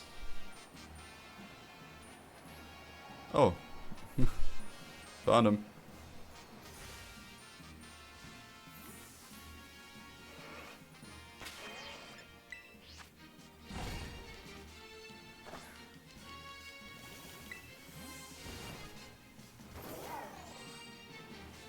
Oh, but that seems to be over. Yes. Alright. Jesus Christ. Got a lot done today, though. A lot of new Pokemon for the decks. Like, the number at the bottom doesn't really reflect it, but...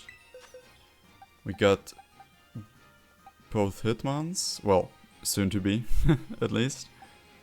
Got 1 of the Mankeys that we need. We got the 3 Alolan Geodudes. 3 Dratinis. 1 Alolan Exeggutor. A Porygon. And 2 Doduos. With 1 Dodrio to be, of course. Nice. Alright. And that's not even a third of the Pokemon we are allowed to catch in here. But these guys are going here. Into the phases box.